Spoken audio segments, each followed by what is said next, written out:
twisting up the truth, this ain't new to me. Since the age of 22, I've been using it like it's fuel to level up, like it's champagne in my cup, like there's nothing interrupting my pursuit of dreams. There's a vision in my mind, it's consuming me. Take my confidence combined with opportunity, mix it up with unity, soon to be the greatest of my generation, Operation Victory. Fight or flight, we will stay, through the perils we dare not to stray. Spark the match, light the flame, out of luck, out of sight, dangerous, dynamite. Dynamite! Setting fire to the clouds at the speed of light. Going up, not coming down, screaming. Superman's kryptonite. Blowing up, dynamite. Dynamite! Setting fire to the clouds at the speed of light. Going up, not coming down, screaming. Superman's kryptonite. Blowing up, dynamite.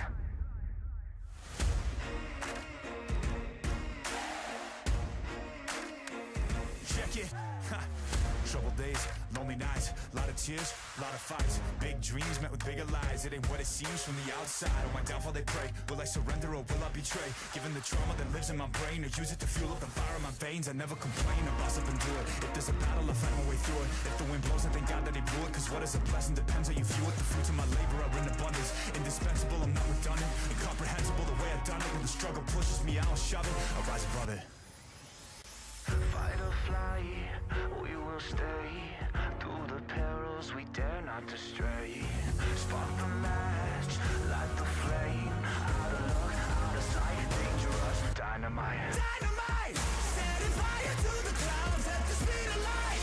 Going up, not coming down, screaming. Superman's kryptonite. Blowing up, dynamite. Dynamite! Setting fire to the clouds at the speed of light. Going up, not coming down, screaming. Superman's kryptonite. Blowing up, dynamite.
You ever wondered how a Hollywood movie is shot?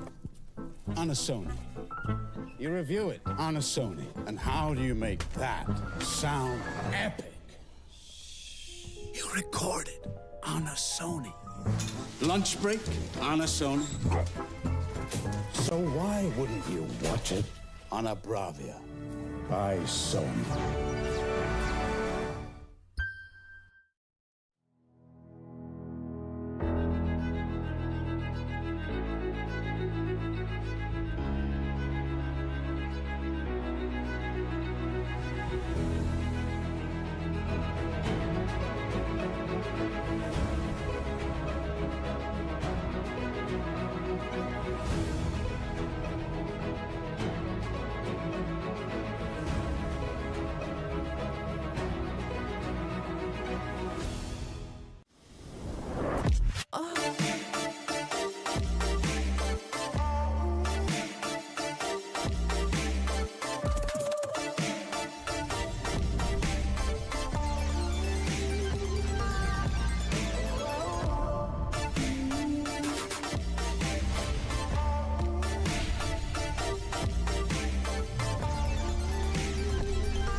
They wanna live for.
They wanna live for.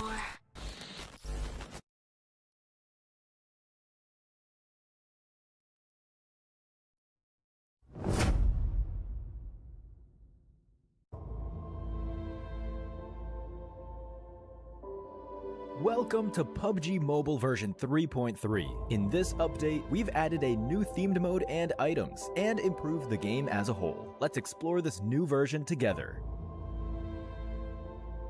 a giant kraken, giant underwater statues, a mysterious underwater palace. Welcome to PUBG Mobile's newest themed mode, Ocean Odyssey. In this new version, we've opened up a new kind of terrain and area, the Ocean Palace. Let's explore the new underwater world and combat together. The sea suppressor sustains an air pocket in the underwater Ocean Palace. You can walk around and fight within the air pocket just like on land, but once you cross its boundary, you'll be swimming underwater. To reach the Ocean Palace as quickly as possible, parachute directly to the ocean surface at the start of a match. You'll quickly submerge upon entering the water. Take advantage of the faster swim speed to get ahead in looting the palace. Don't worry if you're not the first to reach the Ocean Palace. There are hidden crates all around that are also full of supplies. Due to the abundant supplies, the Ocean Palace is sure to become a player hotspot rife with competition. Upon first entering the palace, you'll receive a special respawn card, so you can fight without worry in the Ocean Palace. You got this. Additionally, in the innermost part of the palace, there is a legendary trident. When you retrieve it, you'll obtain unique and powerful abilities, a special swimming animation, a swimming speed boost, and the ability to summon a powerful water spout. Make sure to get the trident and wield the power of Poseidon. It's worth mentioning that when the Ocean Palace's trident is retrieved, the Kraken will destroy the sea suppressor in a rage, flooding the Ocean Palace. Other than swimming back to land, you can also return quickly using the portal. Be careful and move fast. Besides the underwater Ocean Palace, there is another mysterious area on land, the Forsaken Ruins. The Forsaken Ruins also hold loads of supplies. Be sure to search for the switches in the Forsaken Ruins to open the passage to the Sea Treasury. The Sea Treasury is an underwater domain. Pass through an underwater cave to reach the entrance of the treasury. Light up the columns at the entrance to open the treasury door and obtain the hidden supplies within. There are also many water prisms scattered around the map. Approach them to open their barriers and obtain the rewards inside. In this new version, some airdrops have turned into a celestial sea treasure delivered by water column. Valuable supplies await you. In this Ocean Odyssey themed mode, we've added lots of new items. Let's take a look. First, we can use the Stingray core to summon the new vehicle, the Gleaming Stingray. This is an amphibious vehicle that can even fly at low altitude. Additionally, it can launch bubbles that can trap enemies inside. Next is the Water Orb Grenade. When thrown, it will form a huge water orb at the location of impact, engulfing players caught in the explosion. Players must swim to the edge of the water orb to escape. Enemies inside the water orb have reduced speed, while you and your teammates can dash inside the water orb. Besides the Water Orb Grenade, we also have the Water Orb Blaster. Use it to shoot a water orb that lasts a while. You can also quickly pull yourself into the orb and quickly transfer to other water orbs, or perform a second dash. What kind of creative feats will you pull off? Make sure to try it out in the new version. Finally, we have a new relocation item. The Whale Escape Pod can transfer an entire team to the play zone. You can also change its route or get off midway. With these items, you have plenty of tactical options. Following the arrival of the Ocean Odyssey themed mode, World of Wonder has also been updated with related devices. The Environment Control device has new overcast and underwater weather. We have also added the Defensive Tower device, allowing for tower defense gameplay. Use the tower defense gameplay template and add defensive tower devices to build your own levels. Additionally, we've updated a bunch of other World of Wonder content. For more details, keep an eye out for World of Wonder update videos. That's it for this overview of the new content available in Ocean Odyssey. The secrets of the ocean await your exploration. Winner, winner, chicken dinner. See you next time.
There's not much more left for these teams. They need to put up a good performance here and now, and they'll have their first chance. And then for the cross as well. And Stormwall up to 3 points.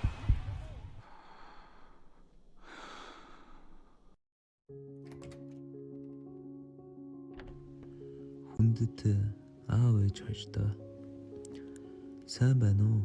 Хайртай аав ээж хоёртоо энэхүү цахиа очих өдрийн мэндийг хүргэе. Хүүн тэмцээнээ дуусгачаад өрөөндөө орж ирээд тэр болгон хилээд байдаггүй сэтгэлийн үгсэд хоёртой удалгаар сууж байна. Энэ захидлыг уншиж байх хооронд чинь би аль хэдийн Риядад тэмцээндээ оролцож байх болов. 8 настайгаас минь хүүдээ итгэж энэ өдрийг хүрсэнд талархаа таншгүй билээ. Надад яагаад тэгж итгэж энэ олон жил зөвхөн өөрийн хүслээр явуулсан юм бол гэдгийг би мэдмээр байна. Гол шалтгаан нь хоёр минь надад байгаа болохоор зүй болгох хүн амархан давж байна. аав нь үлдэж сайртай шүү. За сайн байцгаана уу? Намайг Алтан гэрэл өгтөө Бүрэн Баяр гэдэг. Тэгээд team Falcons Force багт топ нэрээр тоглодог. За би анх 2 дугаар ангиас ерөнхий тэшүүрийн спортоор хичээлж гисэн. Явж байхад нь яг таарал тэгэл яг нэг 2 өдөр мөсөн дээр мөлхөж байгаа. Тэгэл яг тэшүүр дээрээ тогтож босч эхэлсэн дээ. За одоо яг би нийт 9 жил орчим тасралтгүй тэшүүрийн спортоор хичээлсэн байна. Тэгээд ер нь медальгүй үлддэггүй л байсан да.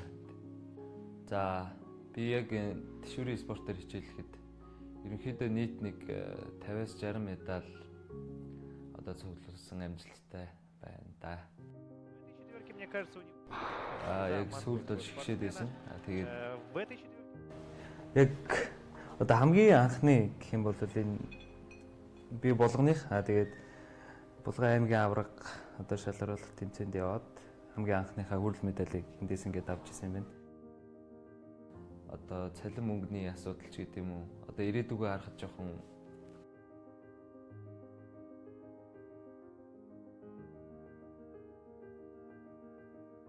тэгсэн. Тэгээд тэрүүгээр өөрийгөө болгоод ерөнхийдөө яваад эхэлчихээр ялцгүй л тэгээд ирээдүйтэй юм байна.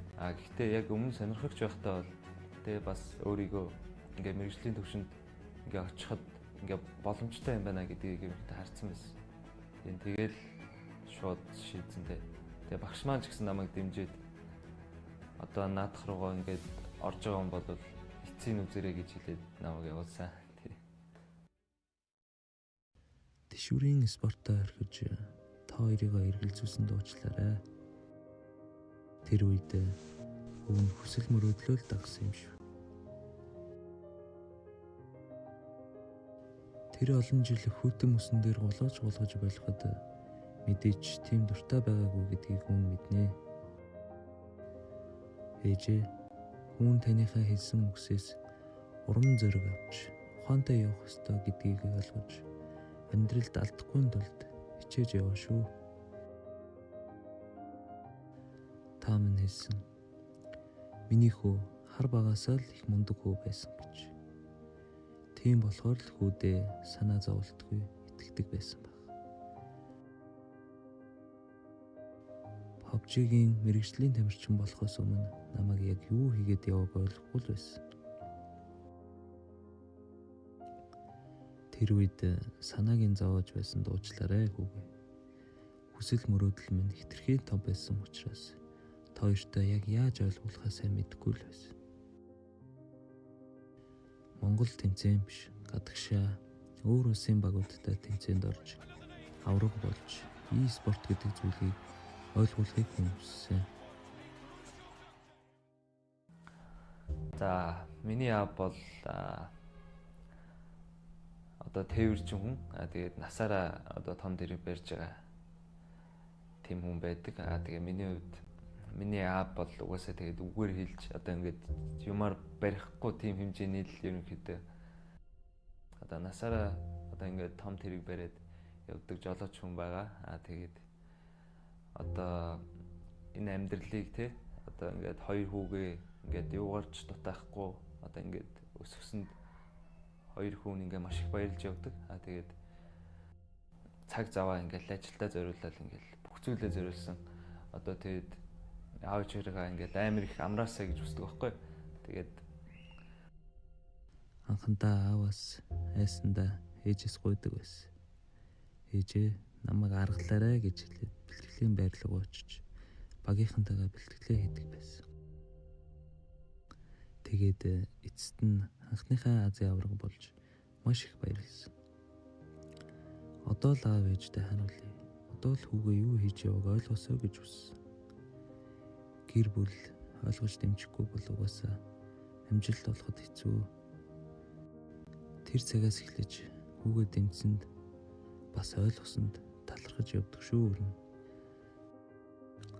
Анх Азийн авраг болж байсан бол одоо нийт 7 удаа Азийн авраг болжээ. Бас цөмгүй олон удаа шилдэг тоглогч болсон байна. Хамгийн хэцүү үе дэлхийн аваргын цамыг атгаад алдах байсан.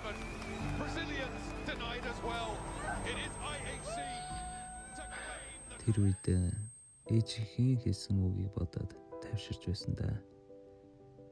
Цаг нь ирэхлээр авраг болноо миний хүү гэж ээж нь хэлж иж билээ.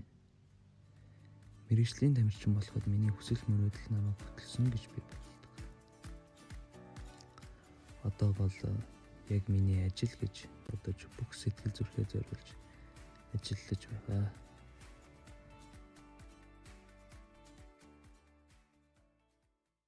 Нэг хотод ойрхон байж л гэртээ очиж аав ээжтэй үнсүүлж чимчихгүй.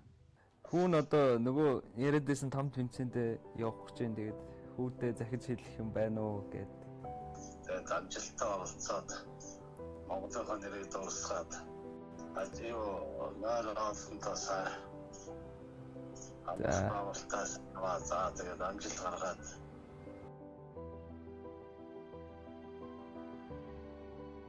Гэхдээ авраг болно гэдэг тийм ч ямар зүйл биш.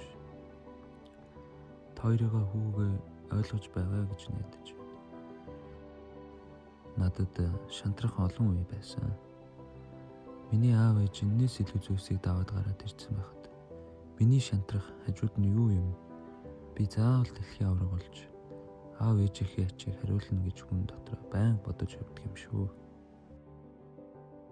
Спортын төрлөө солиод дахиад шинээр эхлэхэд хүүгээ дахиад нэг юм дуулгана гэж итгэл найдвар өгсөн. Хайртай аав ээжтэй маш их баярлалаа. Би одоо тэмцээндээ явах гэж байна. Багийн найзууд болох Экшн, IC нүрзэд нартай. Бас сенатор ах маань бидэнд дасгалжуулагч хийхээс гадна төрсөн ах шиг байж хүн ямар байх ёстойг зааж зөвлөж үргэлж тулж түшиж хажууд хамт байдагт ахта маш их баярлалаа гэж хэлмээр байна. Аваа ээжээ хүн авраг болохын төлөө бүхнээ зориулнаа. Зориг мөрөөдлөөсөө хизээж урууж чадахгүй. Бас хизээж бууж өгөхгүй. Удахгүй авраг болоод аав ээжигээ сайхан амраанаа хүн. Надад та хоёроос хүсэх ганц л зүйл. Өөрсдийнхөө эрүүл мэндийг сайтар бодож, үр хүүхдүүдтэйгээ илүү олон жил хамт амьдраасай гэж чин сэтгэлээсээ хүсэж байна. Хүндэт гисэн хүү бүрэн баяр гэсэн.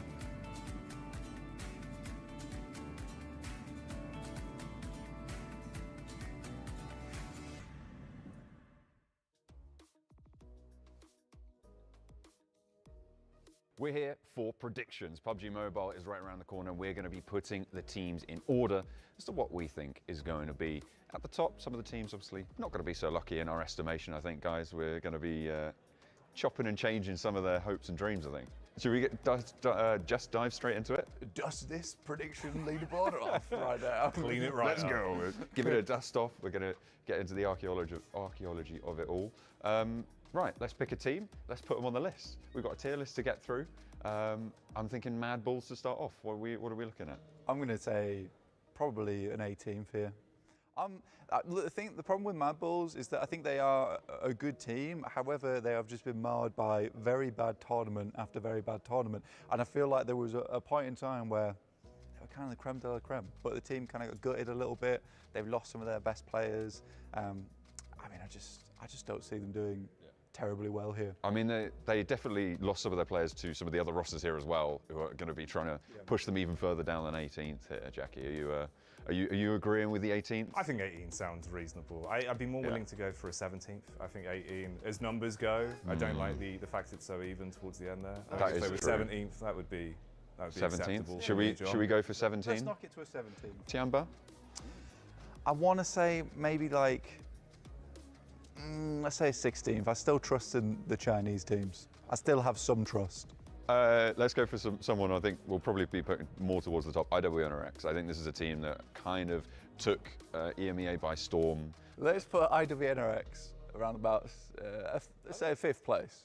Okay. I want to say, I'm sort of concerned because I think EMEA is a really good region, and you know we covered it, and it's super competitive. It's very hard to tell how good they were though in the international scale of things because the groupings were so tight, Jackie. No, that's fair enough. I also think, to be fair, we need to start getting some in the top 10. Yeah. If we go too much in the middle to kick this off, so maybe it is worth if we get a little bit more in the top heavy pool and then filter down. And that's why, honestly, John, I'd say reject right up there, maybe a solid 10th.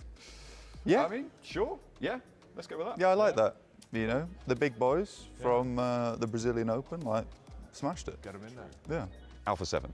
I think this is a team that is in the front of people's minds when it comes to potentially even taking the whole thing. 2nd place. 2nd place? I'm happy. Forever hard stuck 2nd. The team that took the international title from them is also on this list, IHC, now Al-Ula ex-IHC. They're going to be playing around in this tournament as well. Are they going to be able to repeat the performance? Because the thing that was really, really strong for them at the championship at the end of last year was the fact that they were so elimination heavy. Are they going to be allowed to do that again this time around? Because I feel like the door's going to be closing. I don't think it's as much as they're going to be allowed, right? Because I suppose you immediately have the optics, everyone's going to know, we need to shut that down. It's not going to be as easy to sort of, slip under the rug, right?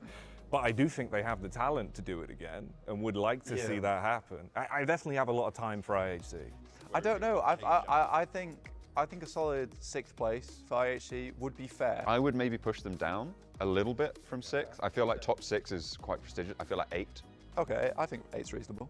So let's talk about another team that's been benching a so-called star player, Moneymakers. The Moneymakers, they're a team that is, again, kind of similar vibe to IHC, or well, Al-Ula IHC, in terms of their style. Yeah, very opportunistic team. I think they like to go for their third parties where they can. And I think that if you give them that opportunity, if you open that door to the Moneymakers, then they'll earn a lot of money from it. But the problem is that they crumble. They crumble so badly. So I want to say a conservative 11th for this team. I think right on the border between the top side and the middle mark. They've always got time to move up, you know. Yeah, they do. True. We could shuffle these a little Exactly, yeah. Do the old card trick. So let's go the other end. I want bottom teams. You know, a bad team. I'd give you probably Rook. Okay. I'm so sorry to say it. Jackie, have you got another bottom team that you're thinking? Oh man, it's rough, John, because I feel like the way my brain works for PUBG Mobile teams is entirely in reverse. You know what I mean? Yeah. I always go for the opposite. I think you quite like D+ Kia when we last casted them. That's what I mean. They were quite impressive. They're not good anymore. Does it really feel like it's They've really fallen off the deep end. Yeah, and I think this is one you have to believe. But I would probably put them around about 23rd. Yeah. Let's start rattling these off. I think let's get a couple in. I want to put Team Spirit in the middle. I think that's a reasonable spot for them, given their fact that they're in the survival stage. It's going to be harder for them to qualify. I feel like 13th. 13th, fair. Put them there. Get them in there. Lock it in. All right. DX Xavier, I want to put them in a 9th place. You know what though? I do think maybe swap Reject and IHC. Bring them up a little bit. Bring them up a little bit. Yeah, I think that's just for Who I'm looking at Vampire. I don't know if this is going to go out before or after our winning predictions are going to go through, but I've put Vampire as my winning prediction. But probably. But they are the two-time defending champions in Riyadh. They're obviously winning the two previous tournaments that we've had here. I'm going to put them probably down towards, I think, 14? I give them a 14 for a 12. I think 14 is probably better, honestly. 14th place for Vampire Esports. Man, I don't know if that'd be a 14. I feel that's a 12. You think it's 12? I think that's at least a 12. What are you doing coming here changing things up on the Because, fly you like know, that? you come Okay, in, put 'em on you're going to 12. have the memories, Yeah, things okay. are going to go No, better. okay, memories. It's all about confidence, bud. PUBG can Mobile is smell the confidence. money. Exactly. I want to put Power in there, and I think maybe a little bit higher than Vampire. Maybe I feel like maybe shift those three up one and put Power on 10. 10? Yeah, I think that's cool. Yeah, so Alula IHC goes to There he 7. is. Reject bumped up 1. Jackie's happy about that. DX Xavier up to 9, and then yeah, Power. Team Liquid, first place. Come on. We all have very contrasting opinions on one. You want to give them like on the edge of the line? Yeah. Put them on the yeah, edge and then we'll figure I it out. would personally have put Alpha 7 ahead of Team Liquid, but we'll go with the majority here. Okay. All right. So Give them a temporary one. Let's have a temporary one third place. up for debate. Yeah, it's temporary temporary first place. Okay, all right. You're doing well. Thank you. What about For Miracle Vibes? These guys are looking amazing. The vibes are looking good. Yeah, the vibes are really good. Hated them in the past, but they're really so good now. I think that would be an acceptable number 1 for me. Just for the vibes. For the vibes. Okay, all right, fair play. I'll take that. Falcons in 4? Actually, that's not bad. Like looking at how things are shaping up there, yeah, that's probably reasonable. It's so sad to say because I'd love to see Team Falcons in first. I think they've scraped so close to that first place in the past. But yeah, 4th place is probably where they will end up. Besiktas Black, I was sort of bemused that they made it in. Yeah. And they did well in that finals, but I don't think that they're going to continue that. So I'm going to drop them in a cool 20th. Jukes did want brute force in there, and I must say we had a quick conversation about it in terms of where he thinks they're going to place John. This is why that one spot is so hard to contest. He thinks brute force are going to take it. I give them a 6. So yeah, I think we need them at least in that top spot. 6 is open. That seems reasonable. Jukes will be happy. Yeah. I think Reject up to 7th place though. Yeah, switch that. So Reject go up 1. Yeah. They should move up a little bit more. What are you thinking about Team Pandem, Jackie? I think it's more 19th. Yeah. Yeah, that's a big jump down, but I have to be realistic, and 19th is... Inco not breaking into the top 10 right now because there's no slots. Do we want to put them in 14th, or do we want to... I would put them maybe ahead of Vampire and Team Spirit. I dropped Vampire down to 14th, and I would put Inco in 12th. Okay. Twisted Minds, man. Twisted Minds 21st. That's what I wanted. There you go. Actually, we maybe move Reject up 1. And then put them... And then Kagosaka maybe down in 18th. Yeah. That works. So yeah, Reject take to brute force. They're up to 6. Yeah. Brute force 7th, and then Kag. Yeah, What were you 18th? You can't talk about Kagosaka without talking about Reject. No. Yeah. So, Which is why we put them up 1, I think. yeah. Simultaneous in my mind. Yeah, exactly. 2 sides of a coin. Alliance 15th. Quite like Alliance in 15th place. Boom Esports 22nd. I'll put 22nd. We've been really cruel to Rook right now because they're just alone in 28th and no one's near them. Oh dear. Give them a 24th. Yeah, bring them up to 24, and then bring Reject up. So we think those are the bottom 4? Oh yeah. Right? Yeah, I think Reject up to 5th. Reject 5th. IWNRX down to 6th. Yeah. Yeah. So yeah, swap those 2. Yeah. DRX about 25th. I'm interested about TJB, I think. Okay. I feel like bottom 3 team? Bit of a question mark in my Bit mind. of a question mark. Maybe Team Pandem down, Yeah. TJB up. I think so. It's a kind of a cruel one. Maybe Boom Esports 27th, Team Pandem 22nd. It's difficult to like slot a team in. TJB 19th. Yes. Yeah, TJB 19th. Bang. And then, Woo. right, what do we think? Maybe Reject up to 4th from Falcons? Yeah, I think Reject up to 4th. So Reject from 5th to 4th. Yeah. I think maybe up to 3rd. You reckon a 3rd? Wow, a double jump. Okay. Yeah, that seems Okay, unfair so to Team Liquid. But yeah, that's fair. That's yeah, fair. Yeah, okay. Alright, that works. Yeah, I mean, can't really talk about Team 3 Reject. teams moving around the leaderboard without talking about Reject. No, you got to talk about Reject. All right, so 2 left. Let's put Talon in 26th, Straight in. and then let's put Bro Team in 28th. Okay. Okay, I'm kind of happy with that. I think that's perfect. I think it is. I think we've owned that. I think this is a souffle that's come up perfectly risen. Yeah. Well, we have to wait and find out. That's for the tournament to decide. Here's our rankings. Do you agree? Get in the comments. We'll pass it back over to the show.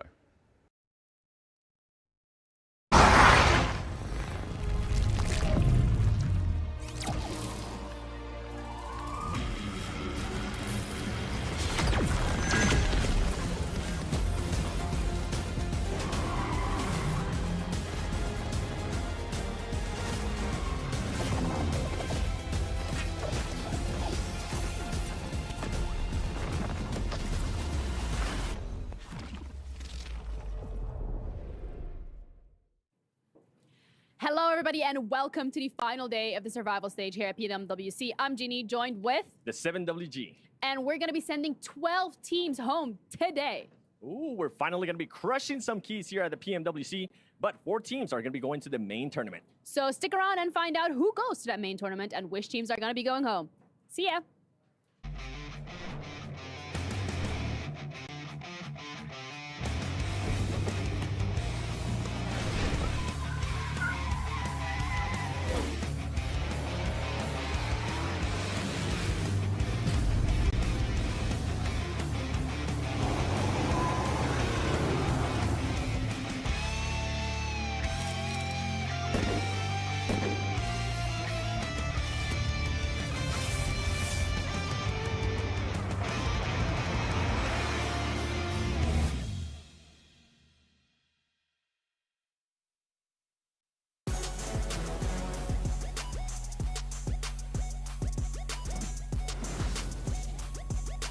What's going on, everyone? We got Maxman, we got Seven Worlds Gaming, and we got Flexaurus behind me for the PUBG Mobile World Cup 2024. Don't worry, guys. I'm going to stay here this entire time, and your knees are eventually going to break. Just like some of these hopes for some of these teams today, considering, as you heard before the cold open, I told you I'm staying here the whole time. 12 teams, unfortunately, won't be advancing further on. Yeah, well, no. Kalaris, if he just trained his quads as much as he trains his biceps, maybe he could have held that squat a little bit longer. But we are here for another day of PUBG Mobile action, and it's the final day of the survival stage, Maxman. Yep, and a very unexpected first day too, happening yesterday, right? A lot of teams that were at the bottom in the group stage, rising towards the top here in the survival stage. And this tournament has been the tournament of unexpected, it feels like. And who's going to be in the top 4? Except for IWNRX, I don't know. It's like almost what you've been saying from the beginning, Kalaris. Well, I mean, we don't know who's going to be winning. That was me, right? No. I think he said it, no. I think he said it. Well, backstage, I brought up the idea, and Jason was like, that's a good idea. Yeah, And then he tried to pass it off as his own. Unreal. Okay, we're going to make someone cry here on the stage then. It might be me. Let's take a look at our daily winners from yesterday. If you missed out on the action, you can see who won these matches. But it tells a very interesting story for us. 2 wins for IWNRX, 2 wins for Kagasaka, 1 win for DRX, and a win for Twisted Minds. And now you're out there probably watching this if you missed yesterday and you're like, are we sure that these teams won? Yeah. Yeah, we're sure. And the leaderboards right now are wild.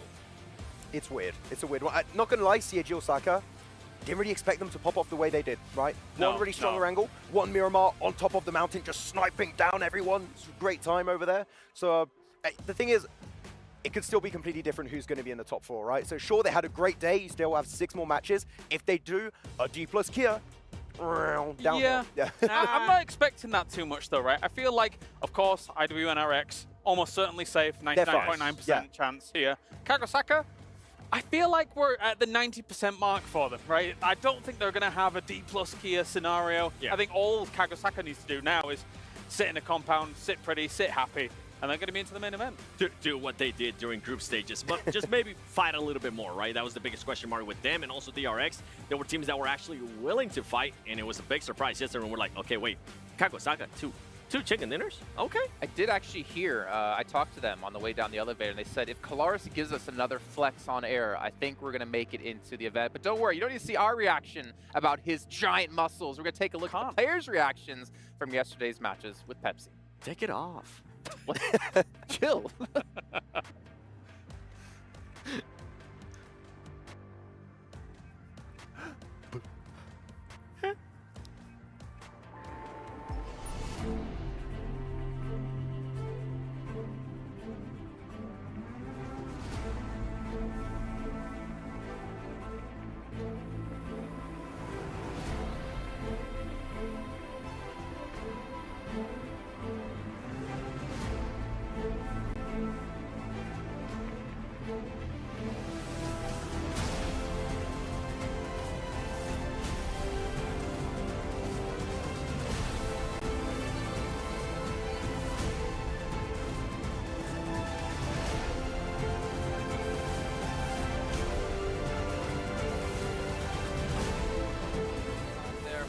Twisted Minds victory. Anything's off there with a Twisted Mind victory. I have no idea if you heard it the first time, but it was so nice, I had to say it twice because that got them so much farther up in the leaderboards and got them within reach. Well, maybe not 7's height kind of reach. 4, our top 4. He's trying. I'm trying. No, I'm not. What do you mean I'm trying? I can't get any taller. Do you get put in like one of those like baby seats at restaurants, you know? Nah, but I do like the boost though. It made me feel a little bit higher. Oh. Well, speaking of boost, IWNRX, they had one yesterday with 2 chicken dinners and 73 points for themselves. As you guys mentioned, relatively, 99.999 repeat, of course, percent chance that they are safe. Kagasaka getting close to that. But as I mentioned, Twisted Minds, 38 points. They got a massive boost. I think it was 23 points in their last match to get up to 5th place. Yeah, really good position too, right? Playing in the center of the circle, going on top of the bridge there in the coal mine finish. Really unexpected. You don't see those circles happening too often, but you, Kalaris, are talking about their high ground position, right? Yep. He's always the one that's talking about this stuff. It's always me. It's weird. They just get so much information, going for the spray downs, reducing the amount of players remaining at that point. And it's pretty much an easy win, but they played it to their advantage. They had the terrain advantage and just made sure to get as many eliminations as possible. It's an unconventional circle, and they played it in what you would actually consider to be technically the most conventional way. Because why do I say that? Well, for all the teams caught in the kind of industrial area, you can't move. You have to wait and see how the circle's going to end up folding towards you and trying to see if you can kind of wiggle your way through. But for Twisted Minds, they had the pick of the litter on any target that they want to take. Good for them. You know it's not good for, though? What? Team Falcons. 7 placing points, and they have 30 eliminations, 37 points at the moment. I mean, let's be fair. They're currently not in the top 4, no. However, look at the point gap between them and 4th place. It is 4 points. So it is very possible that them, Besiktas, even some other teams on the second page can still jump up the leaderboards here with 6 matches to go, Max. Team Spirit, please hot drop again. Please, please do it. No, If they do hot drop, what would happen though if Team Falcons ends up losing this time? Doesn't happen. There's not. That's a bad timeline. I do not want to think about that timeline. Wait. Put the camera on Max real quick. No. Hold on. I want to do the replay of what happened yesterday in Sandhawk when you were like, yeah, this team is amazing in Sandhawk, and then we played it back. No, wait. So Team Falcon never loses hot drops in Sandhawk? No. Okay. Right, let's just shut this down for a second. I am so confident that they are not going to hot drop on Sandhawk that if they do, Max will shave his eyebrows. Wait, why is he always about my eyebrows? Max's eyebrows might be gone on the line by the end of the day. You gotta do it for content, man. Yeah, just finish shaving up the head. Ask me to dye my hair. I might do it. I'm not getting rid of He's on the line. Dye your Wax hair. the eyebrows, put them on the head. It's a win-win either way. Good shout. Yeah, good shout. Moving on from that good shout, though. TJB, I know, Seven, you were talking about them quite a bit yesterday, and I think you wanted to focus on them in particular going into today. It is... Sorry, TJB. I'm going to become Evil 7 there for a little bit. It is the most inconsistent team out of yesterday. Where if they were not in averaging about a 2nd place finish, which they did, I think in like 3 matches, it was a 2nd place, and then a 3rd place. They were more than likely going to end up averaging a 13th place. So there was no in between this team. They either did very quick rotations, very good rotations to kind of avoid the fights within the middle, which just kind of helped them out in regards to them being able to get those 2nd places, get those 3rd places with those elims. If not, they would just end up losing early fights. So for this team, I want to see them being able to win those early fights. I want to continue to see the great rotations that we saw. Because remember, we even pointed it out yesterday. The rotations that they were doing, the wide rotations that they were doing were really impressive. And on top of that, Flower has been performing really well. Yeah, I think he's right now in one of the top fraggers of this entire survival stage, so he's definitely popping off. But these long rotations you're talking about, right, is definitely put them in a really good spot for these late game scenarios. They're currently in 4th position though, right? They're the first team to fall if they have a bad day, so they need to start hot here in our first game over on Sandhawk. I want to see a little bit more of GK first too and the rest of the squad, because I felt like it was just mostly up to Flower yesterday. In I want only S to pop off at some point. That would be cool. Okay. Well, I mean, you know, GK first when he played in Europe was doing very well. Goes to NA, and of course the NA curse just inherently makes you play worse. He was good in NA. What you talking about? It's easy to be good in. Wow. Facts. Not wrong. Jeez Louise. What about another team, though? We kind of criticized them heavily. After day 1, they were looking pretty good in the group stage. D+. Yeah, and D+, I want to talk about them very specifically. They had amazing, and I mean amazing Miramar matches yesterday. Very harsh down on that point. That their Miramar was absolutely fantastic, going for these white rotations from one of the southern drops on the map. You know, for these wide wraps onto the cliffside. Yeah. I like what they were doing there. I want to see them bring this kind of success over onto Erangel. Miramar alone is not going to cut it. You know, it's interesting because I've gone back the evenings and watched how D+ has been playing these games. And I do think actually, yes, on Miramar, as you say, much more kind of success found there compared to Erangel. I think it lends itself to more traditional PUBG Mobile play. Like, it feels like the shotgun meta doesn't really favor them too much. And obviously we're seeing a lot of S12Ks and DBSs and things like that. Whereas when they've got these more long-range fights where they're kind of transitioning, taking fights with people who are 300 meters away as opposed to 150, 100 meters away, I feel like that's where they can thrive. Because they were making great transitions from Partona all the way into these circles, which were very similar to one another yesterday. And they were finding good success in those long-range fights. But maybe we need to see more of that on Erangel. Just Erangel. Really, if they do that on Erangel, I'm telling you, top 4 possible. Probably. That's the thing that we saw to them, right? Between day 1 in group stages, they were just pretty much being given the circles, and they really weren't doing anything out of that. But this time, yesterday, we actually saw them being able to do something when they weren't given the circles. That's why we said I wanted them to be tested and see them adapt to bad circles, which they did. So now, finally, this is looking good. Get tested. Stop it. Stop it. Stop it, Max. What accent was that? I don't know. I don't know. I mean, we really can't do accents whatsoever. We know what? Who can do accents? I've heard who can do some amazing British accents. It's our commentators, actually. We've got Jackie, we've got Blank to be joining us here. What? I mean, the they Brits technically are doing British accents. accents. They are. Yeah. Gentlemen, do it. hello. Looking great today. Looking fantastic. It's our final day of survival stage. Let's hear a hot take from you guys. I want to see a fanny pack. Oh, man. A hot take?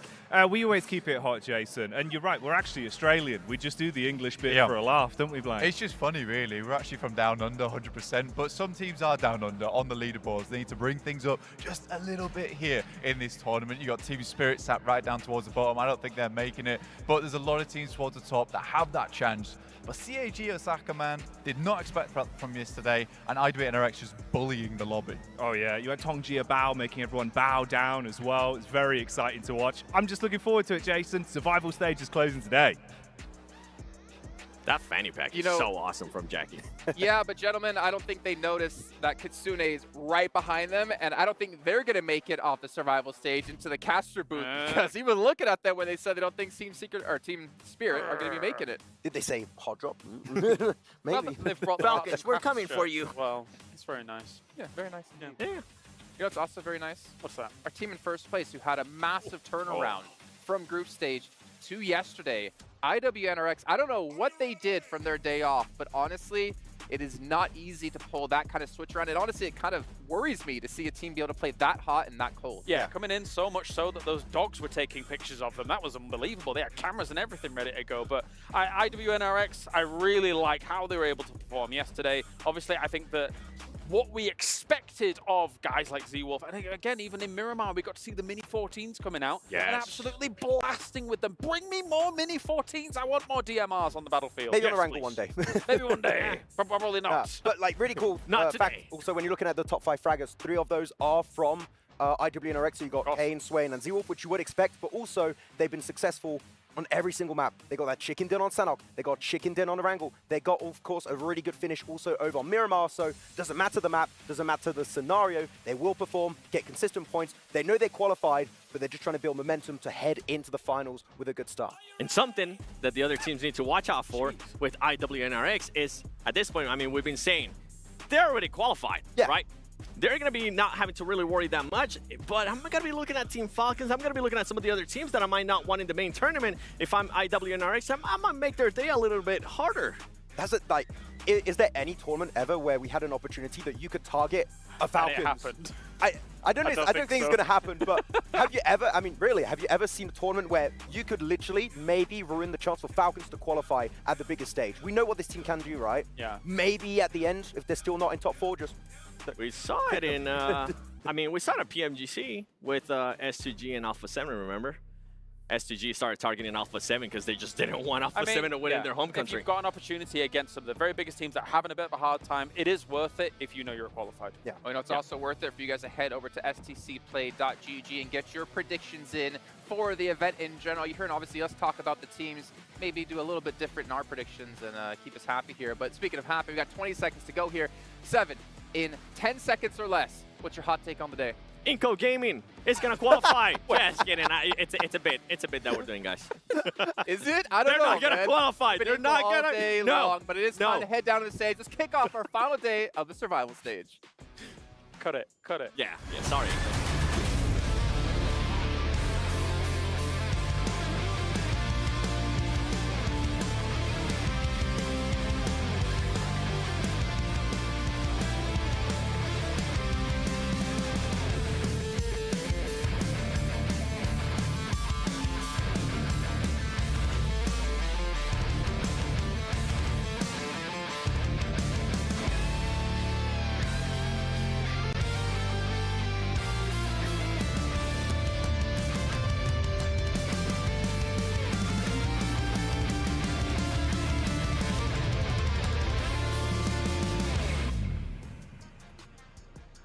Day after day, week after week, these players grind, scrim, and stream in order to be crowned the best in the world. It is the ultimate achievement, what every competitor strives for.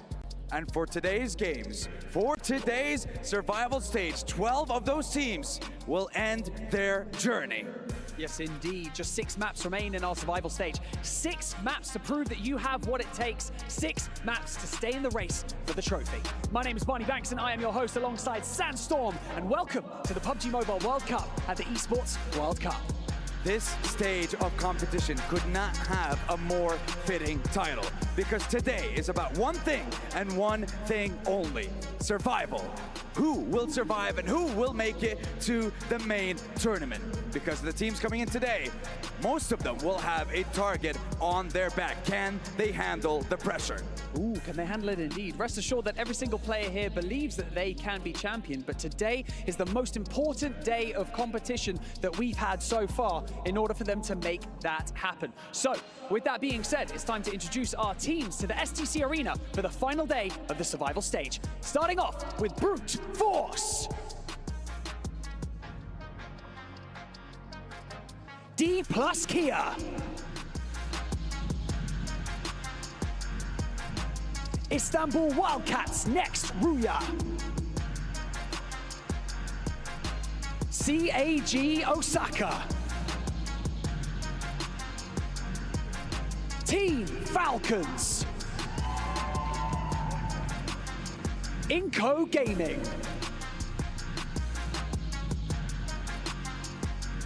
Mad Bulls.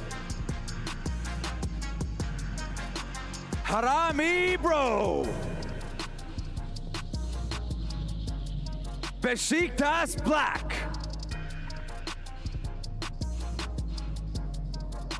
DRX. TJB Esports. Money Makers. Team Rook. Team Pandem. Twisted Minds. Team Spirit.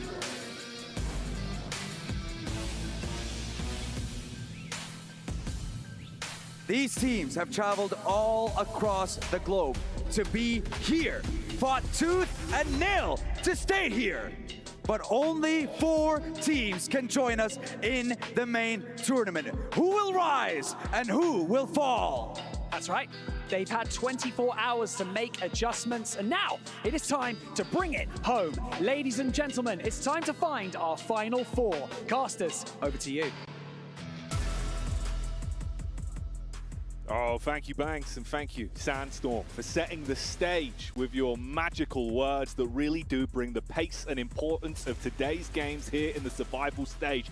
Day 2, Blank. This is where Giants will make their leap into the games that are yet to come. And then we have to say goodbye to everyone else that fails to make it to the bar. 12 teams will be leaving us at the end of this one. Spells and rituals will be needed. Oh, yeah.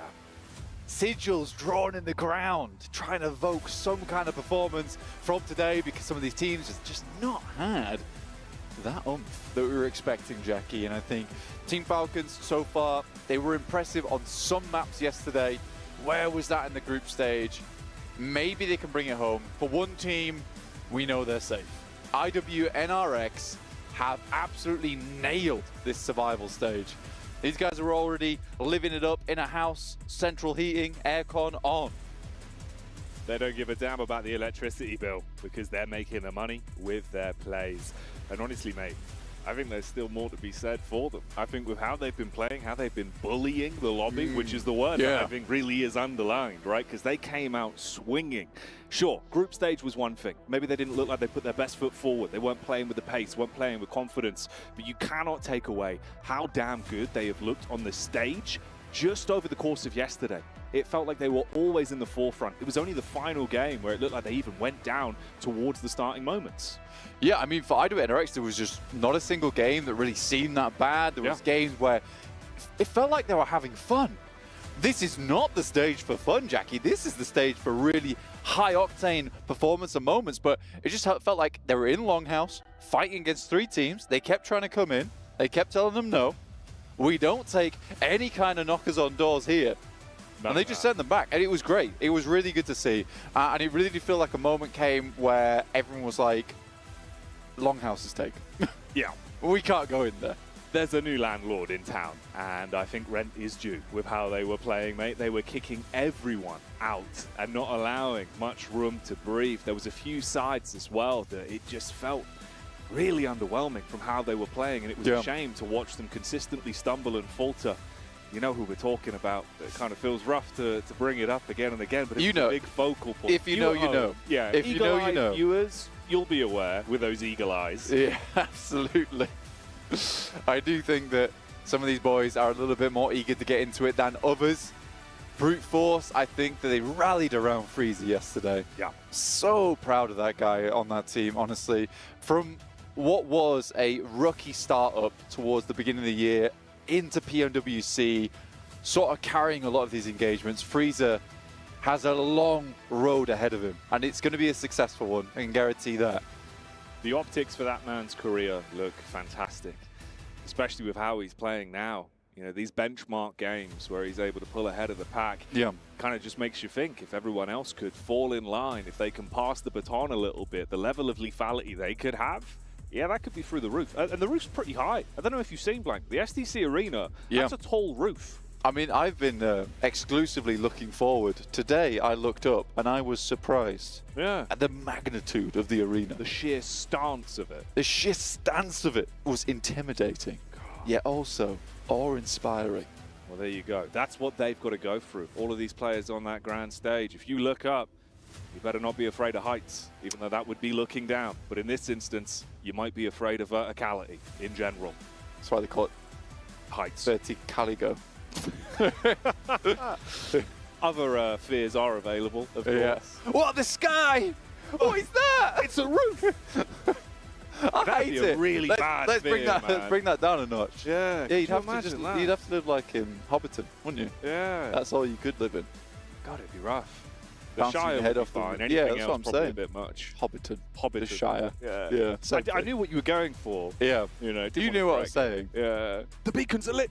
Because the stage calls for our games. And PUBG Mobile will answer. It's crying out for it.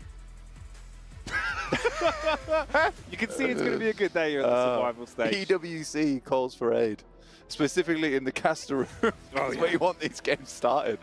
We're getting for it. We want to go. We're ready. Oh yeah, we are, mate. We got the gas on standby. You know, we brought the fuel cans in. We're going to top ourselves up over the course of the day when it deserves it. But we'll ease into it. Unfortunately for these teams, you don't really have that benefit. You can't kind of take your time, have a bit of a jovial start to the day. Look, man, the pool's too cold. You get in. That's just the way. That's the only way about it. You can't dip your toe in, be like, ooh, a bit cold. You just got to jump right in. And that's actually good life advice for anyone out there as well. That is the best way to do it. Don't go slow, because then you get the cold shock the whole way up. You're like, oh, I don't really want to go in the pool. And then you're going to sit on the side of the pool. You're going to look like a weirdo. Yeah. All right. You'll look silly. Everyone People else is swimming. Everyone's swimming. Go swim. Get in. Just get in. Have a swim. See, remember that. You can be cool. That's a cool thing to do. People respect that. Yeah. And if you're going to cannonball, make sure you check the depth first. Yeah, that is actually a big one. Yeah, that's I've important. cracked my knees before doing that. That's not good. No. Are they okay? Yeah, they were. I mean, they hurt when they did it. Yeah. Now they're fine. All right, well, that's good. Yeah. Strong knees. Yeah, and then I just breaststroking it around. Just swimming off. Yeah. Like, And I was like, ha. I'm going to do some doggy paddle, guys. I'm fine. Yeah. Which is basically what Team Spirit did yesterday. Just doggy paddling. They cracked treading the knees. water. They cracked the knees are gone. The knees are gone. They've got no legs. No. Yeah, we need immediate assistance for them. Yeah. Hopefully, man, there's a little bit more to be said for them today, even just for the mentality for yourselves, because there's other squads that have really been ramping up the pace. One of them's name is on your screen right now, CAG Osaka. And boy, did they bring the furious fist to the gameplay with how they were delivering on some of those chicken dinners. But it looks smooth in a few moments. The prioritization of fights, even when they're thrown sort of into a Hell in the Cell style moment, right? You've got two teams either side of them. Their brains were just working quicker. They knew how to make the snap-second decisions. And we know how to get you set up for today's games. And that's going to be, of course, with the GT20 Pro Blank. Of course, apply the rest with the best on the GT20 Pro. You're looking at 144 hertz gameplay. Ooh. You can see everything. Someone zooms past you. You've seen it. You've seen it.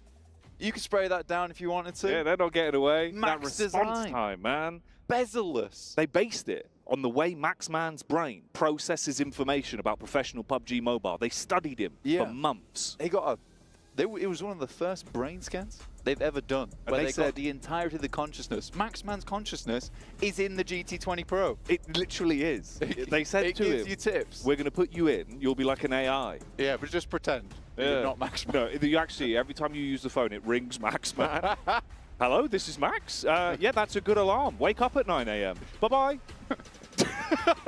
You get a lot of missed calls on it from AI. He's struggling. He's had to buy 70,000 phones. It's because he's talking to another customer. Yeah, he'll get to you as soon as he can. Maxman is always on the line when you need him. And it's good to have him back in the studio. It's good to have day 2 of the survival stage kicking off here. So let's join each other in collectively saying, thank you, Max. Today's going to be a good day of games. That it is. And on the line is not only just that, but also whether you get into that main tournament. Oh, yeah. Where you can play for a chance at lifting that gorgeous trophy on the stage. But you got to get through these games first, guys. Top 4 will be heading through. As it stands currently, IWNRX sat in our first place position. 73 points, chilling, cooling, by the pool. CAG Osaka, 57. And we drop down to 48 and 41 for TJB. This is where it gets scary. It's 2 teams tied out at 37 points, and Falcons as well as DRX. Twisted Minds with that mega game they had at the end of the day have shot themselves up to 38 points. Can TJB and Brute Force remain in? That's the question. It's a big question mark. And like you say, man, Twisted Minds, it felt like they were right up Struggle Street. They couldn't get off the bus. They couldn't find their way to their hotel. But in the end, they did. That last game, if you missed it, the verticality, the way they were playing, the movement into the actual connection on the shots on the drop down, that was taking down Spirit and TJB to finish off what was a really explosive game yesterday. Yeah, it was killer. I loved it so much. And I think that Twisted Minds were thinking with their heads switched on in that situation. It was a case of where do we go next and how do we play that one out? I think Team Spirit just has a bit of an unfortunate slip-up. Let's call it that. Towards the end there. I think that realistically should have been a good play. I think I was seeing people talking about why did Kitsune go for the heal. Man, I don't think he expected the scenario that came through from Twisted Minds. They sort of outplayed him a little bit. Brute Force, not great stats from yesterday. 2 elims on Sandhawk. On the other hand, you got IWNRX coming through with the 12 elim game they had yesterday and the chicken dinner. They were doing very well in the jungle. And again, on a spicy map like this, that's where they thrived. And it's kind of what started off their day, right? And I think that a lot of times for a team like IWNRX, they feel momentum-based. So I do think that win on Sandhawk was sort of a big deal to them. You'd imagine so. You definitely imagine so. Gave them that upwards draft. They kept on running with it. With 73 points being sat already in the backpack, man, you're pretty good right now. They really are living it large, so we'll see how that goes for them. Potentially, they can try and pick and choose who actually makes it through in the first few games here as well, in terms of that shift with the points into the top 4. If you see him take down a TJB, if Brute Force get overwhelmed, there's always room for spicy fights. So we'll keep you clued in with which ones are important. For Twisted Minds as well, bud. Can they carry on from where they left off yesterday? First knock comes through as Rook take a heavy hit from TJB. That's big news for TJB, but it is coming backwards onto GK first as he falls. The rest of the team's rocking up towards the compound. There is a knock that's on board, but a quick finish there. First elimination found by Tulika, of all people. Uh-oh. Okay, so Tongji about. They see an opportunity to get stuck in early and want to farm some points, but they leave themselves exposed in the rear to Madballs. Madballs making the best of this opportunity. That's huge gameplay so far. You get the stab onto TJB. You continue to assault now on the Rook as well. Twisted Minds lurking in as the third party waiting in the wings as well. Meanwhile, CAG suffering heavy losses as they get dove onto. That's just the duo left for our #2 squad. Yeah, Moneymaker's been able to extract a couple of points from that engagement. That's very nice for them. Madballs up to 3 elims. I think they stole a lot from this one. IWNRX also were able to get a cheeky point. Feels like Rook Esports just torn apart between several of the pack animals in this lobby. Down to just 2 players now. Brute Force still with 4. Up towards Cal. This is a pretty typical position for them. And I think they have won a lot of games from up in that side of the map. They're even taking control of Mong Knight. Nice position to play in. I think the worrisome thing that happens for Brute Force is sometimes they leave Cal when really they should have just stayed there. I can kind of respect it a lot of times because they want to get more control of the lobby, but with the amount of teams that will just make that switch back over from the northwest side, you kind of can't go for something like that. This is a nice spray down. Got 2 of them immediately picked up by the team surrounding. That was where they thought maybe they had a bit of an edge to the fight. That initial engagement between Rook and TJB. It's all gone wrong. Yeah, we saw how that one panned out. Not pretty. It's like a souffle, but there's a loud noise going off and it's just gone... Deflated. I imagine that's how Root feels right now. Nice rotate actually from Team Spirit, I like that. Sending up towards the northwest side and Tapmock, which is nice to see. I think that for Team Spirit, a lot of their problems in the past when Kitsune was playing with Gladiators was just a refusal, really, to actually move out over towards that northeast side nice and early. So this is good. This is really, really good. I'm a big fan. No, it's nice to see, mate. DRX as well. You'd hope they'd have that form from yesterday, bro. If they can try and keep that going, have some cheeky maneuvers, maybe they can peel ahead. You know, it's not much of a difference, like we were talking about, right? 37 points, mirror matchup for them and Falcons. Only 1 point ahead for the Twisted Minds. The worst scrambling everyone, making them look smooth with the plays they were making yesterday. It's all about consistency, though, Blank. You need to keep putting up those points. I think Kale was saying at the end of the day yesterday, it's sort of an interesting thing to say. Yeah. Because it's Kale. He always comes out with the interesting stuff. And he's an interesting human. He is, yeah. Yeah, he is, really. But he was saying that it's still technically not over for some of these teams down towards the bottom of the lobby. And I would be inclined to agree with them.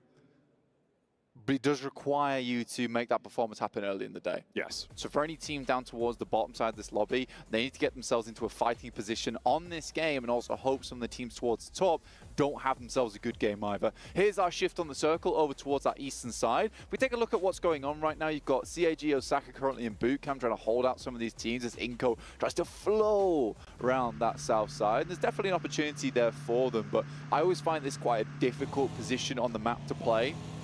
But yeah, a lot of these teams on the north have pretty simple rotations to go for. Madballs on the move then. The balls that are on parade, will they be seeing red? Or will they be left down in the dirt? It's D plus Kia.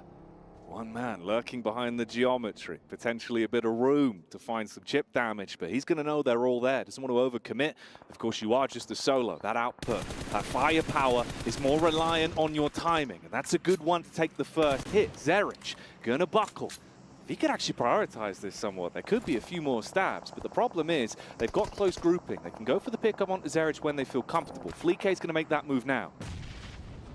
I think for Madballs here, they really just need to keep pushing because 25 points is not actually bad at this stage of the game with 3 elims to start the day off. It's really quite a good result for the squad. They're going to keep pushing as as much as they can. There's shots onto Brute Force from Team Spirit. This is a big actual crash that's come through between both these teams. Now, Brute Force made that rotate on the northeast side, and Team Spirit, they've managed to get themselves sandwiched in between Brute Force and the circle, and that's put them in disarray now. They're all over the shop. Yeah, this is a little bit of Panic Station's moment. So you lose Prepod, he's down. He was taken out in a bit of a rough spot. Okay, hang on a minute then. I mean, there is room. If you expose yourself on these peaks, Brute Force could still take a couple of pot shots back, and that's one of the reasons why. Seizes the window of opportunity, literally, as he pumps those bullets through. Meanwhile, Mad Bulls, they rotated off, not wanting to face the squad that roamed in from D+ Kia, but they go running straight into the Moneymakers. The Moneymakers switching things up. Goodness me, the double nade on it.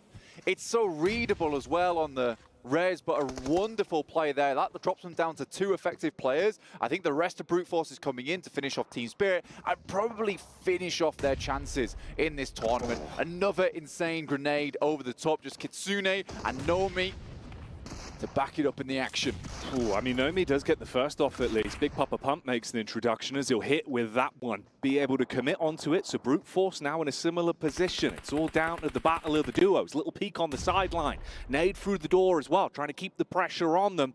Spirit, can you recover from this? They had a bumpy day yesterday, and they're being pelted by gigantic boulders off of the top of the building. Molotov in the hands as well. Isolate their pathway, restrict their peaks. Nearly an airburst that could have been huge. Yeah, that could have been massive. It was pretty well timed there from Kitsune. Nomi was a pretty massive contender for the overall MVP, to be honest with you. In EMEA, even just early on. He's not a bad player, but it just feels like on this stage, he's not able to perform at his best. And the reads coming through from Brute Force are crazy at the moment. This is feeling more and more like it will be an easy cleanup for Brute Force. Oh, mate, he's got his finger on the pulse of the game. The Molotov into the damage from the burn, the nade into the backline off the teammate's peak. Nomi pulling out the DBS again. He already hit one clean shot with this bad boy a few moments ago, but now the pressure's really on. You've got to clean up in the 1v2. They're trying to split round the angles, make sure they can isolate where he's peeking from. Nade's going over. They're going to get him trapped in the corner. That should be the knockout punch. Not sure exactly where he was in that moment, but Neos with that Molotov just makes it easy for himself to line that one up, and that's Team Spirit going down 2 points. Just sloppy plays, man. And it's so frustrating because you know that's not how Team Spirit usually plays. Mad Bulls, on the other hand, going toe-to-toe here with the Moneymakers inside the building, watching the stairs. But really, it's the roof that you got to be aware of. Fleek comes from the side and will flick them off this map. Oh, that's sick, dude. Fleek busts through the door, waving the 4-4. The Moneymakers, well, they ain't making any money no more. Takes them out, cleans up, gets the meds back in. So Mad Bulls, they've kind of been pushed around a lot so far in this game. It hasn't really been up to them where they've had to go, but they've been fighting tooth for nail. And at the very least, they're surviving these tests. Yeah, I think for Mad Bulls, it was a very big eye-opener for themselves in that final game during group stage, where it was a case of, we're playing too passive, boys. We're playing way too passive for a team called the Mad Bulls. You got to get mad. You got to get mad. I want to see rage in the lobby. I mean, all these players are extremely good and kind of suit more of this aggressive playstyle as well, I would say. I mean, English, crazy fragger. Fleek, awesome off-angler, but an aggressive off-angler. Tulika, we don't talk about Tulika because he goes a little bit too insane sometimes. Oh, yeah. But again, you should lean into that playstyle. And for the Mad Bulls, they were sort of making the same mistake that IW and NRX made, which was a case of not playing to their strengths. Some teams in this lobby are incredible at playing edge and just playing this careful, smart game. And D+ Kia springs to mind immediately. Meanwhile, here we join from the POV of Harame Bro that are bringing that damage down onto the Lions of Inco. They have had a real rough time. Similar scenario for Team Spirit with how their flow of games have gone. And again here, you get isolated, you get fragmented, you're down to just 2 duos, barely trying to patch yourself back up. They pull out the plasters, slap them on, hoping that will block off the bullet marks and see if they can survive through that one. Replay back on your screens here. This was the compound crash that we saw where Moneymakers were overwhelmed by the plays from the Bulls. Some really good grenades there from English. Opens the door, quite literally, for Fleek. Head upstairs and make some of that. A lot of action going on right now. I think the notable one is the fact that Falcons is taking some damage right now from Pandem. But they are living it out. Again, not an easy spot for them. They do have the compound, but they are down to 2 angles right now. But they do get the res over towards Nerzet. He's back up at his feet, pat him on the back. He's good to go. Yeah, Pandem is a bit of a threat to them. And there's quite a few teams in this area. You've got TJB down towards that south side. You've got Rook as well. Goodness me. That's shrapnel everywhere, Blank. That's going to make you feel uncomfortable on the side of Falcons. Action. He has to slow down and instead make a reaction. Opt to heal himself up. Some near misses on the nades as well. Now Pandem, their first elimination in this game, came from guarding the edge on the rotate of CAG. They want to get a bit more proactive. Instead, though, it's the response again from Action. He bombards down with a nade. Nerzet, now a casualty to the result of Pandem's plays. It's really starting to break out all over the shop.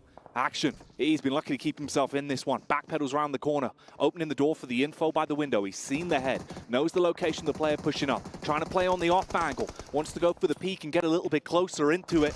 Meanwhile, they back off. Panda might have bitten off more than they can chew. Near miss on the shot as well. Slugs flying. They're going to go for the medic maneuver. Icy jumps on his teammate, wants to keep Falcons alive. He's trying to bait him off it. Nade over the top. Oh, the team tag on the nade. It's going to shut things down and almost completely burn the HP of Icy. Panda might still have a chance. I'm not sure what to say about this. This is a catastrophic mistake coming through from Falcons. They had the easy reset on the 3-man. Action. I don't know, Matt, too much. Just too much action. Yeah, bring it down. Bring it down. That was far too much action. Oh, that's going to be gut-crunching. A real sour feeling left off the back of that team nade. And TJB, I mean, you're in a similar sort of scenario, just trying to keep yourself topped up so you don't go down to the blue. This could just be a stalemate. I mean, the disconnect between the team as well. Luckily, he is there. I mean, he's popping off, but he's not playing as a solo within a team right now. Yeah, the old solo duo. Yeah, he's on his lonesome now. The teammate will fall out. He'll clean up, though. He will clean up. Cleans up his team and the rest of the squads in the area. But he's got a long way to go. Doubt he's making it any time soon towards the circle. 6 elims, not terrible. Not the worst thing in the world to happen to you. And I mean, at least this one's a TJB at the end there. With all the bumps and ups and downs, actually, right? Yeah. That kind of works out at least in terms of your direct competitors. Yeah. So that's actually kind of a fantastic move. It was a good pickup on that, Jackie. Well done. That's all right, mate. Yeah. I told you. We're watching out for you eagle-eyed viewers. Keeping you clued in. Without not quite eagle eyes. I wouldn't want to have kept you glued in on that. I mean, that is a wrencher, honestly. Yeah, it's really rough, dude. Especially from like the flow of play where Panama just trying to bait him off the rest and the nade goes in. The sequence of events. It was the disconnect between the team, wasn't it, really? It was like a case of top, I'm going to res you, and we'll get back up in the side as 3. It's not like he's going to peek us. I've got a grenade! Action, what you doing? Stop it! Stop it, Action! It's put too that late. thing away! I can't put the pin back in. I fumbled it. I've lost the pin. Oh, man. It's in the grass. Oh, I can't find it. It's like finding the grenade pin in grass. That's literally what you're doing, Action. I've thrown it. It's gone. It's gone. It's got to go. It had to go. It was going to blow up. Oh, right. Well then, Twisted Minds up to their old tricks as well. Rattle boy, he loves height. He does. I like where he's playing right. It's a really smart position as well. And the circle heading up towards that northwest side, we might have the unofficial back-to-back between yesterday's game into this one. The Mad Bulls will need to move themselves out of Camp Bravo, but they are now down to just the 3 players. Besiktas barely making out of that defensive compound themselves. Twisted Minds lighting up the Mad Bulls. The vehicle rinsed to bits. And their spread's working well. And they don't need to be grouped up together because they can catch more rotates. They can cause issues. The tripwire that knocks over the Mad Bulls and the sheer weight comes tumbling down on top of them. IWNRX. 4 players alive, Jackie. Yeah. It's looking like another. On Sandhawk, Kings of the Jungle. Next Ruya. about to pounce and swipe. The Wildcats at it again. Uh-oh, they've spotted out Ratterboy. This was his big play, his timing-based maneuver. Yeah, man, these guys don't have verticaligo. They're not scared of big heights. They're not bothered at all. There's no digital interference for them. They know what needs to get done. The question is how many nades do they really have, that they do sort of need to clean out some more teams. This is a very cruel circle, by the way.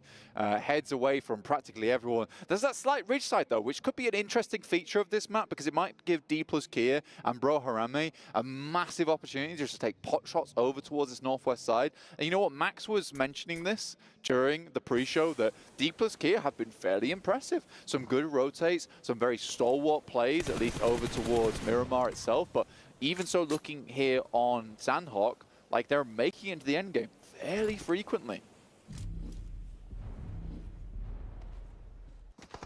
They've not been looking too bad. Ugh, this really is a sad sight for sore eyes, though. CAG Osaka, if they were hoping to really go from leaps and bounds today, it's been an awkward game for them. They've been hemorrhaging players bit by bit, and the last man falls. CAG out of the runnings on this one. Twisted Minds. They were biding their time for this play. That's the peek up from Rattoboy, who strikes down onto IWNRX as Rook are attacking them from the side. He's been playing this for so long, and the long con's actually going to work off. Bit of damage back onto him. Jumps in the vehicle, maybe trying to shape up for a getaway whilst the cavalry's arriving. Yo, what was that? The full-on bounce on the buggy. Oh, it's clean. No, it's clean as anything. Rattleboy's just off. He's back into position. Good shot from Swain. Not going to live for long, though, as Harame will hit him with a beautiful headshot. But now tough times ahead for Twisted Minds. They've got to move over towards D plus Kia.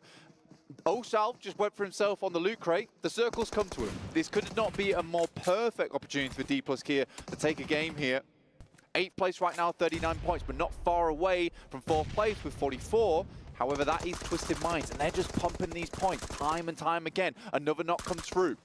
Okay, here we go then. They might be able to build off the back of this. I mean, Chips, he's trying to get distance. Twisted Minds, when they group back together, they get that brutish strength, the power in numbers, and they're starting to get close. Dive in, bait out shots and information from the vehicles on the maneuver. Use the nades to clear space. Osal, he might have a big gun, but can he have any fun with it? Yeah, he can. First shot comes out, connects onto Rattoboy. He's got to make smart decisions on this. So low, bobbing and weaving, ring around the rosies, but he's going to fall down. I mean, he did a pretty good job. Honestly, that gun was fresh from the crate. Did his best with it, got a knock, but I think it's just 2 players now for D plus Kia and 1 down on their knees. And Twisted Minds, it might just be that unofficial back-to-back Jackie, seeing themselves head further up. These guys used to be Death Balls. I don't think a lot of people put a huge amount of stock in this team. There are underdogs over in the PMGO. Yeah, here they are, making numbers, taking names. Feeling the energy in the STC arena today and looking to deliver on their promise from yesterday, taking that chicken dinner. Will the momentum keep them going? Or will their eyes be bigger than their bellies? Harame, bro, as well. They've been playing a bit of a blinder on this one with some of the fights they've been taking, hitting some corking shots, playing some smart PUBG Mobile. But Rattoboy, he lives up to his name. He gets his belly down in the dirt. He's trying to sliver his way in. The mighty Cobra of Twisted Minds. Going to chew on some Emmental because he's about to put holes in his opponents. Good shots over towards the start there on Harame. Rattoboy drops back. Hits the first aid kit. He's ready for some more. Molly out over the side. Chips being pushed upon. That's obscured down. Okay, here's the reply. K, he really wants to bring the pace straight to them. He could clean up so many of the numbers on Twisted Minds just off the back of that play alone. But is he switched on? Has he no location of the rest? Uh-oh, reposition back around. Rattoboy gets jumped on by Harame, bro. They hard commit to the fight. The DBS is firing out warning shots, but it's gone. It's not enough, D plus Kia. But a stint in the plans. The boys over on Twisted Minds. They were brainy, the bodies were brawny, but not quite enough towards the end there. So Rami Bro will pick up a win here on Sandhawk to kick off our day. So many teams giving it their all in this survival stage. I've never seen a more tight pack towards the top side. No one wants to go home here. Everyone would love a chance at that top 4. I think this is the type of day where it stays close up until the end. With IWNRX sitting comfortably up on their throne at the top, looking over the proceedings. They built themselves that chariot of points yesterday, and they're hoping to ride it all the way through survival stage. But other teams are looking to slash the tires and make their own plays. Harame, bro, we saw him at the start of the day dropping the 2 thumbs up, and you give that one a thumbs up. That's a big chicken dinner to kick things off. That's always a feel-good moment, taking those opening games. Yeah, it's really important. I mean, for IWNRX yesterday, getting a big game on Sandhawk, that was sort of the thing that started off that performance. D plus Kia, I think they underestimated them here. Chips on the follow-up here from K as well. But yeah, I've been very impressed with this team over the past 2 days. They had a good start in their group stage as well, but just fell off after that. I'm right over the cliff and couldn't find a way to clamber their way back up. Oh, there you go. It's nice to see him playing super happy about that type of thing, man, 100%. Man, the human element of it gets me every time, right? It gets you pumped. That's what you want to see, the celebrations, those moments of pure anger as well, when you're so close and it's ripped away.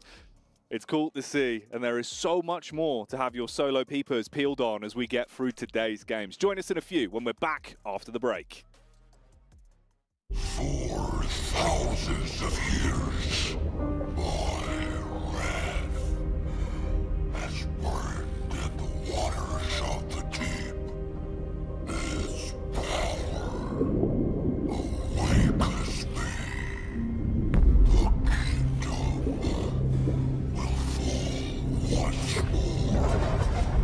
The sea will consume all yet again.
We're in the midst of the competition of the survival stage, and we're going to be doing a check-in with the players here in regards to what the takeaways do they have from day one that they will be implementing on day two.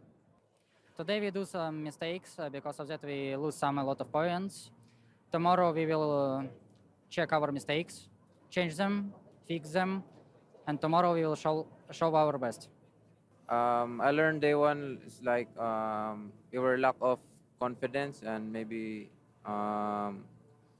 we need to improve on how we take team fights, and we need to review more about other teams' rotation. So we will probably play a little bit faster and a little bit with better timings and closing teams around us, and get into a fight better and position ourselves better because we're dying.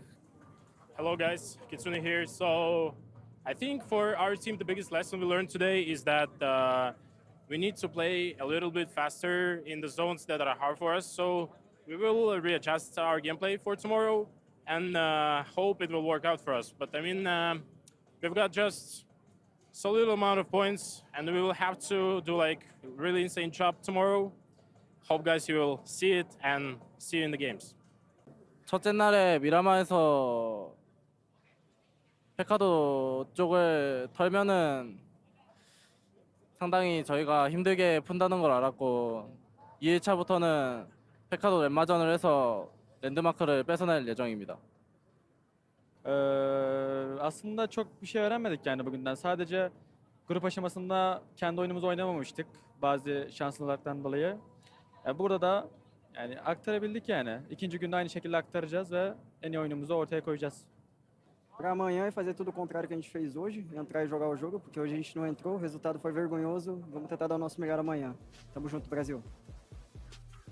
I love the IW NRX interview there of, yeah, we just played bad in group stage.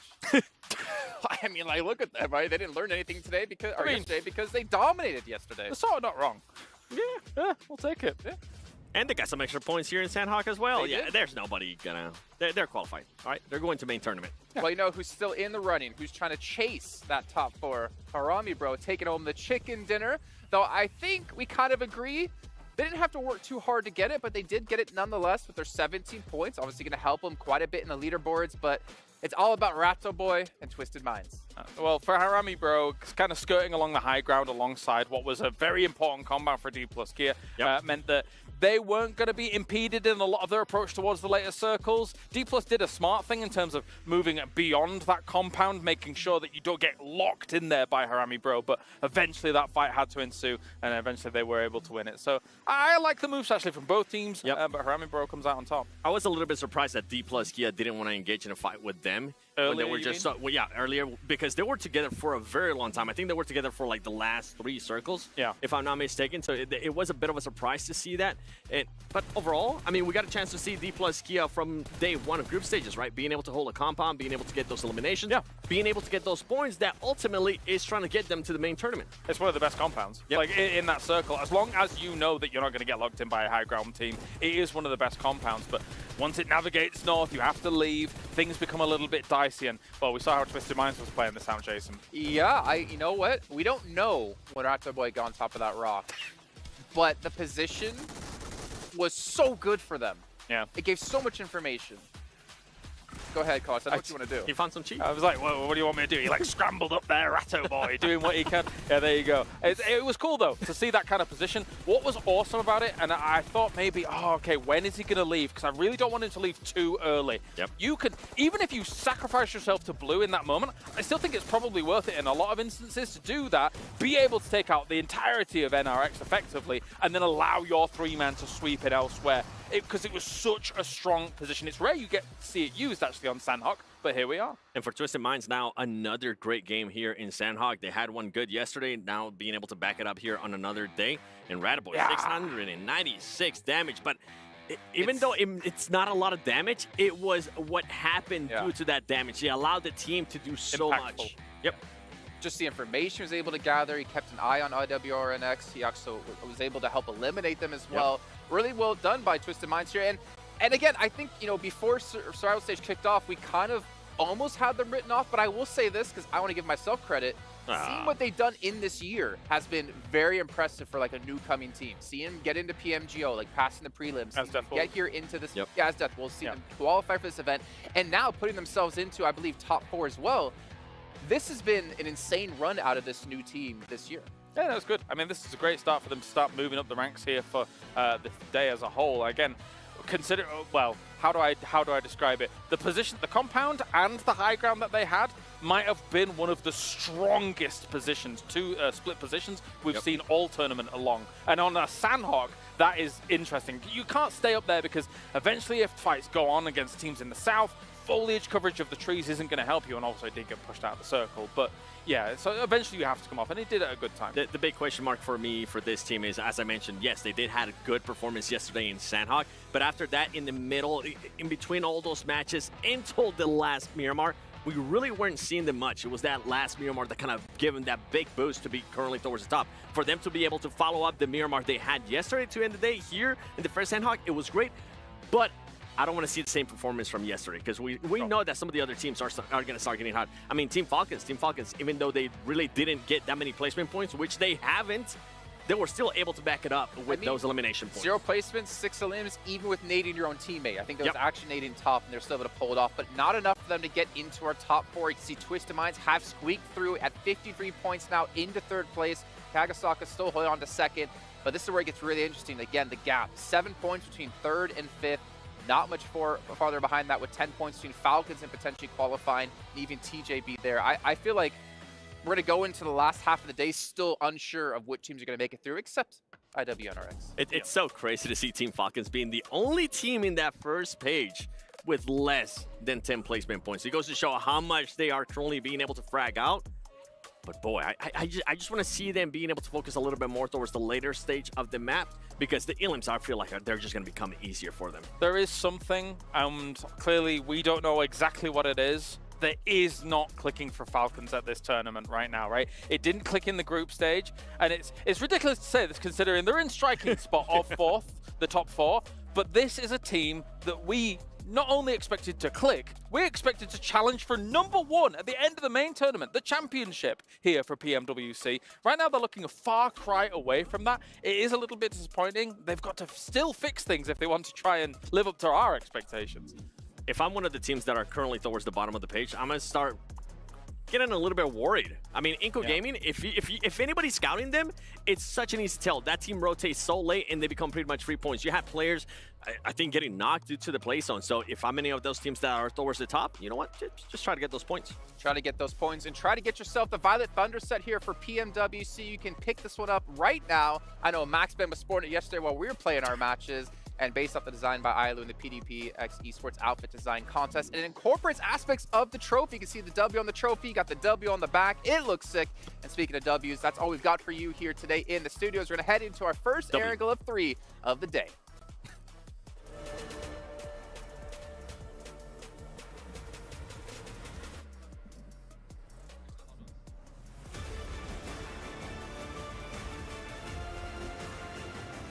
Hello everyone, welcome back. Game 2 of the second and last day of survival stage is about to dawn on us. But who will bask in its sun and who will be left in the shadow of the other teams, Blank? Give you a little bit of a cheeky pause there, by the way. You know, we like to keep you hesitating, waiting, ready for the games, because they are going to start popping off towards the end of the day here. Second match on Arangel, opening up our set of 3 with the GT20 Pro. Get that GT20 Pro. Does anything need to be said? Do we need to say more? It's the GT20 Pro. You get 3 air angles, and you get 3 phones. Everything that's good comes in 3s. Yeah. Okay. And 20 is probably a multiple of 3. If you're good at math or bad at math, whichever one. You're doing the math. Yeah, it's not. It's not. Well, there you go. Like I said, it's not a multiple of 3. 13's quite unlucky. It's exactly. Not that number. That's why it's not 13. That's why it's not 13. 20's where it's at, man. 100%. We're in the 2020s right now, where the greatest of action is popping off here in PUBG Mobile. And we're heading into our first angle of the day, as Jason has stated, because he's a smart man and he can see the screen. Jason Status, they call him. He gives us the statuses. Oh, yeah. The status update. He's always there, on time, on schedule, dropping bars about statuses. Yeah. He's an updater. He is. An innovator. He's never on the down low. No. Always keeping it fresh with that funky flow. Circle on that top side of the map here. Brute Force, again, another good position. So Brute Force has been given a couple of opportunities here, we'll say. Yeah. Opportunities on the map. They've been presented. Presented to them. And honestly, 4th place, feel like they can bump those numbers up. Right, okay, 52 points. It's not super safe right now. You want an 80, like IWNRX. They've really just, they're in the mood. As the boys on the desk are saying, for IWNRX, they just played that during group stage, which is fair enough. I mean, you nail it in the finals, in your region, you get the second chance. And this is what it's all about. You know, if you don't have the greatest of starts, at least you can bump things back up again when you get through to the survival stage. Yes, there's going to be less teams, but if you know you're a strong squad and you can just outplay the rest, I think IWNRX, they stick out a little bit in this lobby, I would say. At this point, it feels like they don't belong here. I would argue that they might as well just rebrand to IWNL. I will never lose. Yeah. That's what they do. They never lose right now. Right Apart now. from, you know, right now. that one. But, we don't talk about that one. We don't talk about that. Exactly. Yeah. They didn't technically lose. They just didn't carried win. on. Yeah, they didn't win. Yeah. And that's fine. That's fine. As long as they don't go out during the survival stage, technically, the acronym still very relevant. At this point, they've still never lost. Yeah. You know? You are right. Exactly. You won the money. No, it's fine. I know. I'm just, you know, I'm there. I'm dialed in. Oh, you're trying to be like Jason right now. No, I know. I'm just trying to copy him. Trying to copy him. I know. I'm sorry. Stop that. I wish I could be Jason I Kaplan. clocked on a little bit too late. You've there. spotted it. I'll put it. I'll take off the Jason suit. I'm sorry. Put it back in the box. Yeah, let me just reduce my size from 7'2" to a classic. I'll take my platforms 6 foot. off. Yeah, back to 6. Yeah, a lot of teams here already situated themselves on the map. Team Spirit down towards farm. Honestly, it's not a bad... I actually like the split that Team Spirit take. But they are surrounded by a lot of teams who currently are just playing so much better. I mean, Twisted Minds have really turned something on during the survival stage. Ratto Boy making some interesting plays. A lot of that high ground abuse going on from this team. And they seem to be good at it. Seem to be very, very good at it. It makes sense that Ratto Boy likes the cheese, and it's been paying off. Like, they've been really good at plays. The best plays. Yeah. The best of plays. They are. Yeah. It's good to see. Stilton. Yeah, well, I mean, they're Stilton on a lot of these other teams in the lobby. And I think that it's fair enough because when you get to a stage like this where you really have to bring out all the underhanded tactics to get your way through. Especially if they want to Bree in the top 4. Yeah, exactly. Right now they are in the top 4. Any other cheeses?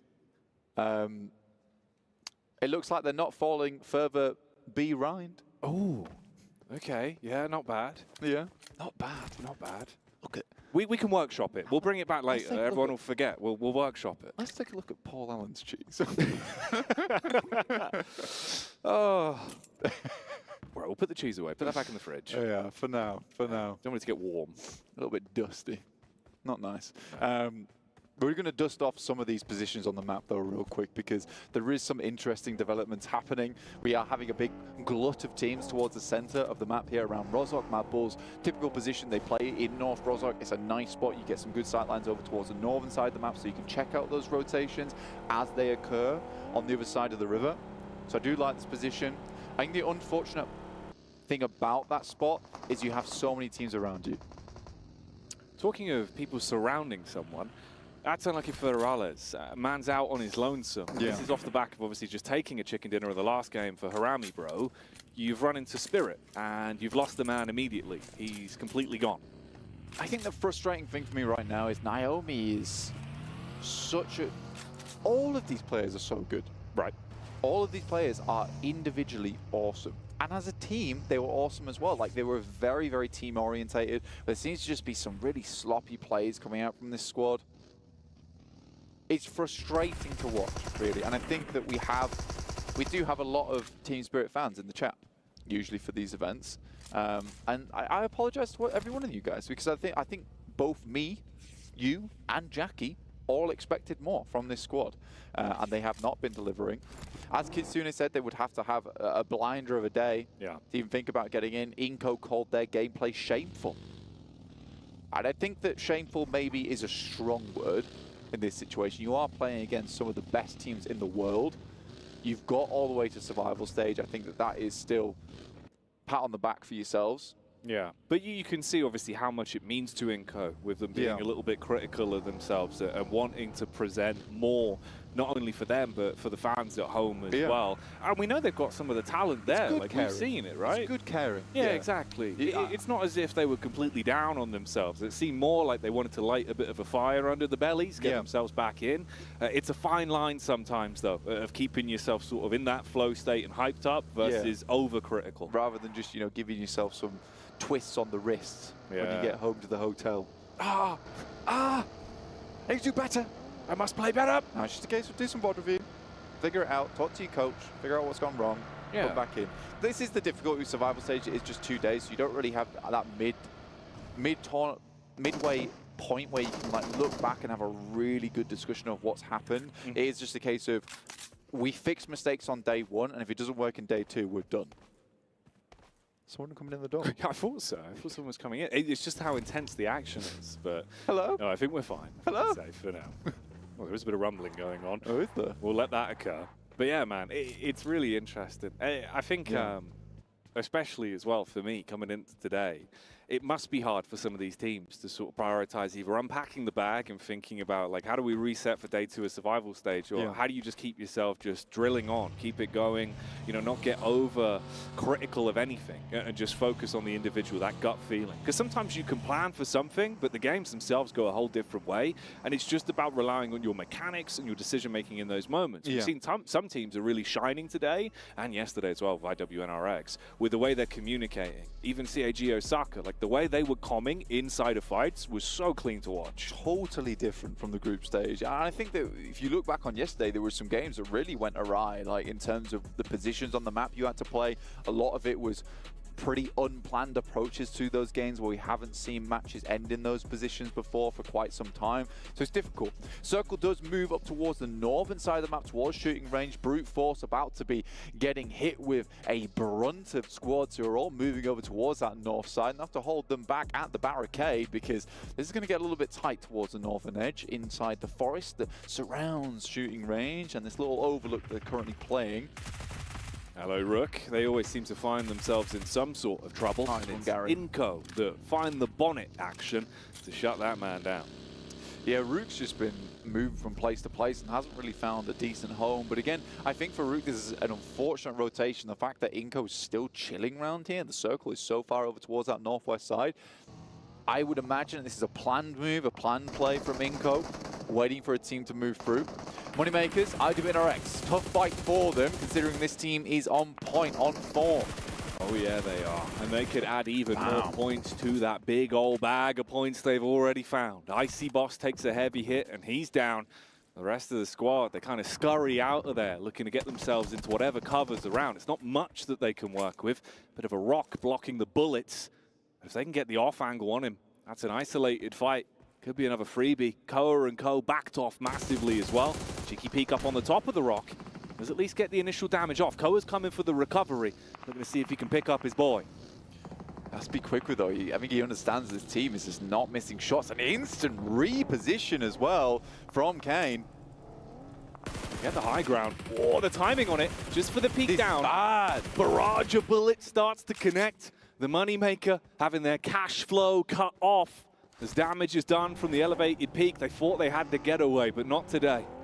Bishke might have to double back here, pick up Koa, but he's got the vehicle, and I think Bishke just has to move on with his life. That was a great reposition by IWNRX, and I think that's the cool thing that we see from this team. As soon as they sense weakness or blood in the water, it's a case of it's all go. You know, the key is turned on the ignition and they're over. So they finish fights very quickly because they immediately know when the tide's shifted in their favor. And it's a very, very smart thing. It's a difficult thing to do during these fights. They seize the initiative whenever there is an opportunity that's presented for them. And there's respect in that alone with how they play it. Oh, huge backstab. This is the off angle they were trying to find for so long. Making focus on the majority of the squads. The Frozen can find the backstab. Yeah, dude just splits up, confirms that one. Makes it look easy. Yeah, it's very nice. And again, just the confidence to be like, I can make a solo play here. I understand that I've got him. The rest of my squad is already locking him in position. We are going to get our next circle, though. You can see it on the top right of your screen here as we head into our latter portion of the match, northeast shift. And you know what? Brute Force might have a decent spot to play around with this position. Falcons coming in from the northwest, though. We've seen Brute Force and Falcons clash a couple of times. The Falcons want to get a bit of momentum going, climb up. They need to keep this going over the course of the whole day. Obviously, we still got a fair few games to get through, so don't overlook them. They're in a good spot in terms of the standings. They've had some nice fights. Felt like a lot of teams have wanted to scrap against them, though, of course, trying to deny that growth in points and make it harder. One team that has also been swelling and finally had the bubble burst in the previous fight was Tongjiabao, and they're going to dive in on Brute Force. Bit of a head-to-head clash between these two sides. And you've got that rotate that come through from Falcons if this fight extends on for quite some time. Right now, Brute Force trying to send some grenades over the top, but decent burst on the nade there over towards Prepod. We'll send him back slightly. So that's one of their frontline members. That was a much-needed tag over towards Flower to keep the team of Tongjiabao at bay because they are gnawing at the bit right now to get over towards Brute Force. They retreat, head into the buildings, and get into cover. Brute Force looking to keep some distance then. Not be overly exposed on the push that was thrust towards them from Tongjiabao. An abundance of nades thrown out, just trying to create a bit of space. You get the POV of the Mad Bulls as well. How their setup's going. Not in a bad position whatsoever. Meanwhile, this is what Inco are up to. Coming close towards the defiant team of CAG Osaka. That are still in a second place right now. Not that far away from Twisted Minds closing the gap on them potentially, if they keep playing like they have been. Right now we've got about 8 teams still outside the circle, so although it looks kind of hunky-dory for a lot of squads that are inside the circle towards the center, I think the positions are going to start taking up quite quickly in this circle, so a lot of these spots start to get fairly crowded. Elbow to elbow action. Kine move through in the vehicle, take some shots over towards the squads rotating through. Just confidence plays, but Brute Force sensed that. Saw the plays coming through. Good shots, but look at that. Frozen instantly on the swivel. We'll find a player from Brute Force. Neos goes down. You got to remember that Tongjiabao was close by, and they might capitalize on that. Frozen like an owl with an AR. His head's turning and he's burning with a rifle. Meanwhile, the other animal on IWNRX is Zed Wolf. Hang on a minute. Falcons find another opportunity. You got Icy close by the tree line as well. Getting a bit of a read on this one. This was a three-player fight. 3 squads, rather, that were sort of thrust into a bit of combat between one another. And everyone's trying to see when the opportunity is to go in, steal away those points, see if you can make the most out of what is becoming quite an uncomfortable bit of territory here. And for IWNRX, they're sort of just got that Chad-like swagger into the circle. They're shouldering people out of the way. And it's working out for them. Circle does move further over towards that eastern side, giving Inco the opportunity of a lifetime here. Look at this chase down, man. The sprays are so accurate on target. Switch the seats, potentially take some shots back, but Pandem is being run down. It's the drive-by. And Swain is saying goodbye to the man that is in front of him in the back of the vehicle, drops the first, looks to put pressure on the player that tucks in towards the tree line as well. And they've just bullied them. These guys are mobile at the moment. Place to place, Moneymakers up against Besiktas. This could be a big nade from Bishkay. Out the window it goes! A double knock. He's low, but the other player from Besiktas is not regrouping on that. He has to hit the DPS. We'll find it.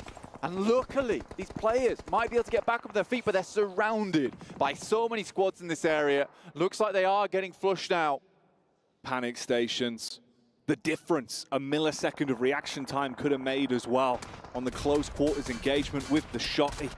But that's all ifs and buts. It's in the past. We'll focus on the present, and that's the amount of damage that's being done onto Harami, bro. Rook It looked like, again, they were going to have a rough start to a game where they go down early, get fragmented, have to fight on the back foot, but they bide their time, side strike, deal some heavy blows back onto Harami, bro, and it's only one man left. DRX also moving in over the hill. That's Mad Bull spotted. Tulika isolated in the fight. Man couldn't pull off the clutch. They jump straight back in the car and dip out. At this point in the game, there's so many angles to work off the back of here, Jackie.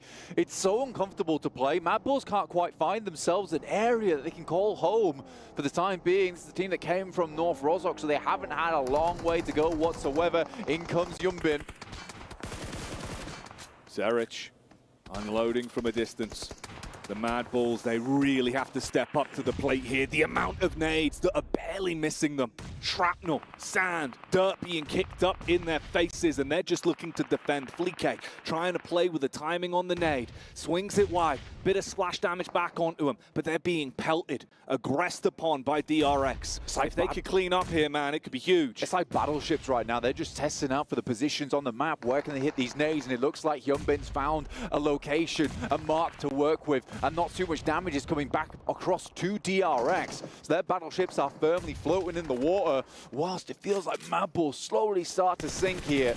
Oh, they could be sinking, but maybe there's a chance for a recovery. The strong sailors of Mad Bulls, can they pick the pace back up, find damage to establish control in this firefight that's been going on here? The battle over the base. Who's going to be lord of the land when it comes to the end of this one? Nice nade. Fleek replying. A three-pointer that gives them confidence back in the fight. He's looking to get the angle on it. Shrouded behind the smoke, though. There's the peek up. Takes a couple of shots. Few bullets whizzing on by. Blue moving in here. They are firmly in the waters of the storm right now. Soes tries to move up, but hunkered and bunkered down. Mad Bulls hold DRX out with just a smoke between them. Manage to keep this one alive for the Mad Bulls. Circle moves north. They've got further to swim here. Difficult position to play. Right now, Inco, like I said, opportunity of a lifetime. A salesman come by the door, gave them this position on the northeast side, and they're going to try and work with it. It's prime real estate for them. But can they maintain it? Can they hold on to it? Accumulate wealth on their investment? Or will it be the other teams nipping at their heels, starting to snatch that land back off them? IWNRX still with 4 players alive. Fair few squads here taking some hits. CAG Osaka trying to get the res back up so they can stay as a 4-man squad. They'll at least be able to squeak their way through that one with 4 still alive, but it could get uncomfortable the longer it continues. You got the compound set up as well from Brute Force. That's just the trio, but it could still be a very lethal set of teammates there. You've only lost Neos there, and he got caught off by an unfortunate position. Coming through from the Falcons, Twisted Minds though take down Zerich. Nicely done. In comes Brute Force. Looking for some more here. Falcons though don't want to let this one go in the favor of the team trying to push in. They've got 2 teams to worry about here, Jackie, and just 1 player to rely on. Icy. Oh, I see. This is going to be your hardest task yet, and they try to use the elements against him, turn up the heat and make him feel uncomfortable with a Molotov. Throwing in those wide nades, the reposition barely over the top. That one wasn't cooked long enough to blow him out of commission, so they closed the distance on the Falcons and shut them down. Not even sure. I thought I saw Freezer in the elimination feed there, but IWNRX, what a game this has been from them. So incredibly aggressive, moving from post to post here. Setting up a line of operations. And they've got all the executive decisions going on inside this map. Everyone else just bending to the will of the Wildcats. Oh, they do not want to stop either. They get that spot down onto Rook. Barely a thin shroud of smoke cast out from Vic to back up his 2 teammates that are further away behind the tree. But they still find opportunities to punish, and you get the backline stab in from Inco. The Lions that have been waiting to pounce, but look what's happening here. That's exactly what's going to occur. Spirit, slide in, try to bring the hammer down. Panicking on contact, Effect gets hit. Nomi replies. You got the distance firefight from Kitsune as well as Inco bail. Inco crumbled under the weight of Team Spirit there, and they don't lose a player. Nunes might be coming back in for a little bit more as they go for these reses. They have suffered 2 players coming back in for a bit more of a regroup. It does look like with the amount of angles on the side, they're going to have to just dip on out of here. Inco, with that opportunity, snatched away by the thieves from Team Spirit. They get in, snatch away the elims and make out like bandits. But Inco, they're just thrown into another team. From pillar to post, a rock and a hard place of rifles facing down at them. Tongjia Bao finally start to step up to the plate as well, getting one knock across onto IWNRX. They've still got ammo. They've got rough positions to work with. They try and build themselves some geometry with the smokes and block off the line of sight that exposed the Spirit. Team Spirit crushed in by the circle here. Vitali, last one alive, might go for a backstab with a PPP zone. But honestly, for Team Spirit, a lot of teams towards the top side have already been knocked out. A 20-point game here might set themselves up for something later on. It is a wild chance in hell, but it might be available. D plus Kia, similarly, removing the members from CAG, Osaka. Another fight that's broken out. Control the compound, relying on one man to make hero plays with the shotty. But there's no chance to deliver that lethal package as he's gone down. The postman removed and the team out of luck. CA to the GG for Osaka there, as D plus Kia will take them out of commission. Flower, the rest of Tongjia Bao fighting for their lives in 8th place. 4 elims now for Nomi and Team Spirit. Only bringing back some of that caliber we saw from him in the past. Takes down another in Zed-Wolf, and he's got eyes on. You don't know me, now you do. Ooh, strikes from the side. Shots, bro. Unloads onto them. Pinpoint precision. Team Spirit saying that they wanted to bring themselves back alive today. 5 elims attempting to go toe-to-toe with any team that steps in front of them. Even with the big dogs in the lobby that are racking up points non-stop, they win out versus IWNRX. We thin the herd some more. Our squad's starting to drip down now. The drip goes through. Teams are going to be lapping up those points at the same time. Tongjia Bao retreats. Scared by the onslaught coming through from Team Spirit. Twisted Minds. They've had a quiet game, but they've still found opportunities for elims. Taking smart fights and keeping their distance. It's D plus Kia that are ahead of them. I mean, Twisted Minds right now, they're just consistently in this top 5 every single game. Scary prospect for teams trying to move up. 5 eliminations right now, pretty decent. Bounce on the nade, won't go too far. D plus Kia with 4. Some fearsome teams still in this lobby. Twisted Minds, D plus Kia, Tongjia Bao. And it feels like yesterday on a repeat with Twisted Minds, TJB, and Team Spirit. They really stepped up in the latter portions of the first day of survival.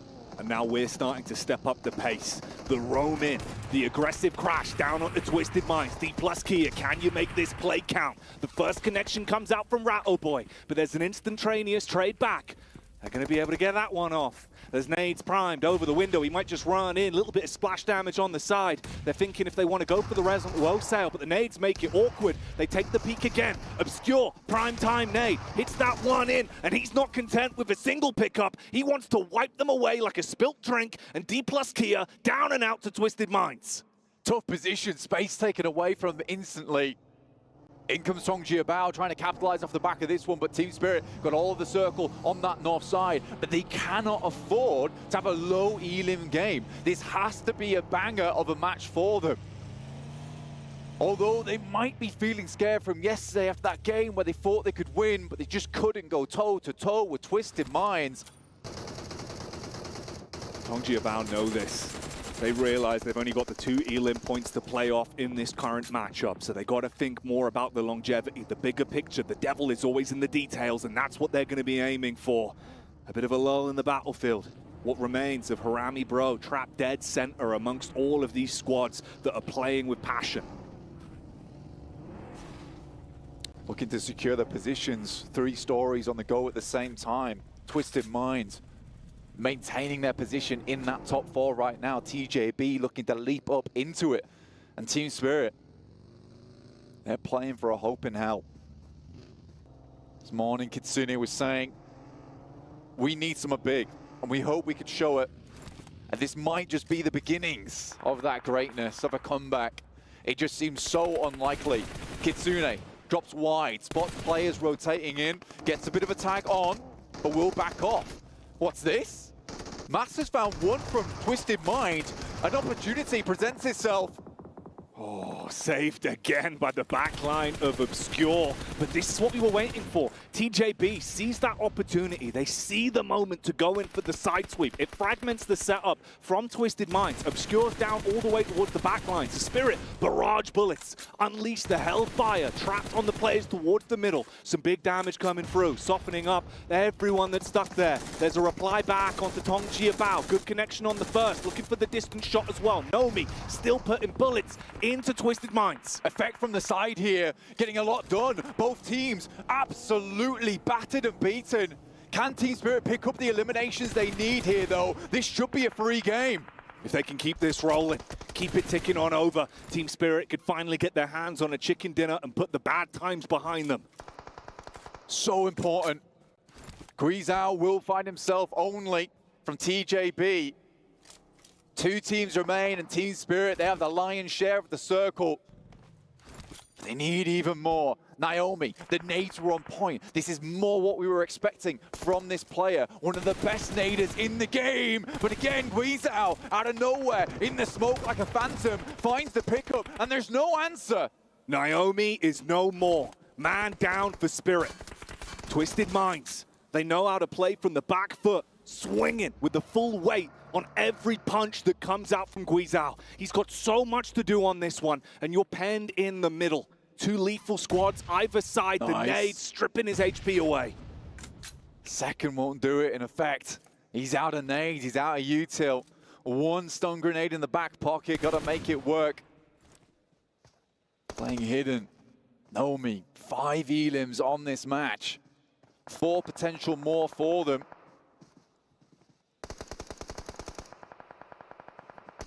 Hot shots here and there. Little peaks, no overcommit. Don't give away that edge. Don't make the first mistake. Either squad waiting for the go signal to swoop in and commit off the back of a nice opening engagement, making the most of the limited utility that's left. GK first, Flower. Nomi on a wide rotate on that northern side. Looks like he might have been spotted though. He curtails back to the rest of his team as we hit a bit of a lull in the moment. The action, Molotovs sent through, preventing Team Spirit from walking too far forward. Kitsune gets hit by that, but a nice nade. He moves forward through the fire. We'll take a tickle from it. That's the man that could have made issues. Guizhou lurking in the middle. If he got some important shots off, he could have thrown this game in either direction. But now we're just down to the last 2 squads. Tong Jiabao versus Team Spirit. Tong Jiabao looking to guarantee this one and keep on climbing up. For Team Spirit, it could be the start of something new. They'd have to have a hell of a day ahead of them in the last day of survival stage, but it could all start here. A lot to play for in this one. You can see that with how confident they're being in not overextending, playing the long con, smoke walls up, give yourself a shroud. Nomi went for that initial split from the team, trying to play on the off angle. They mirror matched it, both of them recoil. Slight split now. They don't want to over-egg the pudding on this one because they need this to be sweet, sweet victory. 9 elims feels good, but they need the 12 elims and the win to have a shot. That would be a comfortable position. Stun grenade out. Over towards Flower, being pushed in by the blue. Out comes the shot. There's the first one to TJB. Spirit opening it up. They get the initial engagement they were waiting for. That first strike. Shut down the Flower. Leave him pushing up daisies. Start to set yourself for the summertime to shine versus Tong Jiabao. But they want you to go down heavy. The punishing plays come out. They start to push the initiative. Bullet after bullet rattling into effect. He's panicking behind the tree. He's trying to make the plays. They close the gap, find the pickup. Tong Jiabao with the win. An unbelievable play from Tong Jiabao. One knock into another. And Team Spirit do not have the spirit within them to keep them cool, calm, collected towards the end. And it all comes crumbling down again around them. Luckily, they at least secure the elimination. 16 points, but not the game that they were searching for. Again, Spirit with a meteoric rise in some of these games, but when they reach the final hurdle, they crumble. This time around, it's TJB that are able to upset them even with the initial knock going towards their squad. They still reply with good movement and good target prioritization. That's a hell of a comeback from TJB. Should not have happened. Should not have been able to happen. Kitsune just makes another grave error towards the end of the game, peeks out too far, and it sets things off because Nomi was on a really nice approach to the side. As soon as Kitsune goes down, all of a sudden that position becomes so much more weak in that situation. So frustrating, I imagine, for Team Spirit there. But again, this is a start. It's not what they needed. It's something, but it could have been everything for them in terms of the momentum of the day and a potential pathway to climb. Whereas climbing is what TJB have done from securing the chicken dinner on this one. Direct competitors with Twisted Minds at the moment, man, because I think they've been so close to getting ahead of Twisted Minds, but Twisted Minds constantly there every single game. And getting 12 elims on that match for Twisted Minds just pushes them further towards the top right now. And I think that those teams in that top 4 are absolutely differentiating themselves, because although, yes, Team Spirit were able to get quite a few points, they're now firmly in the middle pack, which is like 40 points. And then we're jumping up into the 70s, into the 90s. It's tough. It's very tough now. Yeah, the buffer that they have built themselves at the top of the food chain is going to be hard to get into. We'll see if maybe miracles can happen here when we get back in after the break.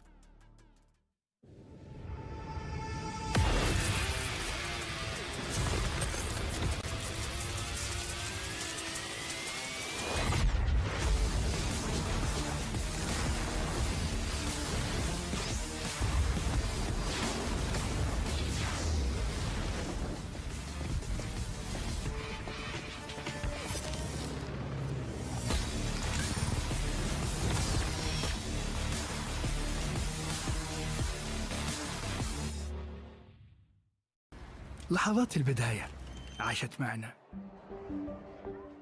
كنا نحسبها وقت للتسلية بس. نحسبها بس ذكريات. عبود أعطي أختك اليد يا ولد. ابتكرنا فيها ابتكارات، وإذا بغينا قلبناها خرافات. كنا نحسبها بس لمة وصحبة وسهرات. انتبه نوب ترى نوب. لكن كنا نشوف عالم ما حد يشوفه. ليت يشغل وقته بشيء يفيده. الله عليك على اليد سود. عالم كبر وعاش فينا. عالم الحماس فيه يوصلك كل مرة لحلم أصعب، بس ما يصعب عليك. بارت معك وين ما تروح.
The second match of the final day of the survival stage is just done and dusted. So let's do a little bit of a recap. Twisted Mind, particularly one of the teams that is the bridesmaids, not the bride just yet. They were so close to the chicken dinner on the first match, but it's instead Harami Bros that were walking away with those elimination points as well as the placement points. For match number 2, Team Spirit is in the same exact spot. They are trying so hard to get that chicken dinner. Unfortunately, it gets yoinked away, and it is TJB Esports that come out on top with their chicken dinner. And those are the winners for our first 2 matches of today.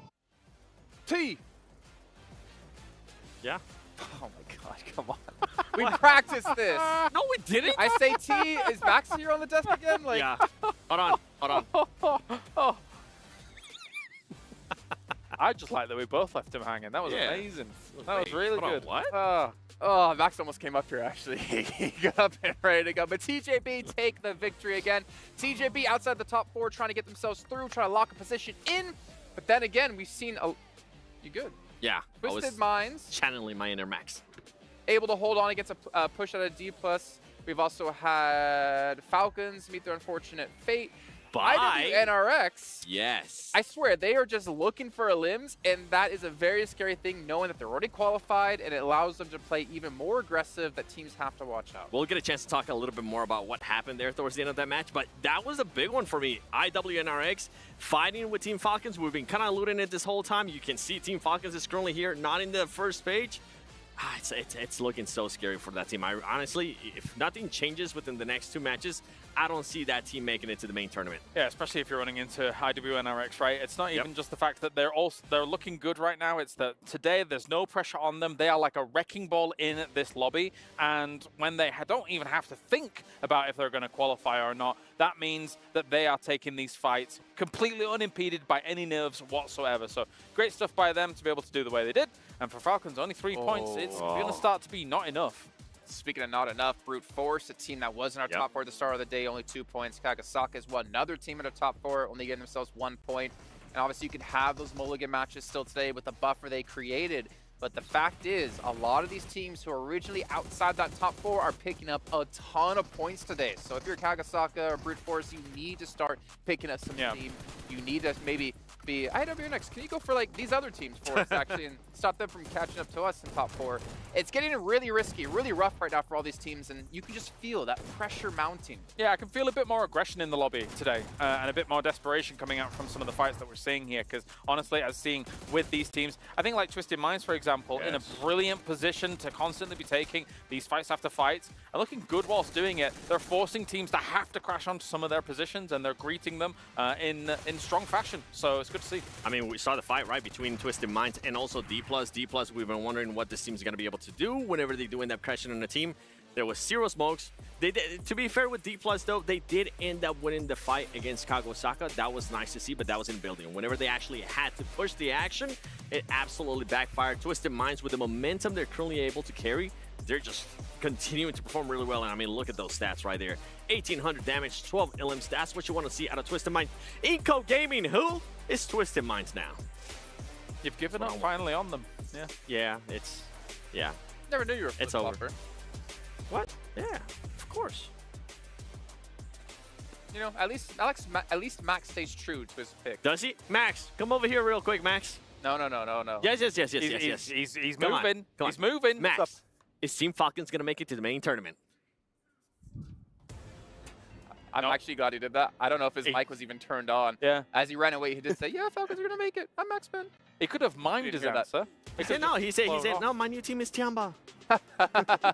Let's take a look at our overalls. Let's get an idea of where the teams currently stand, because we are done with a third of the matches today, which means we only have 4 left to go before we do know the last 4 teams participating in our main event. And IWNRX, I mean, 90 points. We don't even need to talk about them anymore because they're so far ahead of everyone else, but we can see TJB's there. Twisted Minds, 2nd place, man. This team has really shown up, and they're continuing to improve. They're starting to get to a point now where we, along the lines of IW and RX, we're like, okay, that team's starting to become a little bit safer. For me, Twisted Minds might almost be there. If we get another great performance out of them, maybe in this next team, I think we're going to end up talking about just third and fourth place of all those teams fighting against each other. Yeah, it is very close. And yeah, for some of these teams, just one good game will leap them up into that top 4. So it's not done for teams like, we're constantly talking doom and gloom about Falcons here. They still have an opportunity if they get a win on the board, especially to actually jump on up. Again, it's just, it's disappointing to see that they're not at number 1, if not already in the main tournament. Team Spirit, 33 points, by the way. Yep. I can't. What was the 4th place cutoff? I didn't actually catch Fourth that. place cutoff. Currently, it's 57 points. 7. We feel like it's going to be in the 70s, at least from my point. It is possible. Depends, a little higher. Yep. It is possible, but they need to have basically a power day like we saw them have to get into the main event. You guys at home who are watching, make sure you guys check out that PUBG Mobile has been nominated as the Esports Mobile Game of the Year. You can take the QR code and scan and get your vote in, but also, what else can they do, Claris, while they're there? They can head over there and give this man his vote. That's very important. All right. Well, in the meantime, we're going to head down to the stage with Sandstorm, who does have an interview for us before we get into our 3rd match of the day. Thanks, Kyle. STC Arena after we wrapped up our first couple of games, and it's been an incredible performance, and I'm joined by Dadinho from Twisted Minds. So, Dadinho, I have to ask you, how did you guys prepare yourselves, watching the group stage, coming into the survival stage? How was the team's preparation for this tournament? Okay, me as a coach, I try to anticipate as much as I can everything. So I asked for Twisted Minds. Thanks for this, Twisted Minds. And we came here like two weeks or 3 weeks before the tournament. To the players come to the stage and see how is the feeling and do the preparation and everything. So yeah, it was very important, and that's why we are doing so good now. I like that. They don't want to be surprised by, how massive the stage is, the incredible audience that we have in the arena, so they try to prepare themselves in every possible way. And tell me, how is the team's confidence after, Game 6 win in day 1 of the survival stage, and then we saw you guys get a top 2, a top 3 previously as well in today's games too. So how's the team feeling after that performance? Okay, I'm going to use a phrase that my IGL just said after the 6th game. It just said, exactly as you do gaming. I forget the name of the team, I'm sorry. The top 1 from the group stage, Alliance. So he said they get top 6 and the first day after the 6 games, and then at the end they got top 1. So if they can, why we can't? I like that. If they can do it, we can do it too. It's as simple as that. And when it comes to your team, do you feel like they perform better when they are under pressure? Yeah, this is one thing that me and our psychologists notice about this team, about our team. This trait from our team, like we used to start very, very slow, like being passive sometimes, and then we go to another extreme that is be so fast, and with the time we just find the base, the equilibrium. So yeah, that's it. I like that. They found the perfect spot. They're not going too fast. They're not going too slow. They're finding just the right spot. And as we've seen previously in today's games and yesterday, they got a chicken dinner and they got a top 3, a top 2 in day 2 of the survival stage. So maybe they can keep themselves in the top 4 and we'll have Twisted Minds in the main tournament. We'll find out. We still have a couple games left to wrap up day 2. So time to head over to the studio and see what's going to happen with the rest of our games. Take it away, boys. Thank you so much, Sandstorm. Always nice to see the inner workings of these teams that are playing really good here live at the STC Arena, and to get that check-in with Twisted Minds. Twisted Minds that have been having a blinder of a day so far. And as we reach effectively the halfway point for the last day of survival stage, that big question mark blank. Can they keep it up? Is there any room for other teams to sneak their way in? Will IWNRX continue to just look unbeatable? And I think that we've been looking a lot of IWNRX, and we had a little discussion, a little bit of a chin wag, let's say, before this game. And it does feel like because they're so secure, they are just going for the teams underneath them, right? The teams that are looking to move into that top 4, they're taking them out. But it's not D plus Kia, Brute Force, or Team Falcons they're worried about. They're worried about Harambe, DRX, Besiktas. These are the teams that they're going after, teams that they think are relatively weak right now, that they can easily beat, because they are so far ahead that if they can just secure Twisted Minds, TJB, maybe another team underneath them, which feels a little bit undecided at this point in time, that's fine, because they're going to stay at the top. So if they can enable those teams, this is great. This is good news for them. Yeah, try and keep that distance between them and everyone else so bolstered off of smart tactical fights. They're just influencing the top 4 right now. Yeah. But it's intelligent because it will sit them at the top, nice and safe, not give anyone an opportunity at a banger day out of nowhere. No, they're controlling the flow of the games. And it's not only because of the smart decision making and sweet moves they're making, it's also because of those GT20 pros, Blank. 144 Hertz. Taking us to the next level, to the extreme, because some of these players are having to play at that extreme, like we heard from Didinho. It's important, it's imperative.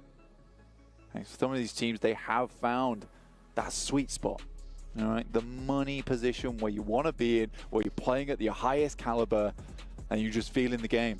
You are in the game, you're totally immersed. You hit that flow state, you're able to make the right decisions, rely on your gut. The communication's flowing, everything's good, comms are pumping out, no one's jittery. You've had long enough now to acclimatize to the stage as well. So breezing your way through here, knowing that you're running in the tournament itself is still going, it can do a whole lot for your mental game when the games pick back up, when we know our top 4 that have withstood the test of the survival stage.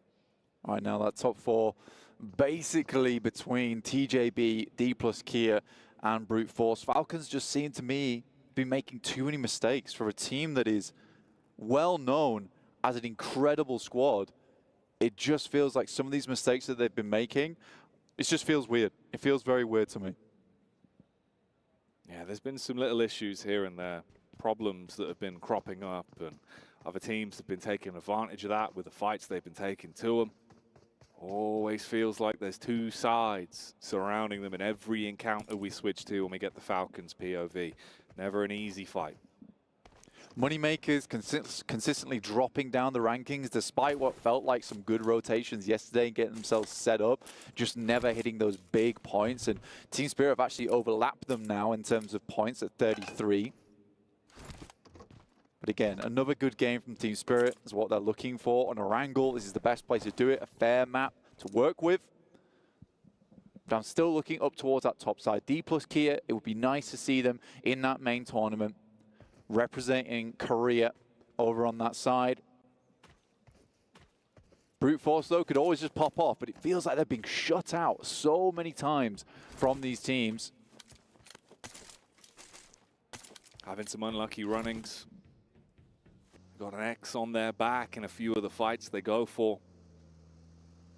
Towards the bottom end, it's been very uncomfortable for a few of these squads. Rook feel like they're basically just being passed around as the squad that teams know they can steal some easy elims off early. Always feels like they're down to a duo in the establishing moments. Inco, they were given a couple opportunities to maybe have games, maybe have moments, but they crumble in the moments. I mean, that last game, even just getting that northeast edge and then being crashed on by Team Spirit, who arguably, you know, sat down there with Inco as the worst performing teams. Just to get taken out by that feels really rough.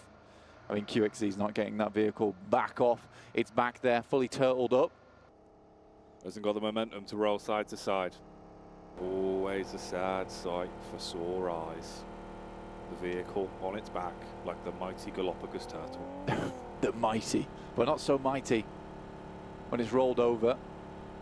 And my eyes are feeling pretty sore after that one, and only sorer. You should probably blink. I do love going from like the loud noises of a roaring engine to sweet cadence on a bicycle. That's what we've got here at PUBG Mobile. It's Bicycle Cam segment with Pandem.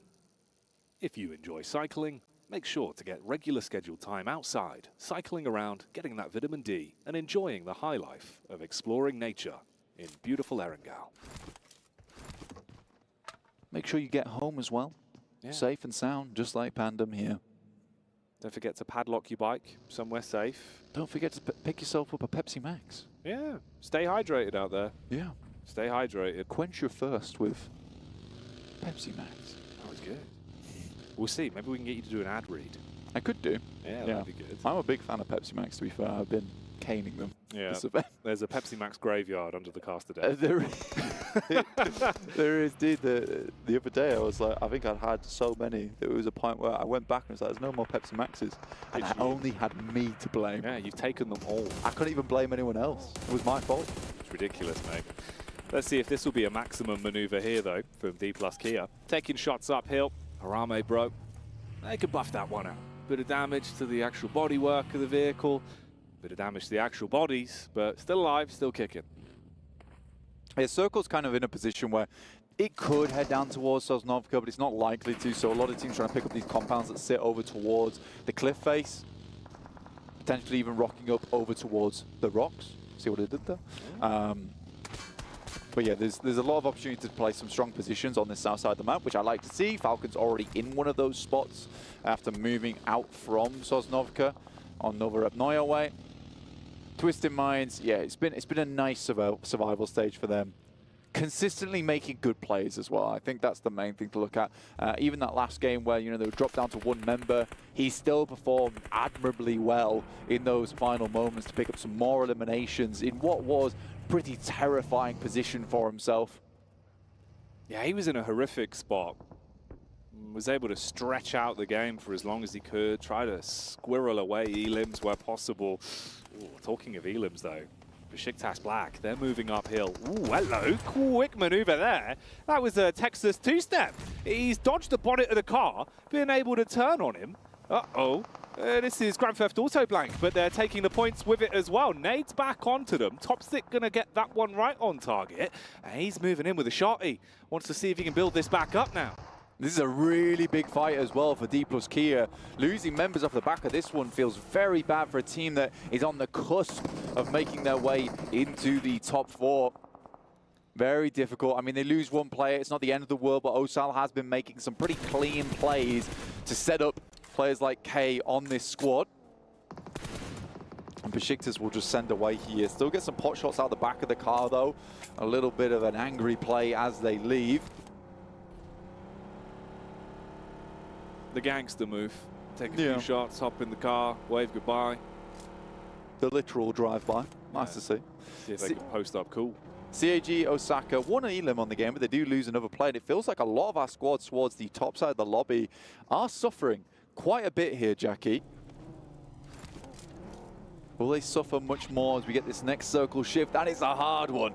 Over towards the western side. Sets up the moneymakers, potentially. Teams like Tongji Bao, Mad Bulls, Team Spirit, all going to have to face the tide, the wave of players that'll be coming in from that eastern edge. Might want to move further towards that eastern side. This is where you got to be fast and furious when you arrive. There's going to be no easy control of the map here. There for so many squads. Rapidly repositioning. D plus Kia. They're not out of position. They get a clean line of sight from the rotate from Besiktas Black. Put the bullets into the back of the vehicle. Now already, bear in mind, from the fights they've been thrown into this one, you're down to just a duo. So you do not want to have it taken out of your hands here. Ooh, nipping on the tails of Inco as well. They spot them over the ridgeline and realize they need to course correct, find safe ground. It's a tough maneuver as well for Besiktas to make because the vehicle is smoking. It's close to exploding. So they don't need to get far into this circle, or at least somewhere they can stay consistently for the rest of the game. And they do go boom. Blown to bits there as they were spotted by Mad Bulls. Seeing red. That was the little sidestep that we saw as well. That was how the initial damage was done onto Besiktas. Yeah, tough moment there. Luckily able to get Toshbik back up on his feet somehow, some way. Must have left the vehicle, and just as they left it, the explosion went through. But there was no follow-up from Mad Bulls up the hill.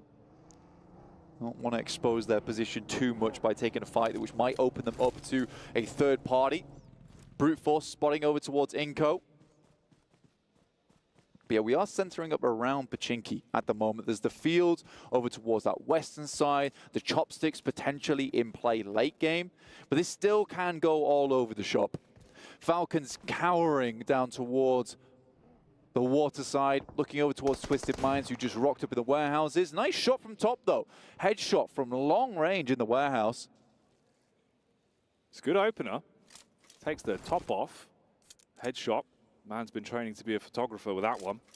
as he will get that opening tap onto Twisted Minds. They've got cover, got a bit of distance between them as well. I'm going to see if they can recover things. They do get him back up. There was no secondary peek off the back of Falcons, but at least they've assessed the lay of the land and know exactly where Twisted Minds are. Yeah, the difficulty here, the Twisted Minds, is the retrieval of the position, really, because at some point they're going to have to leave. They're going to be exposed to the sights from Falcons. Unless it's an incredibly hard shift on the next circle, it's likely that Falcons will be just right on the boundary, which we'll see right now. At the moment, Brute Force taking shots over towards Inko on that northern side. Tongjibao, Team Spirit, slap bang in a pretty tough spot for themselves, but they are keeping their cool in this location. Laid back, waiting for the action to start. Twisted Minds, they take a knock as they try to make that maneuver outwards. And this is what I'm talking about here. They might be able to get their boy back up. Really depends on how much room these other teams give them. Everyone's grouping quite close together now with the limited space that's becoming available to set yourself up in CAG Osaka. They were on the move down. DRX off to the distance. Tongjibao nearby as well. Falcon still firing off the warnings towards Twisted Minds in the meantime. And everyone's scurrying to grab themselves some land, some cover to play with. Now the circle begins to close in. Again, forcing teams out of position. Pachinki's still in this circle, as is the field that sits over towards its east side. And you've got some of that high ground that currently Moneymakers are split across underneath Pachinki. Other than that, pretty flat ground. You have that dip over towards that eastern side as teams don't really want to head over towards DRX's position all that much. They know that you can be exposed to so many positions in that area. Teams just keeping their cool. Twisted Minds were able to make it out. They know where Falcons are roughly, and this seems like a bit of a bold push to me. We'll see if it pays off. Already here you take damage. That's not the ideal start to things, as Icy gets shot down by the Mini 14, and a connection will result in them trying to play for the quick pick-me-up. Smoke's going down. That was off this angle here, way back towards the coastal ridge, playing off the top of the rocks for Pandem. Little snaps, little taps with the Mini 14. Technically a really strong warehouse to play if the circle moves down towards that southern edge. So I think for Falcons, they're going to try and set themselves up for a big chicken on the back of a circle shift. But again, this is feeling like it could go anywhere, and there's a lot of positions inside this circle which can open up for strong finishes. This compound that sits just on the south side of the field that DRX are currently in, over towards this north side of the map, very nice, as is the one that Besiktas have been able to pick up as two, though, so very crashable, I would say. D plus Kia looking over towards Rook, though. Nades in to open it up. Close, but not quite on the money yet. Instead, it's Chips that's going to be able to hit heavy with a peek from the sideline and deal damage back onto the Rook. The quick reposition as well. Keep them pinned from pillar to post, so they're trapped down the middle. Split the angles up. The zone ushering them in as well. So you've got to hop in the vehicle. You're taking damage from that right over the rock side. D plus Kia hard commit onto the weakened players, and they're able to deal with it. Nice plays from D plus Kia. Get themselves a fair few elimination points for them as well. Brute Force out in the wind. Looking for a bit more, but down to low HP, and they'll have to move out. IW and NRX get themselves a very sick position down towards this south side. Sitting pretty. The compound they've been able to confiscate from the other players. And concessions will need to be made for everyone else. You've got to think about getting a move on here. Bit of a chase going on as well. TJB nipping at the heels of the rotate from CAG Osaka, but that's right on the edge line of that setup for IWNRX. So if they can get their eyes on it, they could potentially steal away some points. That's what Moneymakers are also trying to do. You've got TJB trapped now. They scatter back, tuck in behind the van. Yeah, for TJB, they know how much these games mean to them. They are so, so close towards that top four. CAG Osaka, you said they moved in already and they've got themselves a position on the eastern side, but this circle is really unforgiving. A lot of times you're going to see quite a few teams trying to head up and create these car compounds on the base of the hill, just on the roadside, but that's not too possible right now with Moneymakers heading up that high ground. So teams on the outer edge likely going to wait for the next circle to hit and then make a bold move after. Those bullets over from the Moneymakers do connect onto TJB in the end. Once again, knock a player back down. There's the detonation the Brute Force were gambling on, though. And that's gigantic for them. Brute Force, down on numbers, but playing smart. Steal away the opportunity. Everyone was grouped up behind the vehicle. Entire team just goes down off the back of that. That is disgusting. TJB shaking their heads of disappointment in that game. They almost set themselves up for a good one. Up the hill as well, splattered on the front of the vehicle. D plus Kia leave a smear of root behind. That is a filthy play. Despicable scenes from Brute Force. Living up to their name on that one. Vehicle uppercut. Kind of disgusting. Sent him into the air.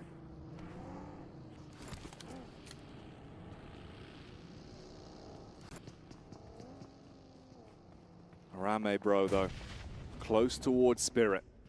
Off the back of the highlights, we'll give you a second to breathe. Focus back into the gameplay that's occurring before us. Spirit looking to defend. They spot him on the angle. Cleave round the corner with the butcher knife for the DBS, but no clean connection yet. Federales given the opportunity, trying to bait him out with the sound cues, making loud footsteps round the corner, see if you can get him off the heel. But he sticks to his guns, holds down the bottom with the SMG. Can Nomi get the connection off? There's the first tag, Molotov through the window, he dives around the corner, but the refrag's good. Wow, this is a nice play as well. They're able to get all their players back up on their feet. 2 limbs accrued, but again, there's more action over towards that western side, and they're about to get pushed in by the blue itself. So a tough rotate for Team Spirit. Falcons waiting in the wings down towards that south side. Twisted Mind moving in on IWNRX at Wizard Tower, and he's casting magical spells to make Twisted Minds disappear. Team Spirit, they lose Kitsune on the cross. Still keeping 3 players though, but Falcons always had a good idea of where they were, and Mad Bulls off in the distance on their north side. A 3v4, not an easy fight versus an aggressive team.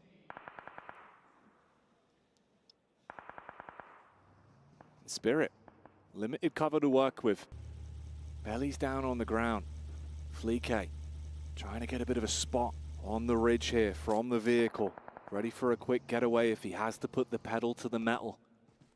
Naomi peering over the rock, sharing the utility and ammunition that remains below them. It's a real question mark to be had for Falcons is whether they head back down towards that south side or continue to pressure up towards Team Spirit. There's nades going in the top as Mad Bulls continue to try and jump spot this position. Nades going through now, back and forth, and I think a spot has come through there. I think a vehicle has been located for Team Spirit. They might be able to dip out, but it will have to be one hell of a rotate for them. Get into the circle, there's a shot from top though, onto effect, that's from behind. And it looks like the guys from Falcons are looking to just send on in. I think they realize they need to just send away, look for the survival play here at this point in the game. How likely is it to happen though, as Naomi barely gets away with his life? Everyone's getting detonated out of commission as the engine blocks are giving out and the players are crumbling over the heat that rises up from the carcass of the vehicles. Effect finally finished off for good. Naomi trapped, one man versus the world with everyone surrounding him. Falcons and CAG now focus their attention on one another. CAG, they set up the landmark in front of them, put down the reinforced walls. It's up to Falcons to break through them. Hit him with a strong punch and get into the melee with CAG Osaka. But Mad Bulls are creeping down on that north side, and it's something you've got to worry about.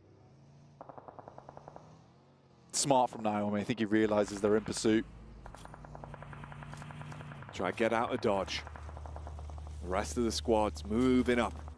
They know they need to get that right angle to open up the engagement, be able to get that heavy first hit off to then commit with the full squad and overwhelm when you're at the manpower advantage. Potential points here in Naomi as he's scattering back, drops down to the ground. Zerich really commits to the punish, and that's the sideline sweep coming in as they get the tag back onto him, and CAG deal damage to the Mad Bulls.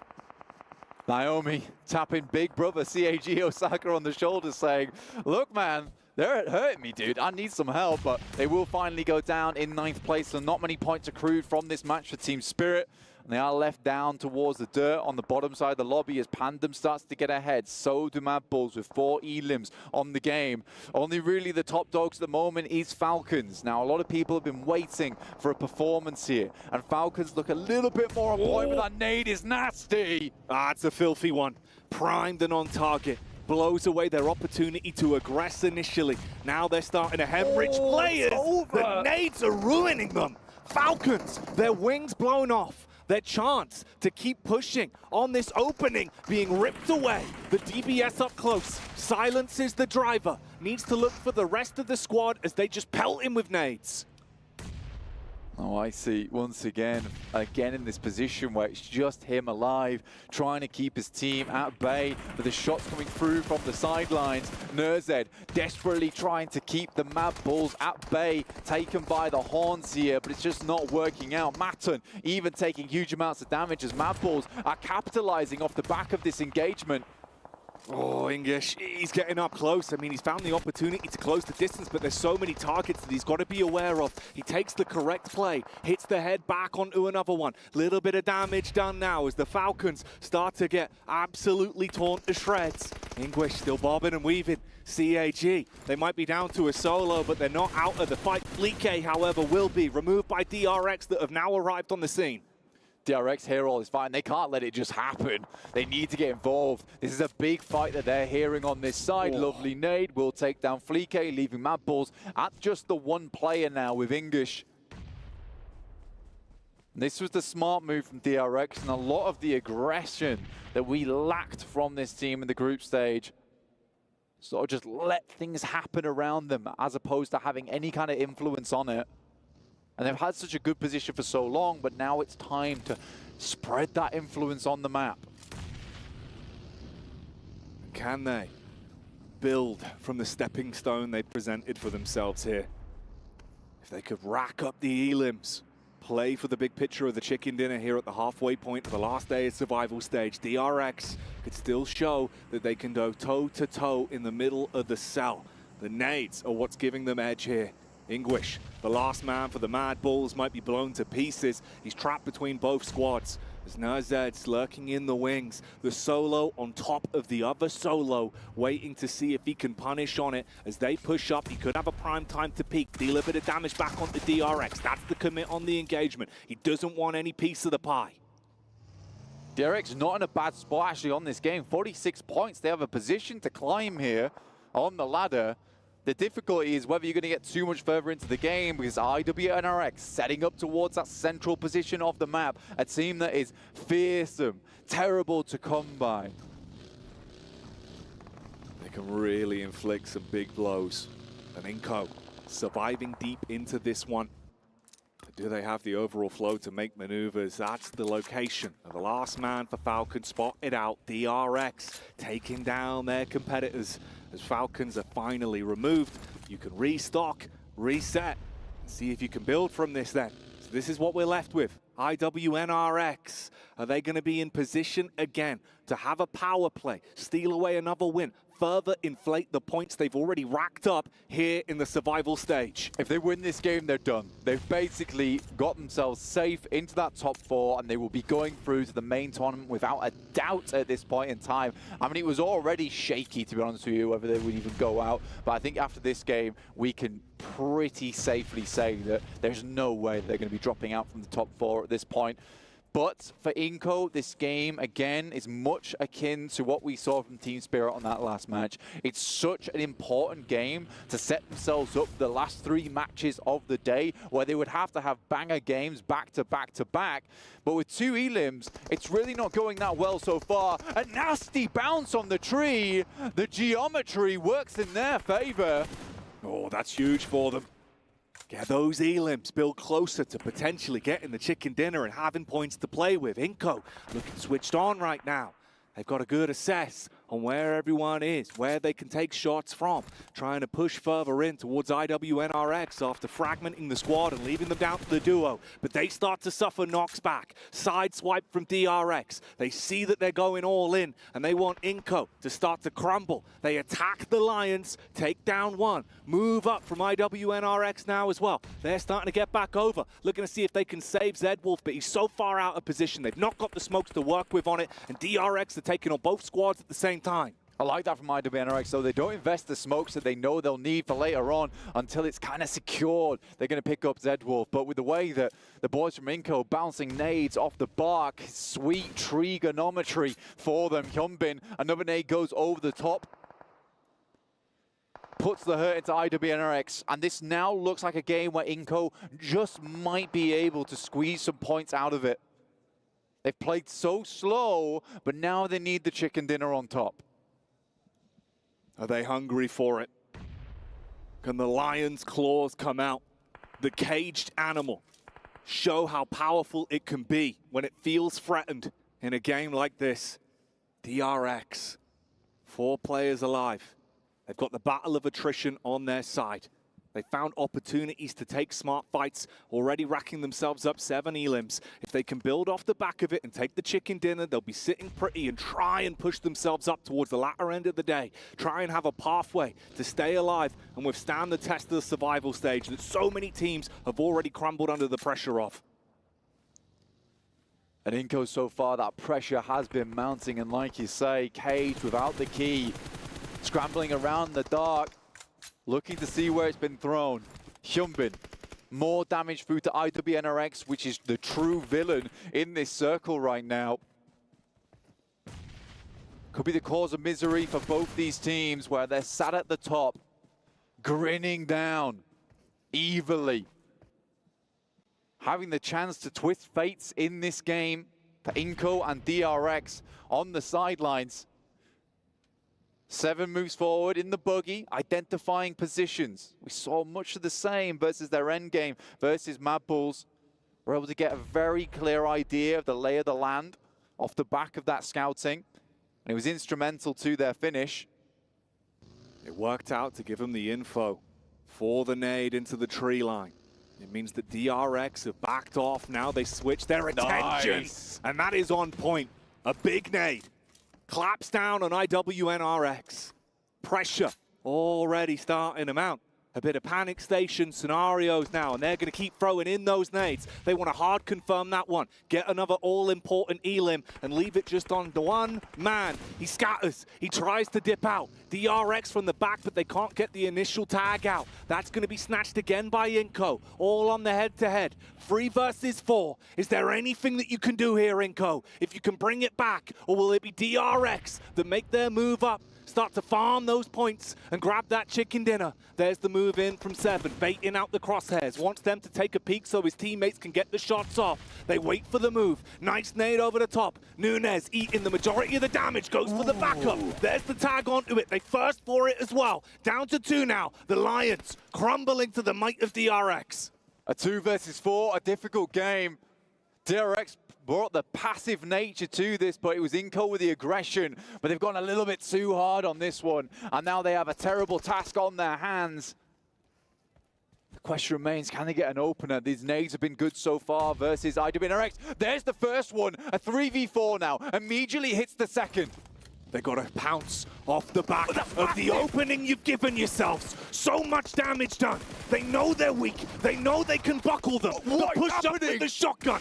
That's how you make it work. 7 strikes with the DPS. DRX are buckling, and the Lions of Inco are rising onto their hind legs. They need one foul swoop. It could still be a winnable game. They slow down the pace for DRX. They look to recoil and try and reset, seeing if there's an opportunity. The nades that have been so prime going again, but it's off target. Last one in the pocket as well. The pin was pulled, but there's no more to work with here. Similarly for DRX, this is going to be a battle of attrition. 7 on the other hand, he's still got ordnance to work with. It goes wide, but he gets a tag. That's a bit of information, Jackie. This could be a big one as well. Slightly shallow. Splash damage done. Fragments their HP. Sends them, scatter, that one's good as well. The nades from Inco have been the money for them. That's been the difference. But look at the play. 7 in the buggy. He gives no damns about his own self-preservation. He just wants to kick off the fight and instigate a potential game-winning play. As we see the flick up, that's the damage back. And DRX in the end, barely by their fingertips, clutch on to the chicken dinner. Unbelievable maneuvers there from Inco. You can see how hungry this team is. They're in the savannah right now. They're dry on food, but they are looking for it wherever they can. You can see the passion is still in this team, but it's DRX to take themselves a decent win. But it's too passive. And this is not what's going to get them to the top 4. I feel like teams underneath them might just be able to overlap them, but it's still a good game for them.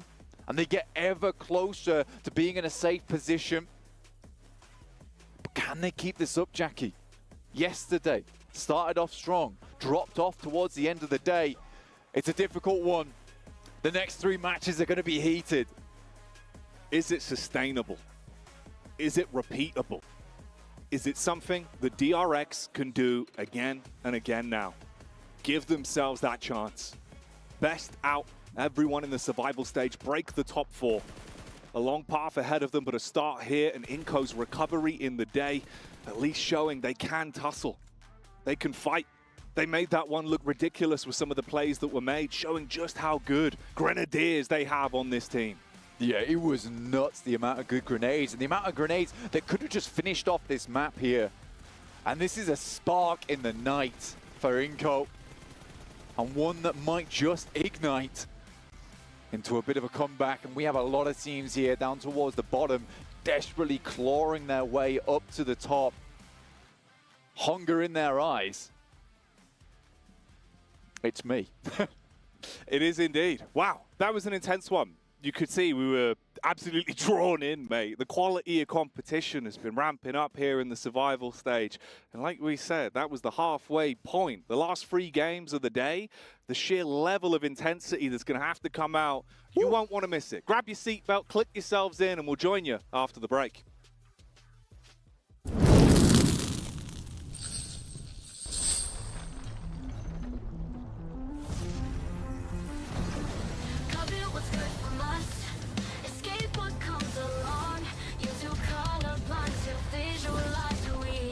What they want to live for.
They want to live for.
Well, DRX, they were in top 4 yesterday, and they're getting themselves back up there yet again. They are putting on a show here and proving why they deserve to be in the main event. But you know what? Speaking of events, Maxman, we do have the Ocean Odyssey currently happening within PUBG Mobile right now. And by the powers invested in me, I now pronounce the Trident's arrival. Perfect aim. That's exactly what I was going for. So, Claris, it's just you and me here on the desk. We got rid of Maxman. This is actually what... Oh, okay. They're actually saying all Falcons fans out there summon this Trident. What the hell, guys? To destroy Maxman. Oh, you're dead. You're dead. Oh. You're dead. You're dead. Stay down. This is awesome. I got to play a couple of games last night with this one. Okay, Max, I kind of need you for this part. You, Seven and I were playing, and we saw some, like, we had some sick thing happen, right? You picked up the Trident because obviously we dominate every time we drop. Gone. Not for you. Max. You'll have to claim it. You had your chance. Every time we actually dropped where there's Ocean Palace, we get the Trident, and we had a game in field somewhere. I don't remember off the top of my head. And you caught some guy out in the water spout, the tornado. And of course, Maxman has him hovering in the sky, and I'm just sitting there taking him down. It was phenomenal. The poor guy was just like, oh no, get me out. Oh, I didn't have comms on. I didn't hear him say that, but that does sound Probably like always do. Yeah, exactly. What the hell is going on? Or the stingrays, right? We're flying around shooting little bubbles at people, picking them up in the air, though. It's great when you're driving it. It's not fun when you have people driving it against you. Yeah. They're really hard to hit, but it's really cool to get from point A to point B super quick. Oh, Loving yeah. it. Super fun. Yeah. You guys should check it out if you haven't already. And maybe tonight, if you play, you'll run into us in a stack. Be nice. And you'll get destroyed by, hey guys, the MVP. Oh no. Or defeat Maxman, King of the Bins. Hey, I got 13 elims in that game, by the way, so like, King of the elims too. Sometimes. Well, hey, that runs. Oh, I did, yeah. Yeah, well done. Nice. He just doesn't even realize he just made a good, like, I just did a thing, yeah. Did a thing. But you also did a thing. DRX getting themselves a chicken dinner. I'm curious to see where it puts them in the overall leaderboards, but we're not going to get to that just yet. But a good finish out of them. And in a Claris, you're talking about position they had at the end, letting Inko fight it out as well, just kind of sitting back, waiting for their moment to shine. Don't get too aggressive. Don't get caught out here, and confirm that win. Yeah, it did feel like DRX knew exactly what they were doing through a lot of this. I mean, splitting off 2-2, having the highest point of the South Pachinki Hill, and even sending the 2-2 up towards the field. Yeah. What felt like it was holding out, I think it was Brute Force that was coming in on that angle, and DRX seemed to be just like, okay, well, we know that this 2-2 is going to work. I mean, it has good coverage from each other in terms of positioning. Yeah. I was still really surprised they were able to regroup without losing a single player from that. Like, able to regroup from a 2-2 into a 4-man split, that was very, very surprising to me. But it worked out great, and then when they can reclaim that high ground spot, because IWNRX is being pincered between Inko and also DRX, play the high ground position, you still have some utility to play around, you're going to get a very, very impressive win here. So good for DRX.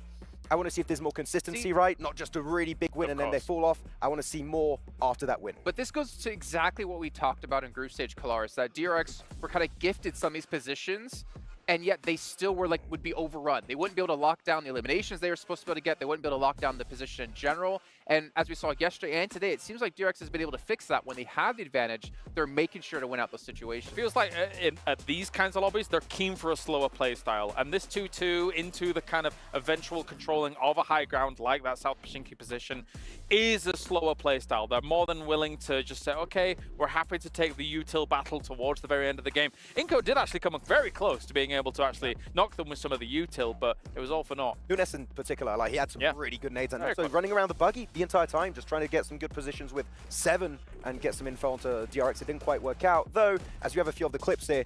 Talking about utility, Claris, shall we talk about Falcons? What the hell was going on there? I did wonder who was going to beat me to the punch. Okay.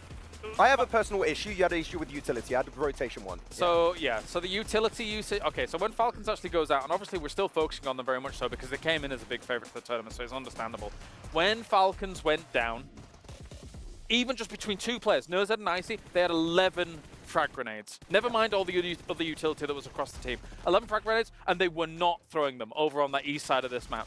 It's inexcusable. At this point, it's inexcusable. If you are under threat from being eliminated in the game, I mean, yes, they got 9 points in this game, but they could have a lot more if they'd have been a bit more aggressive with the utility and tried to keep themselves alive during it. I don't know what's going on with the team at this point. I do think that's the biggest issue with them this game. I had a bigger issue, a bigger issue when it comes to rotations. They were playing the warehouses next to the cliff, which is super strong position. Yeah.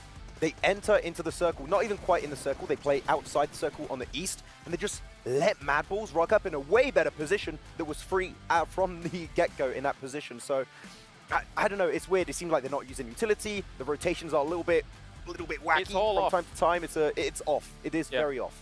I mean, I kind of want you, Kalaris, to even be blunt about it, like we were talking about off air. What did I say beyond that? I mean, they just don't seem like they're even trying. They don't really seem like they're caring too much. They're not playing like the Falcons that we've seen for the past 3 years, 2-3 years. Well, I mean, me and Max were musing, right? This is the weakest they have seemed in many years. In terms of, it just doesn't seem like, again, they're using the utility properly. Doesn't seem like they're using the rotations properly. And, I mean, the numbers from this, I mean, yeah, they get 5 limbs, yeah, they get 4 placement points, but it's just still not really enough for a team that should be challenging for the championship. We keep stressing this. They're not making it top 4 with this kind of pacing, for sure. Not right now. And like we're saying that this is the worst they've looked, I think this is what they would have potentially looked like when they had that big roster change, right? Adding the Z, adding Icy. This team was doing good after that big roster change, right? And now it's just dwindled away. They're just not performing up to par. So literally, I would love to know what's happening internally, because it must be an absolute fiasco inside there. What's going on in their minds? Because we've seen them in so many tournaments look so confident, look so strong, so powerful in the team fights, in the rotations, in utility usage, and none of it's clicking. Yeah, and it's really scary when you have teams waking up like IWNRX. You now have DRX that got himself some good games like this. They are going to fall behind, and it's going to be tough to catch up when you have now 3 matches left. And the thing is, it's not a significantly weaker lobby than they were just playing in group stage. Well, technically it kind of is, right? Because 12 of the best teams moved up into the main event, and then they're playing against the bottom 12 teams with 4 survival stage teams. They should be playing better than they currently are, but unfortunately it's not to be so for now.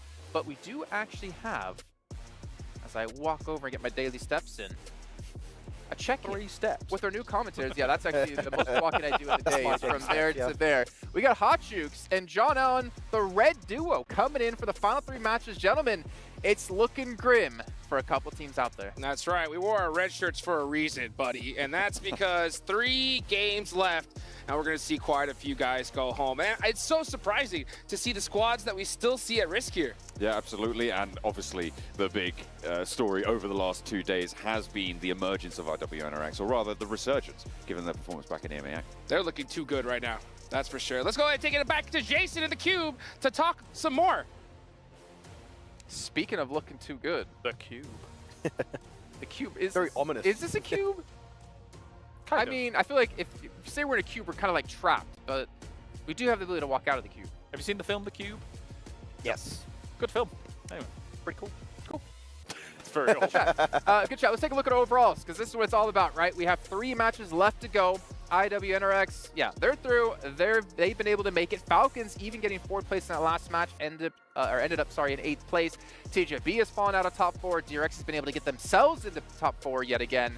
But this is like stupid. 7 points separates 4th from 8th. Like, DRX are not safe whatsoever. Kagasaka, which we talked about as being, what was it, 90% instead of 99%, they're not looking safe anymore. Yeah, big drop off for them. D+ Kia happening for them this time around in the survival stage. I feel like it's going to be down to the last game here to see who's going to be outside of IWNRX, of course, who's going to make it in. Twisted Minds are looking good to also make into the top 4, but I think it's like 2 slots remaining now, really, for the main event here. It's so unreal close. Unreal close between these teams. Again, you know, we're being hypercritical of teams like Falcons because we just expect more of them. But, I mean, even for some of the teams that are just slightly shy of that 4th place spot, right? Like TJB, I feel like they should reasonably, from their PEL performances, be in that top 4, but not currently. We were talking about it a little bit during this game also, Kalaris, that IWNRX, they don't really care anymore. So, like, that point sponge, they just become an even bigger threat here. And that means the point barrier into the top 4 is going to get lowered and lowered, which makes it even closer to the last game to make it into that top 4 position. So they're a big threat for this lobby there this time around. Yeah, there's money on the line here in the survival stage, but it's like, it's very small, the separation between 1, 2, 3, all the way down even, I would say, to 16th place. What everybody is fighting for is absolutely just be top 4 here and then get yourself into that main tournament, because obviously the prize pool at that point is ridiculous. Sizable. Yeah, and Miramar obviously will change some things around. We do have one more airing gale to go before we get into the Miramars, where we could see D+ come back up, since they're currently sitting in 5th place, but it is becoming very difficult for all these teams. I cannot imagine the pressure they're under. And Maxman, give me a quick hot take here. Oh, I'm saying Inca's going to win it. 7's not here. He can do what he wants. What? Inco's going to do something. Wait, no, he returned. Actually, they have started speeding up their rotations, so there's a positive change there for Inco. I feel like something's going to happen here. They heard you say it. They got 3 matches left to do so, but in the meantime, we're going to head down to Genie, who has an interview for us. Hi guys, Jeannie here, joined with Twisted Minds. We just finished 2 of the matches here on the final day of the survival stage. You guys are getting so close to getting that chicken dinner. Throughout the rest of the day, what are you looking to change to be able to get those 10 points for the placements? Vocês estão chegando muito perto daquele chicken dinner. Através do dia, o que vocês estão pensando em fazer para conseguir isso? A gente vai manter o mesmo plano, sendo agressivo, se posicionando bem, e é isso. Uma hora vai sair. We're going to keep doing the same thing. We're going to maintain the plan. We're going to be aggressive. At some point, we're going to get it. I mean, you guys got it yesterday, and you're doing really well when it comes to the placement points as of now. Do you feel any pressure? Vocês foram muito bem ontem. Quando fala da pontuação de colocação, você sente alguma pressão?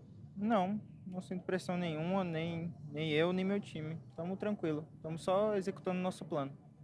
No pressure at all. We're okay, both me and my team, and we're just executing our plan. All right, cool, calm, and collected. I like that. Thank you so much for the interview, and thank you for the translations. See you guys. Hello and welcome back, ladies and gentlemen, to the STC Arena with the halftime show with Barney and Sandstorm. Barnstorm, hey! Well, we are halfway through our 2nd day of the survival stage, and boy, it's been spicy. It has indeed, because we've opened up with a chicken dinner. I'd say the first one being the most important of the day in order to set your intentions for the rest of the final day of the survival stage, and that being Harami Bro. Next up after that, we had TJB Esports claiming the 2nd and the 3rd claimed by DRX. However, it's not always about the chicken dinners, is it, Sandstorm? Who's been consistent today? Twisted Minds, they have had an incredible performance. You know, end of day 1, they were, 14th place, 13th place? They wrapped up game 6 with a winner-winner chicken dinner. Started today, again, building on that momentum. A top 2, a top 3, getting a lot of eliminations. So, and right now, 70+ points, 2nd place. Incredible from the Brazilian side.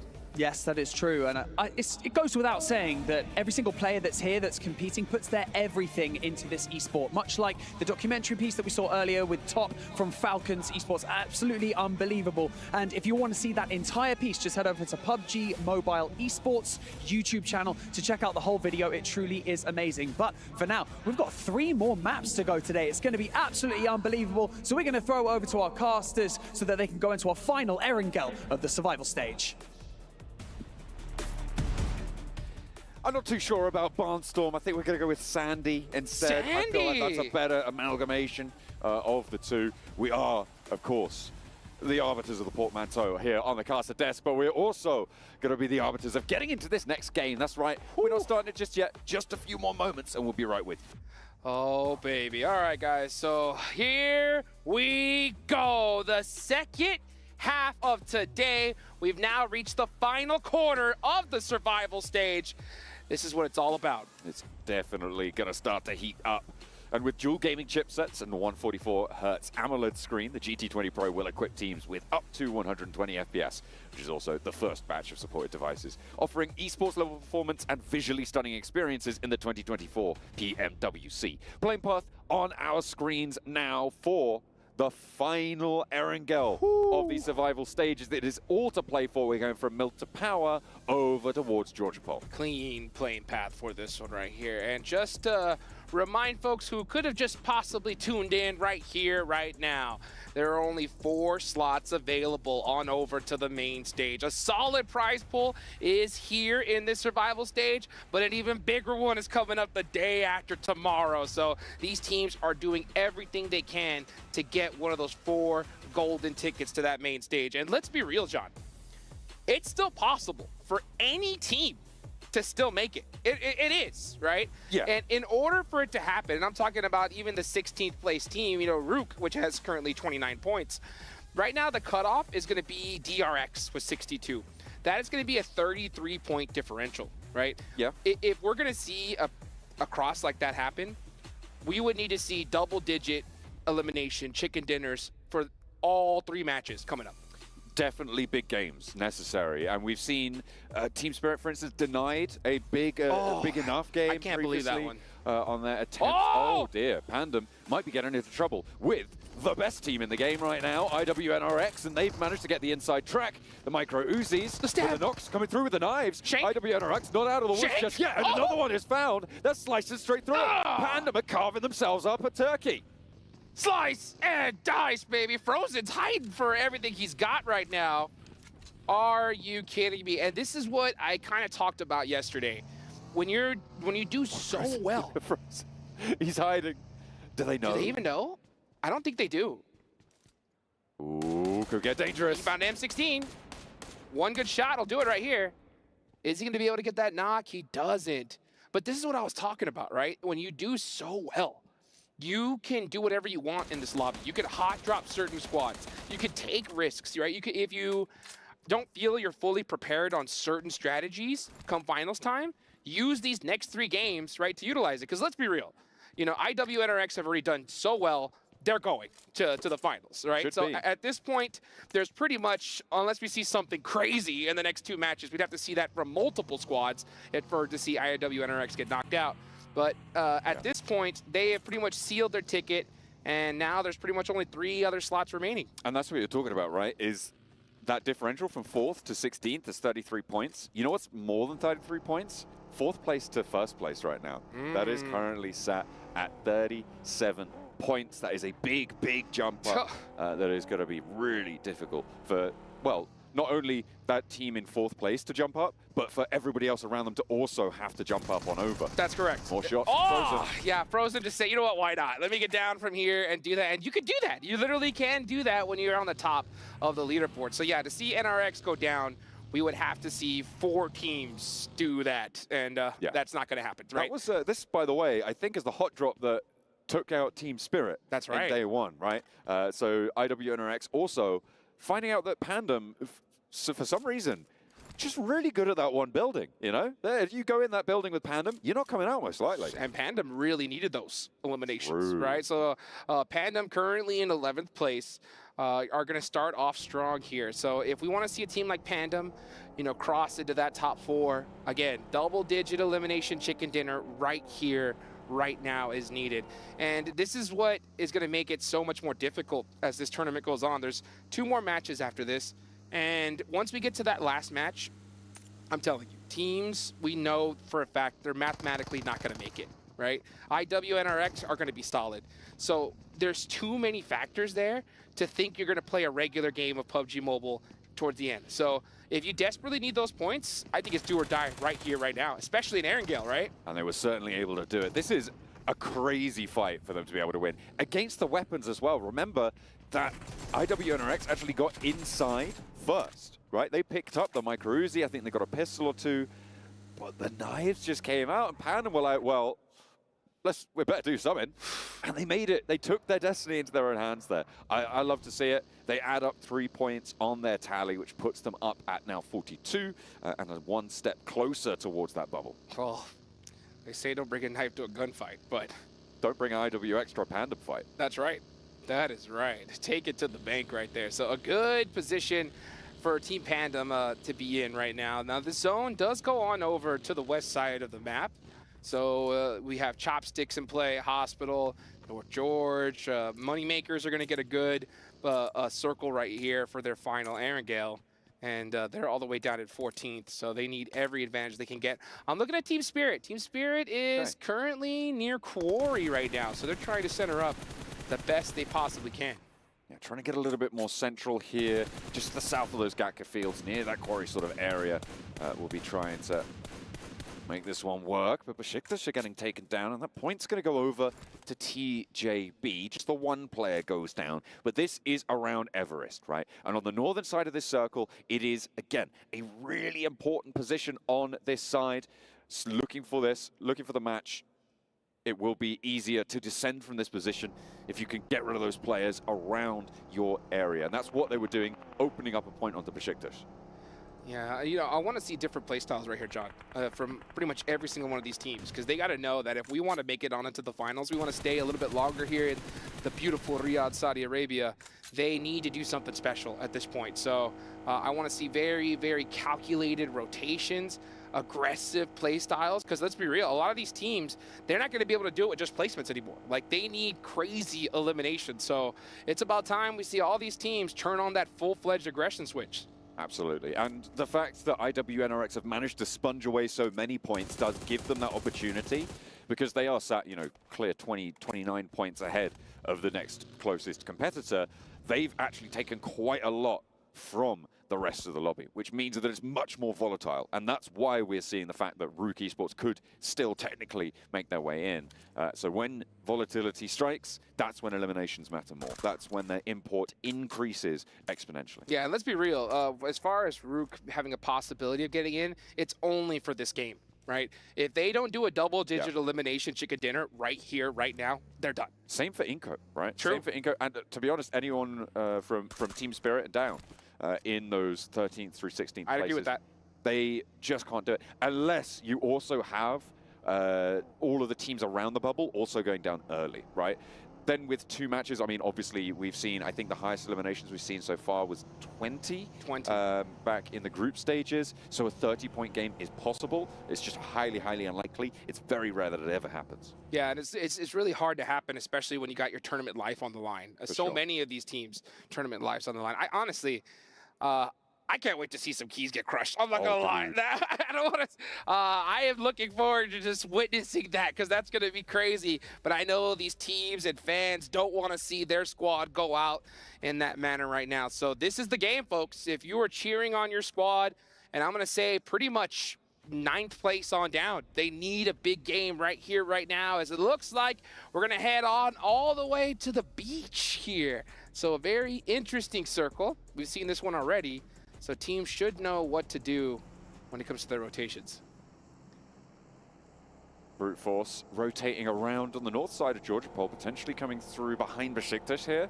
If they can cross on this close east bridge on George, but they look like they might be thinking about going further, but no, they're just drawing up short, looking for the scout, making sure that they're not going to be cross-fired across this edge of the bridge. Yeah, real smart. Just double check every single position. Don't just blind rotate. You know, just scout and move, scout and move. Call that leapfrogging. That's what you got to do here. DRX, we saw them with a good bounce back game in the last one. They're currently sitting on that cutoff, so everybody's going to be staring at them. And that's another factor is, hold on real quick. Tospic, getting blown up. And thirsted. No, he's just going to go down. Yeah, he was open to the field to the back. That hurts. That's tough for Besiktas. That's 2 players down in one of the most critical games for you. Honestly, it's already looking like nail in the coffin for them. It's so difficult. I mean, for each of these teams, there is so much hope, but it's just every time that someone goes down, obviously, except for IWNRX, it's just a massive hit.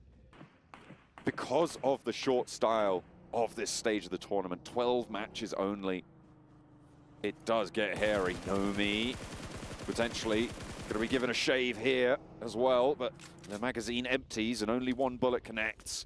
And Team Spirit will be able to stay as 4 for now. Currently, they're split, I believe, 3-1, with Kitsune all the way further out east on the south edge of this circle. Yeah, yeah, this is a real common position right here. This Wizard Tower was a very, very strong chokehold. You're going to get vision on pretty much anybody rotating on this side of the map. So they're very happy to just stay in that position for now, but it's going to be really up to Effect to hold down that Wizard Tower in case they get crashed on. But let's see what ends up happening. It looks like Kitsune is going to try to be able to make it to his squad. And at the same time, John, I mean, even Twisted Minds are not safe right now.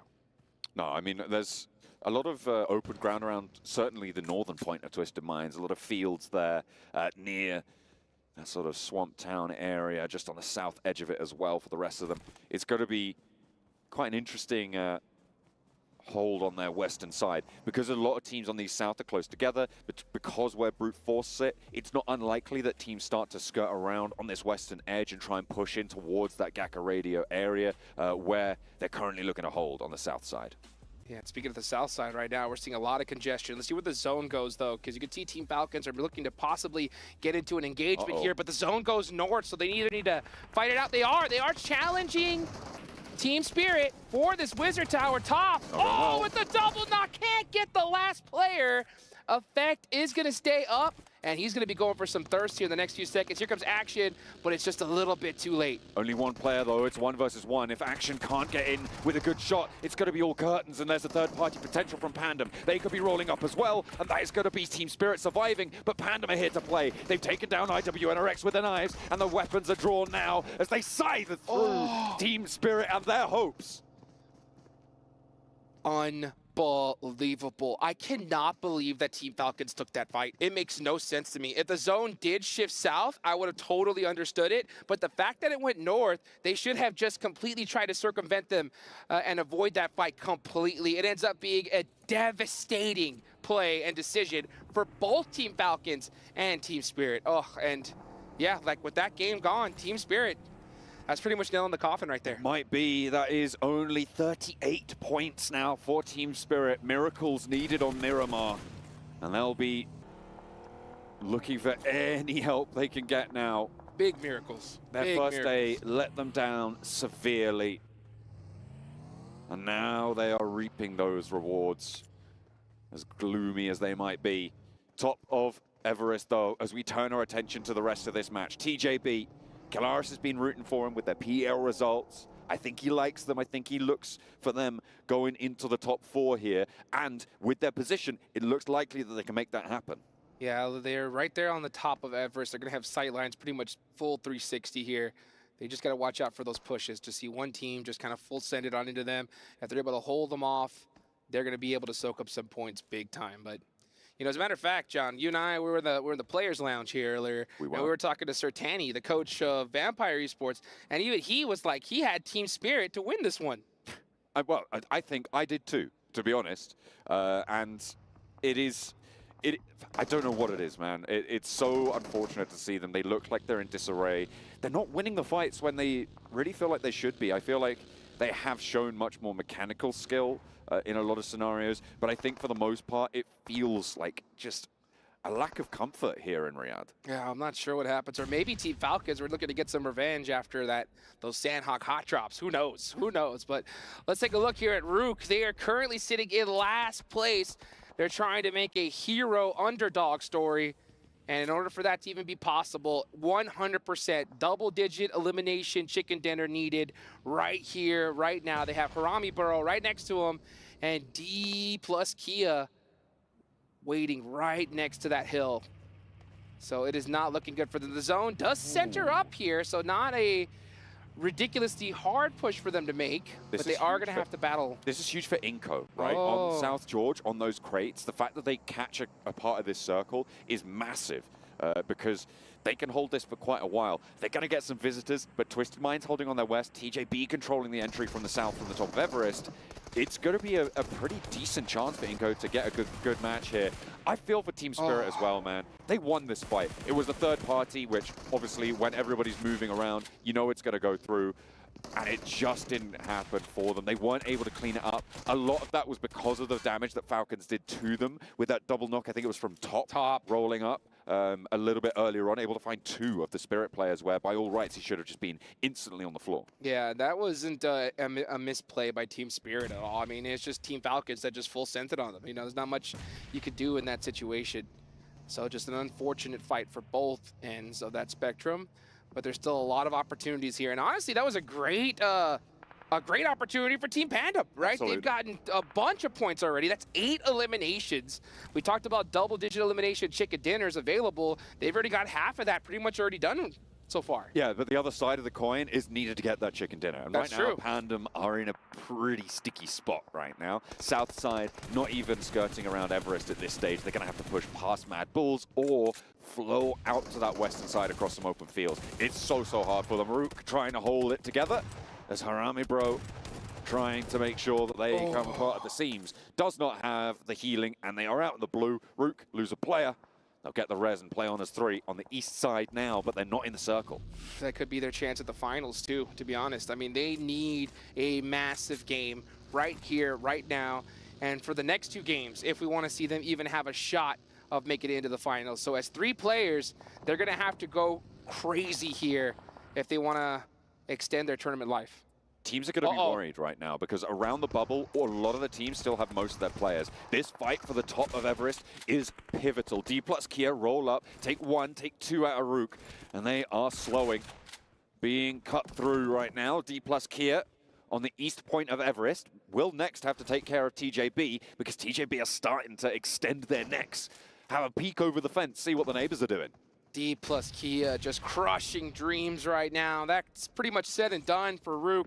We're seeing another team go out, and that is Team Pandem gone for. So all those eliminations they got early on wasted away just like that. But they did put something up on the board. They're going to need a miracle as well for the next 2 Miramar matches. Right now, it's TJB. TJB are in a great spot. They're at 6th place. They desperately need these points. They have to defend right here, right now against D plus Kia. This is a bubble fight. Both of these teams are on this bubble. That's around right. that 4th position. You could see right now, D plus Kia hold that. DRX, they're not in this fight, but they're also involved in that bubble struggle as D plus Kia continue to push in from the eastern side. Next circle soon to close on them, but with 4 players alive, it looks like they're reluctant to go for the summit. They're not going to put those climbing shoes on, scramble up those rocks towards TJB when they know that nades roll downhill. Yeah, and that's so smart, too. They don't want to take that fight just a little too early because it risks them getting third party, especially with the zone shift that could be coming any second now. So let's see where that zone decides to go, and it lands perfectly on them. So very big up on both these teams to have that discipline to say, hey,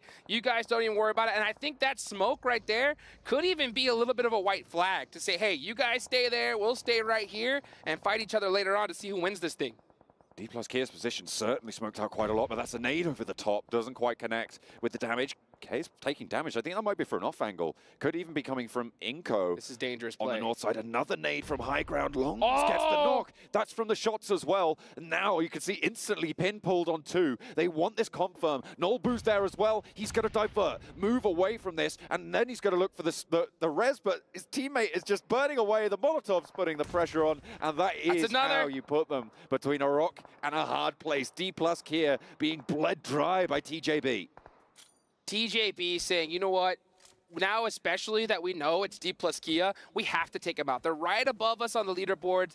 No waving the white flag at all. We got to take them out right here, right now. We need every elimination we could get. So they are starting this off so strong, but they got to work together. They have to commit to this fight very soon, and it's very fortunate. Nobody is headed their way right now. North side, Twisted Minds moving in towards Crates, actually trying to backfill on Inko. There's a big rotation going on the north edge, and all the while TJB are choking out D plus Kia as they push on in, get the first knock on the opener, and will look to continue that pace. Only 1 player for D plus. And meanwhile, over on the north side, 1 knock over towards Twisted Minds. Inko, still with all 4 players alive, have regrouped now outside of the Crates, and they're fleeing towards the foothills of Everest. And here comes the Mad Bulls. Now we're starting to see that third party ring out. Let's see what happens. Inko Gaming gonna have to do a defense against Twisted Minds. That'll help buy him some time. But it looks like on the other end of the spectrum, Moneymakers are getting into it with CAG Osaka. Still quite a few big squads in this game. DRX. DRX need this game so bad. They're in 6th place. They've really tried to make something happen here on the last day. Nades are starting to ring out. They look good. Oh, that was way too close. It's getting really dicey now for the teams on the west point. DRX, not having taken a knock, gives them a really big advantage here. CAG Osaka now anchored to their position. They can't really push too far up, and that nade is perfectly placed. Picking up points. Moneymakers take a few. DRX share it with them. 2 eliminations for DRX. They're chasing TJB 7 right now, and they're pushing up from the west. With Moneymakers beneath them in their shadow, they're going to have to worry about the north as well on their ascent. Oh, devastating loss for CAG Osaka. They were in 3rd place right now, and they're going to get passed up here with how well a lot of these teams are right below them. Brute Force are still in the mix, trying to make something happen at 7th place. Their final player just desperately trying to keep his tournament hopes alive. And nice shots there. That's going to get a knock, but that nade will shut him down. Moneymakers, 14th place. Now starting to make some noise. Twisted Minds from the crates position. They finally found a player from Inco. They stayed up as 4. They backfilled earlier into the crates position and pushed Inco away. You can see that where they've retreated to now, the foothills of Everest, but 7 is still on an off angle there on the north side. You can see him in the building. They're going to be waiting for the break for Twisted Minds, try and hold that one off, because with the circle, it's shifting to a mountain finish. Oh, yes, it is. It looks like we're going to finish it up. Oh, north on Everest, but Moneymakers are going to make it difficult on Inco. They wanted to focus 100% on Twisted Minds, but their backs are not safe as Moneymakers need every elimination they can get, and they know it. Let's see how they decide to play it out, because if you're the Moneymakers right now, knowing where you're at, you need to just push everything. Like, literally, you cannot just play this game regular. You need to push everybody and get every elimination in this lobby. It's going to fade away from you if you don't take the destiny into your own hands. Nades finding their way up towards TJB. There was a knock sent over. They've already lost a player as well, and they're starting to wane now. The Mad Bull's doing work with another nade from Zerich. He finds exactly what he's looking for, a flush and a knock onto another player as well. They're going to be able to find that one. There is no contest, and now one player from TJB remains for that bubble struggle. DRX looking primed to usurp it now if TJB fall in the face of Mad Bulls. Only S plus out the M4, not able to get that knock, and he had a beautiful chance there. He does get one. Mad Bulls playing this a little bit too comfortable here. They got to be careful.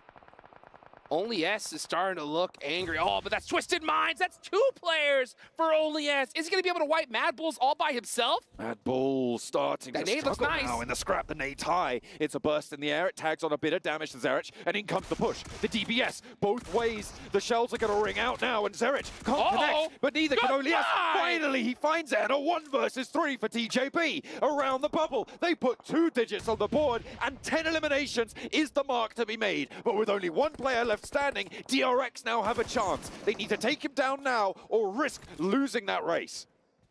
Everybody above TJB, I'm looking at you, Twisted Minds, even IWNRX need to start watching out here if they continue to play like the way they've done in this game. 10 eliminations. What a play from Only S to make it happen for his squad. Let's see how many more points he can get all by himself. He is in a very tricky position. Everest is so scary. There's so many nooks and crannies. You never know where a player's hiding. You never know what's going to cause you to trip up either, because Bishke just took a fall, took a tumble, and actually knocked himself there. And another knock over towards the Moneymakers. They had 4 players alive. Inco are taking casualties in the meantime. Bishke has got a player repositioning for him, but DRX not going to let TJB go without a fight. 5 teams remaining. Placement points start to rack up fast now. If you can get rid of another team, you'll add that point to your tally as well. DRX right across the ridgeline. Icy, close range, looking to get the fight in. Goes for 1, 2 shots, connect, but not the 3rd, and can't get the knock. TJB finally fall. Oh, TJB done for there. But right now, my eyes are on Moneymakers, because Moneymakers know that they need every elimination in the lobby and have to win this game. So you can see them, they're actually splitting among too many different squads. Icy Boss all up top goes down. That's a critical angle loss for them. Now they're going to have to play with the 2 they have downhill. DRX with 4. They're looking to get back at TJB. They're not too far behind now with the placement points that they've already earned. It's going to be pretty level, and CRG Osaka might be at risk at this stage. It is really dangerous to be around that bubble, but it's even worse, like you say, for the Moneymakers. Desperation's going to start to set in from the north side with the circle shifting away. D plus Kia as well. 1 player remaining. Spray down, and then they bet they can't get a knock. So 2 players remain for Moneymakers. 9 eliminations so far. I think they did a little bit of a misplay there, just trying to focus on too many squads. Oh, Chips by himself. 1 nade will do it. DRX is very piled up here. Certainly are. They're getting these reses as well. Moneymakers are going to have to push up the hill. Chips is going to be worried about that.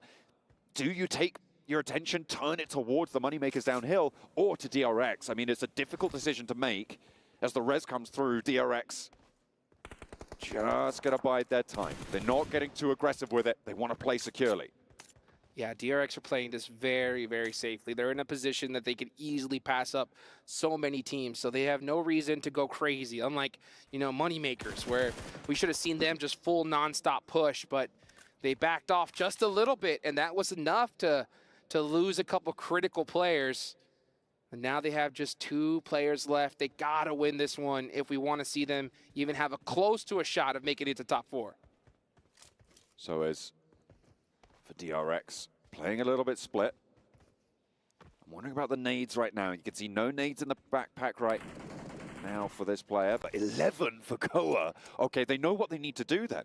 They know that they need to target these players, flush them out with the nades.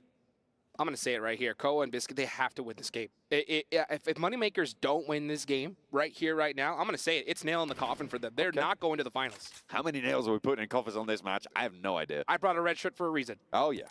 It is getting brutal. DRX still just holding. I mean, they've got dead center circle right now. They don't need to push out. It is impetus on the other two teams. Absolutely. So DRX, they're in the position to win here. They're just going to be sitting up here waiting for everybody else to come to them. And Moneymakers, even Chips from D plus Kia, are going to have to do just that. Let's see how they decide to do it.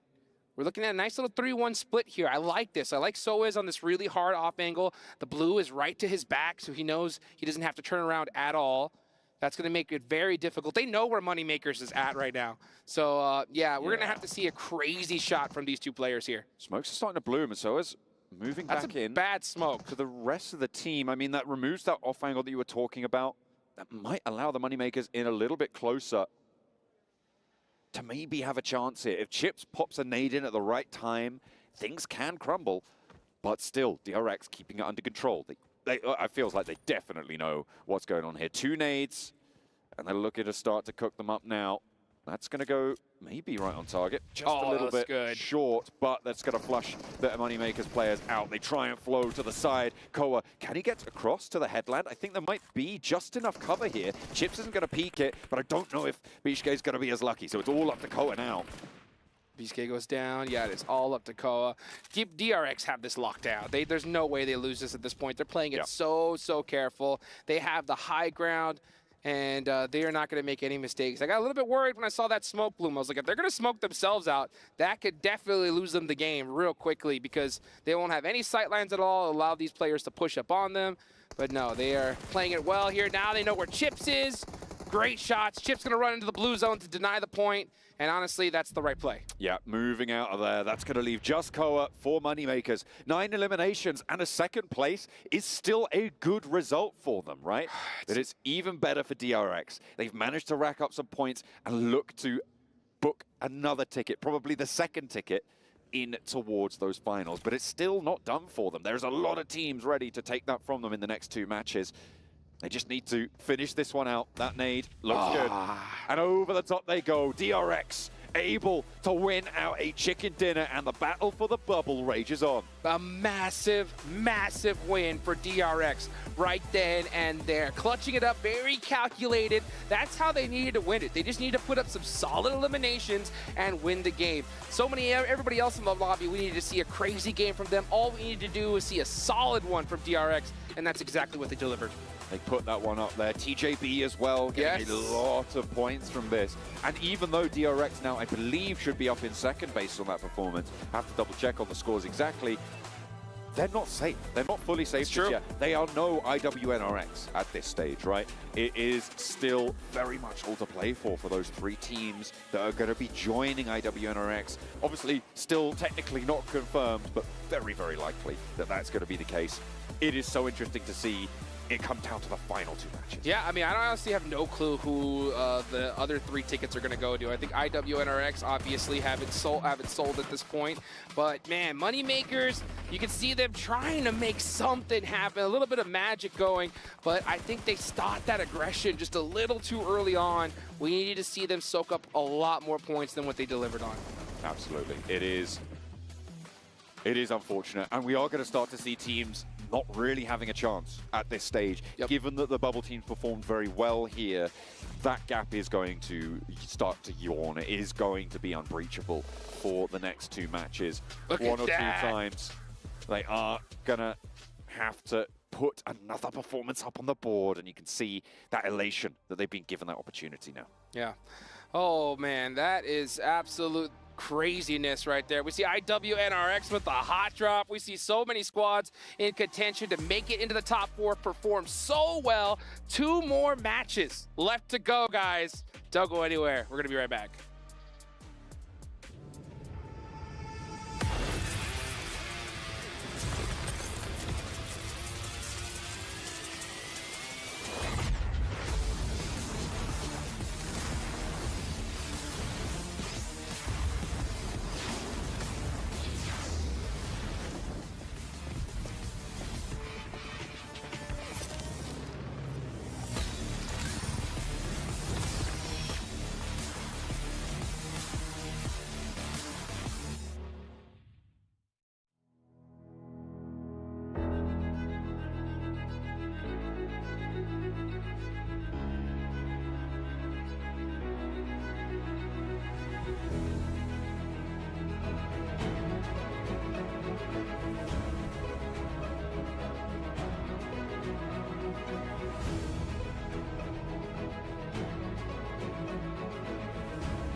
Okay, fine. Gotta have some leg movement in it, Kalaris. This isn't all just bicep movement, okay? DRX, man, they're dancing their way here into the main event. Another chicken dinner for them as they do it back-to-back. This team is starting to look unstoppable. And honestly, looking like, I'm gonna draw myself back now. I was gonna say a real contender for the title, but I forget there's another 12 teams who are already qualified. But nonetheless, they are proving they deserve to be in the main event. Yeah, I thought you were gonna say Avenger level threat. Then let's let's calm. We're not there yet. Okay, let's calm down. Exactly. No ALT. Nah, I mean, there's a lot to break down about this game. Me and Kalaris were going back and forth about how you want to play these Everest positions. I think that this could have been a CAG Osaka win, but they were a little bit slow, and DRX are here willing to punish slow plays and get 7 eliminations to boot on that chicken dinner. Man, I would say with 2 chicken dinners in a row here, their spot in top 4 is looking pretty good. You're thinking Osaka win? I think it could have been, yeah. Interesting. Because TJB were willing to fight teams over to the eastern side. I thought they would try and third-party that. They took so long, they made themselves very vulnerable to DRX. Yeah, so it's hard to get the scouting information from where they were relative to where TJB was pushing on the east side, right? You need to go off faint audio cues. You need to go off the idea that, okay, well, if the circle is encroached down so hard, it's very likely, even without sound cues, that there would be a team, at least one, moving up that east side. I think Mad Bulls really was the wrench in the works here for TJB, who would have had it on lockdown for a long time had it not been Mad Bulls' mad send up the hill. And fair play to them. I think it's absolutely the right play given the kind of severity of their situation. But only yes.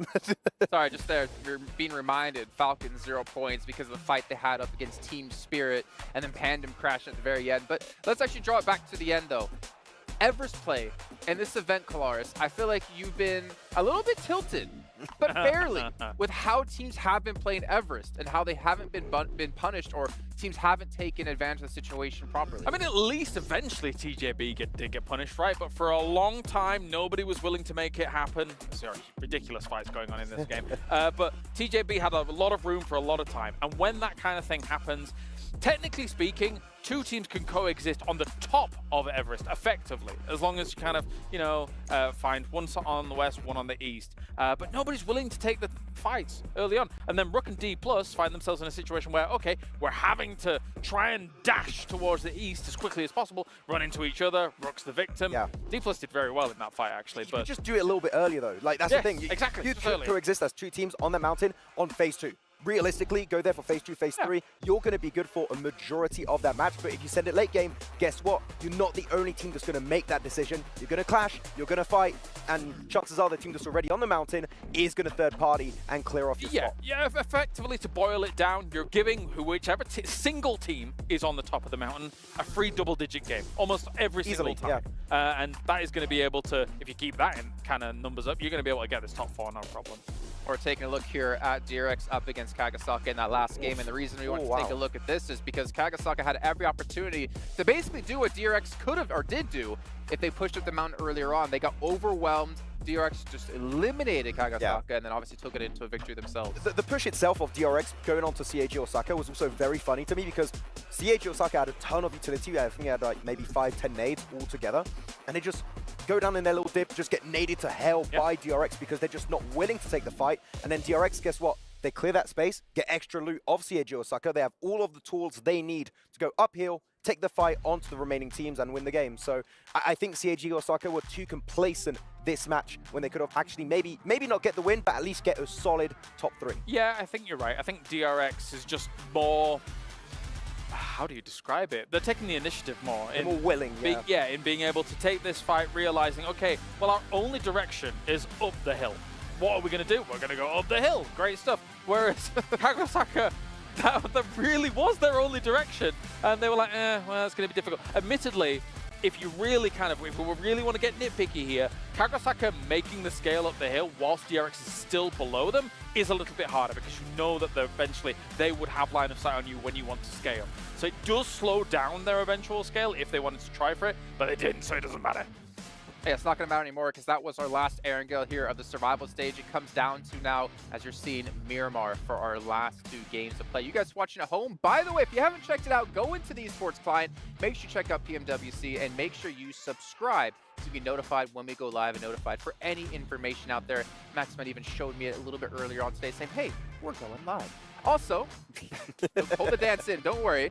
From now until July 3rd, make sure you follow PUBG Mobile Esports over on TikTok and post a video of you doing your favorite victory dance, whether it's in-game or out-of-game. Go. Preferably out-of-game with the hashtag PMWC Victory I don't know what that was. That was committed. That's not going to be eligible. That's not, that For a doesn't work. chance to I'm win getting $3,000 banned on virtual TikTok gift for that, card. yeah. That was That- good. that was So, okay. I got one vote. I mean, have you seen Clara's dance? Do we want to see Clara's dance? No, we don't, but we want to see Marty, who has an interview with Team Pandem over on the stage. What are you doing? STC Arena, where I've got Dubrengi here from Team Pandem. Thank you for joining me in this interview. Very quick fire one. We'll just talk about kind of where you're sitting at the moment, because you're pretty much averaging 5 points per map, which isn't really enough to get you into contention. So what's been holding you back? Jadi kalian itu kan masih di rata-rata 5 poin setiap map. Nah itu tuh kurang buat kalian kualifikasi. Kira-kira apa sih yang nahan kalian sampai jadi masih belum maksimal banget? Menurut saya sih lebih kita kurang bisa bermain sabar, atau lebih ke kurang sabar aja di dalam timnya sih. Yeah, I think we're not patient enough. Yeah, we're just not quite patient as a team, so we don't really get the maximum result. You just want to run at people, get through them, and reset. Okay, well let's think ahead. Miramar, 2 maps left. You got to go big, or you might be going home. What's the plan? Ya, jadi ini Miramar. Bisa dibilang kalian udah harus melakukan rencana yang gede, karena kalau kalian nggak dapat poin gede kan bisa dibilang udah tereliminasi. Kira-kira apa rencananya? Dari kita sih lebih ke usaha maksimal aja di Miramar ini. Apapun hasilnya kami terima. Ini akan usaha maksimal. We'll just try to give our best, what we can do. We just do our best and let God do the rest. If we're eliminated, we accepted it, but we'll just give our maximum effort. That rhymed. Do your best and let God do the rest. I like that. Let's leave it at that. Thank you so much, Dubrengi, for joining us here in your post-match interview. 2 Miramars left, and that'll be the end of the survival stage. So let's go back over to the studio. Hey, what's going on, everybody? 2 more matches left in this survival stage. We're going to see some keys get crushed, some souls get crushed here, and a whole bunch of folks sad that they're going to have to go home and wait till the end of the year to get another shot at some cheddar like this. It is hot here in Riyadh, but there is a chill in the air right now in this arena, because it is going to be icy. I tell you that much, in about 12 of these teams by the end of today. 2 matches stand between them and elimination. Booking your ticket in the top 4 positions not only guarantees you a chunk of the prize pool from the survival stages, but it also guarantees you a minimum of 25k from that final match. And I'll tell you what you could do with that 25k. What's that? You could get yourself an Infinix GT20 Pro with dual gaming chipsets and 144Hz AMOLED screen. The GT20 Pro will equip teams with up to 120 FPS, which is also the first batch of supported devices, offering esports level performance and visually stunning experiences in the PMWC 2024, we are going to be heading into the first of 2 Miramars. That is our terminal destination for the survival stage. Final 2 matches, folks. Let's see what these teams are made of. I want to see that clutch factor, because if we're going to see 4 teams make it to the finals, there's some monster squads there, okay? I want to see teams give it everything that they have, and there's still plenty of teams that have a chance here, but they got to go crazy here. They don't need just a good match. They need an insane match right here, right now. Let's see if they can do it. I feel like it is always Miramar, though, where we see those insane matches. That's true. Maybe it's because we put it at the end of the days now more frequently, or maybe it's something that just happens in this open terrain. I feel like teams can establish more control, be a little bit more ballsy with those peaks sometimes on this sort of a map. The question is, where does the circle take us? Because it can completely change the dynamics, as it can with every map. I feel like that's kind of North Circle! But we're going up north this time around. That puts a lot of treachery around the area between Minas Generalis and San Martin. Junkyard, Hacienda, in that sort of death triangle there. That's always a difficult place to rotate. It looks like IWNRX have already taken a knock there. Yeah, but this is a beautiful, beautiful zone. So many of these squads would prefer a northern Miramar zone as opposed to the south, because the terrain isn't as treacherous as it is down south, so it's a little bit easier to rotate on, but there's a lot of open areas here. So I think we're going to see some teams try to get on the road a little bit sooner than later and try to secure some of those central positions, because that they need it. They really, really, really do. And honestly, I wouldn't even mind seeing a little bit of edge play from certain squads. And honestly, it's going to be a lot of these teams, I would say, man, even Team Falcons on down. Like, they need to start just tearing up teams and soaking up some eliminations if we want to see them in the finals. Absolutely. It is on everyone, really, to push on up. There is the big drop-off that sits, well, I suppose it's not really a big drop-off anymore, but brute force down to Falcons, that's 62 points down to 55. That 7-point difference is getting more and more ominous, right? Because, you know, oh, it's just 7 points, oh, whatever. It's more than 10% of a team's total score. It's so hard to get 7 points out of a match, unless you're given one of those central positions, unless you're able to fight through pretty crazily. It doesn't happen that often. I mean, you're looking at a pretty unlikely turn of events to be able to not only get those points, but also for the teams ahead of you not to get those points. It is a lot tougher than it looks to mount those tables. And D+ Kia just going to have a long way to go to be able to not only get into the circle, but jump up over TJB. The tiebreaker right now for CAG Osaka, D+ Kia goes the way of CAG Osaka. Nice. And it is, it's just so brutal.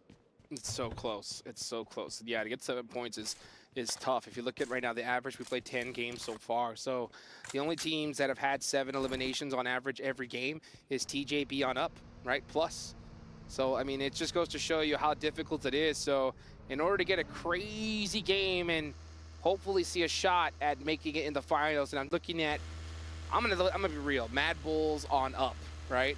Mad Bulls, Team Falcons, all those 2 squads especially, we need to see a winning game right here, right now from them.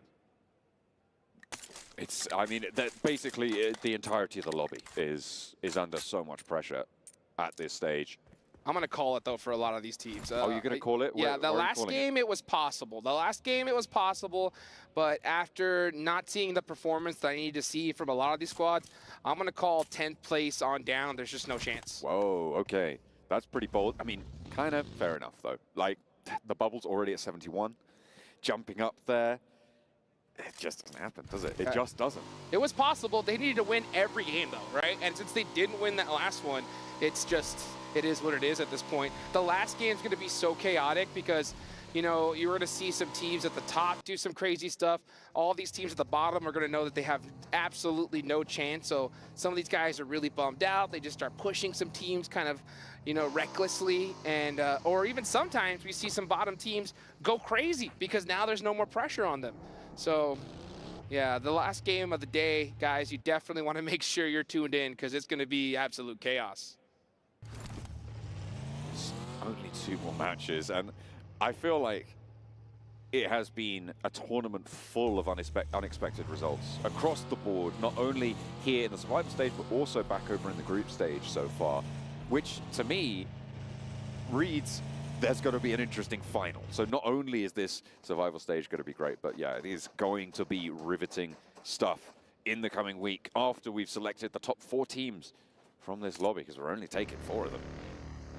Key crushing ceremony still there to come as well.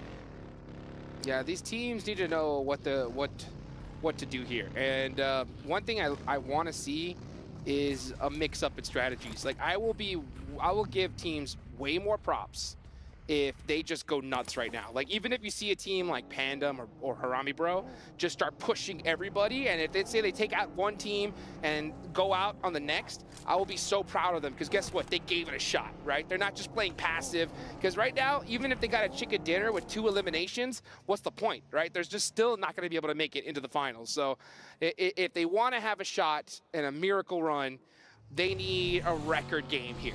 And you got to go for it, right? Might as well. What do you have to lose? I mean, speaking of records, let's remember Alliance's performance back in the group stages. On 12th match, they put up 122 points, right? And that puts it into perspective just how bloody good Alliance were in those group stages. When you look at what IWNRX currently sit on, they're over 20 points behind where they were with 2 matches to play. So IWNRX also, if they want to break that record, they need to start pushing some stuff. Maybe change some stuff up. They can. rest on their laurels somewhat, but oh, what's this? It looks like DRX not only having lost a player, but they've been taken down to a second as well. No way. This is horrible for DRX, because even though they're in second place, there's still a lot of teams that can catch them. They cannot afford to go out right now. And if you're Besiktas Black, you have to push this. Like, you have no choice. You might as well. It's going to be the best chance you're going to get. So there goes the pickup into the vehicle, and they fall back through, repositioning the players away. They weren't quite fast enough for Besiktas Black. They are very split right now, but and I don't think that they wanted to go for a two-player push against two. You don't really want to take those 2v2 fights. No, this is dumb. Like, honestly, you have to. You have no choice. You have 41 points. Just push. Just push. Try to get the eliminations. If you get 4 now, great. Then you could possibly make something happen. You have no time to be playing this. If this was day 1, match 2, then yeah, I wouldn't be talking like this. But this is a different game you're playing now.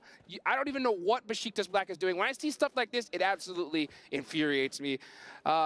I'm counting them out already, just for them just not playing the game that they're supposed to, right? I mean, they are down in 13th, 41 points. They sit 30 points behind the bubble on TJB right now. They're pretty central in the circle, though. And I feel like, yeah, sure, they probably should have gone for that push and a little bit more aggression, but they just weren't in the position to do so. So it's not really that they didn't go for the push that bothers me. It's that they weren't in a position to go for a push should it present itself. Let's look at this shift, though. This is a hard south shift on the current circle. It's going to push people back down towards San Martin, towards Graveyard on the south edge as well. And again, it's some real trouble.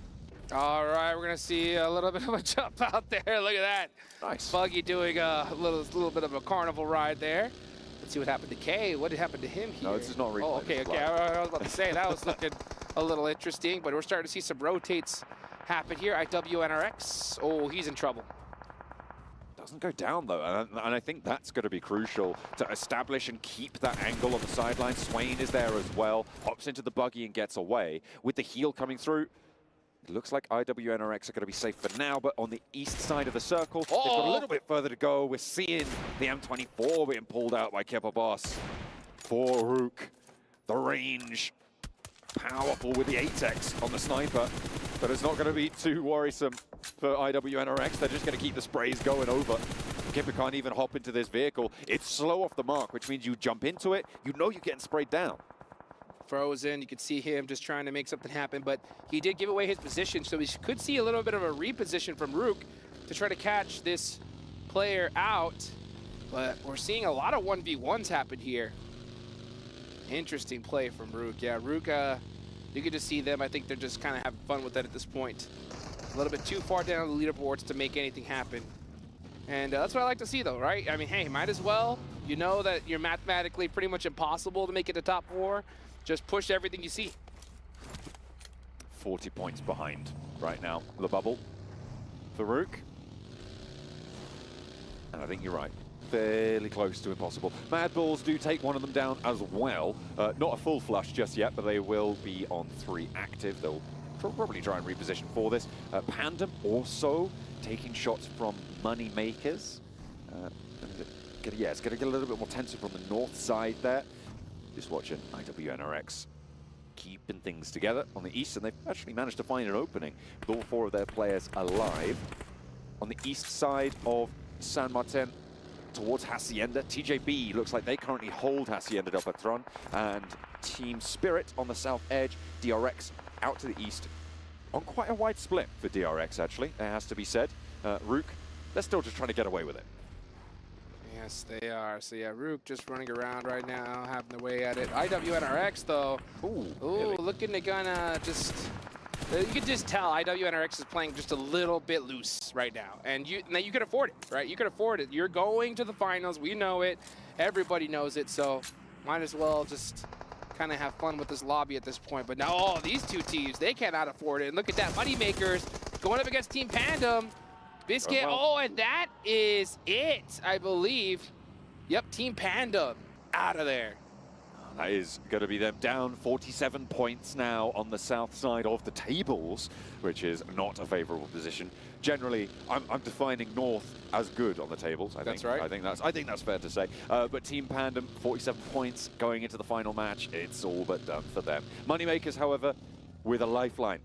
Are they going to be able to keep all of themselves alive? It looks like they will do. Shots over towards Team Spirit from TJB. This is the Hacienda clash. Falcons are just out to the east of this as well. Team Spirit do lose a player fully.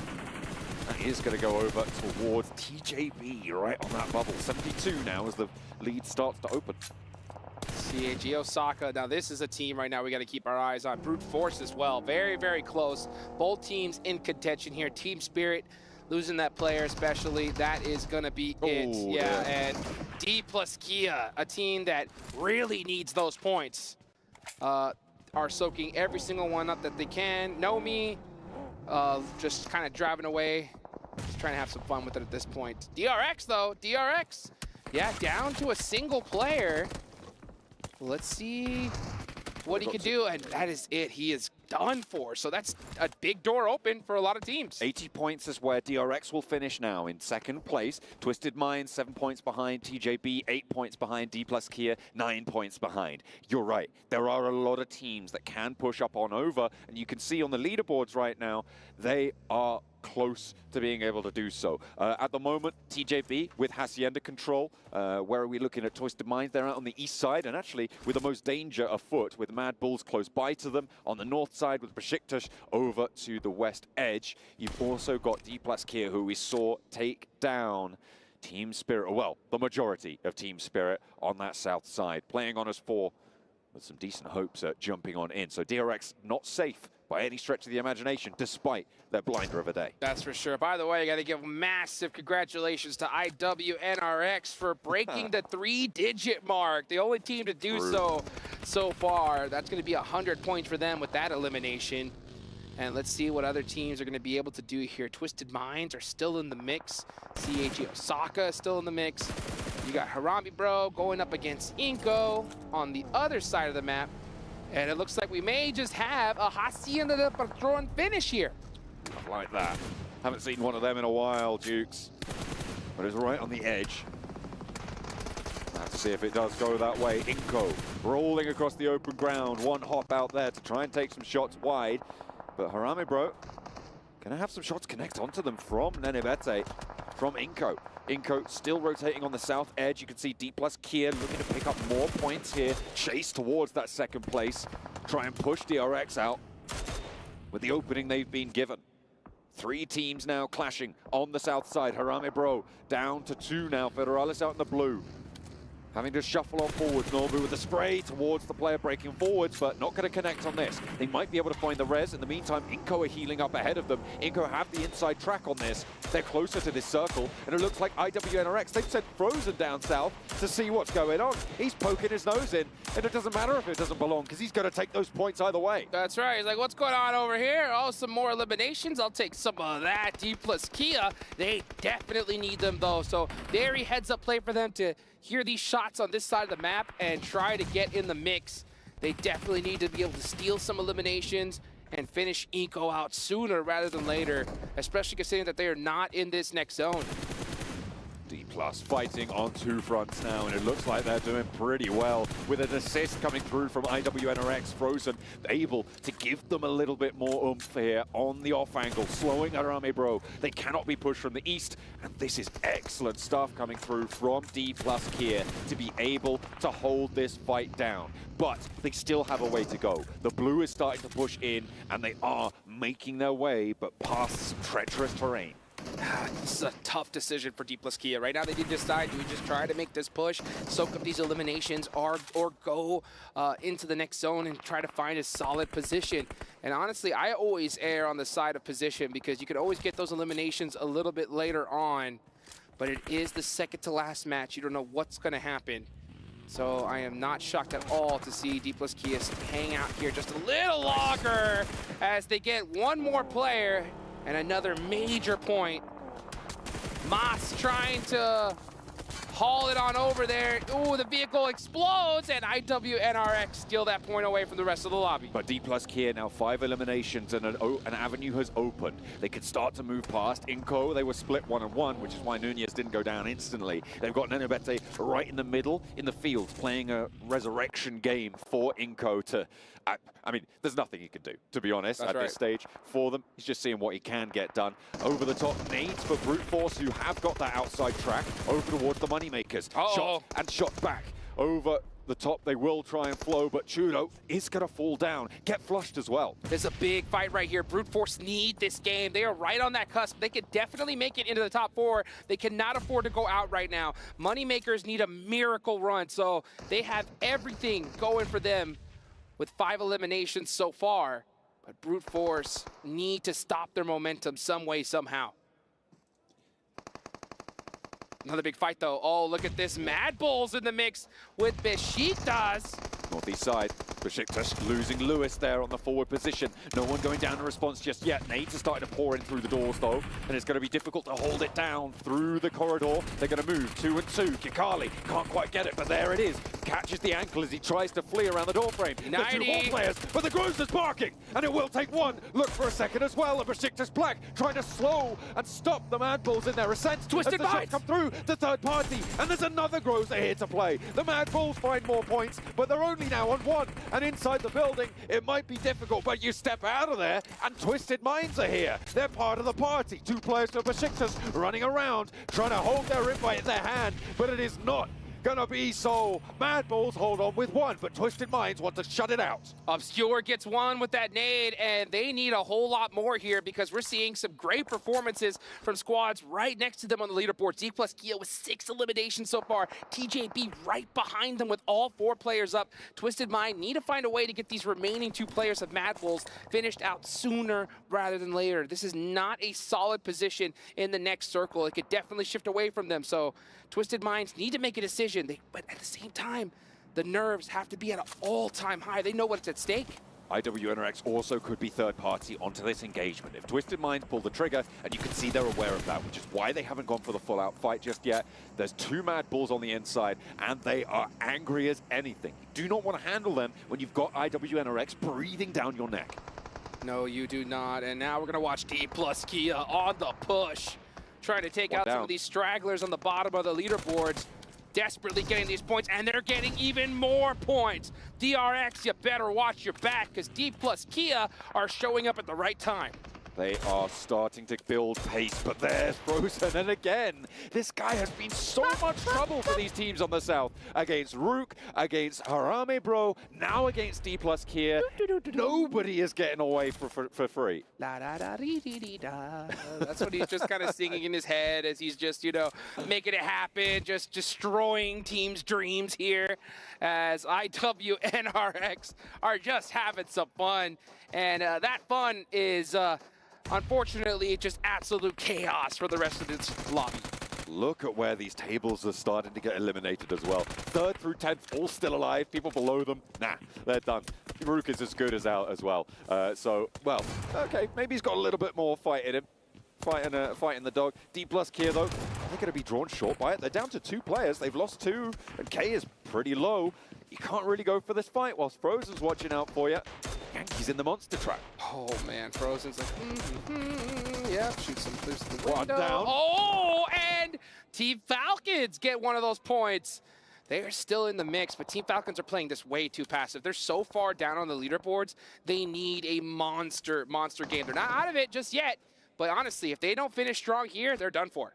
IWNRX, one of 3 teams with 4 players alive now on this eastern side. They have been so controlling on this south. There has been a chokehold on it for the longest time. That Mini 14 is making noise. They're going to crash. I mean, they know there's only 1 here, right? They've got to realize that this is a really easy place to flush out, and they can't make their move forwards, which is what I was going to highlight now, is that they're going to have to get across this road. Team Twisted Minds over on that north side, and the Mad Bulls remnants from the north, going to make that road crossing hard, so if they can have more control over the south, it's going to make this next circle easier.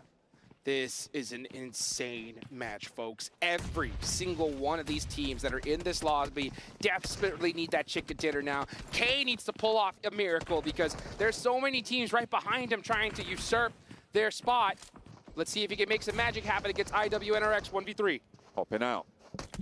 Look at her line up the fights with the SK-12 in the yard. Will get put in the dirt by Swain. Sprayed down, and that's D plus Kia done.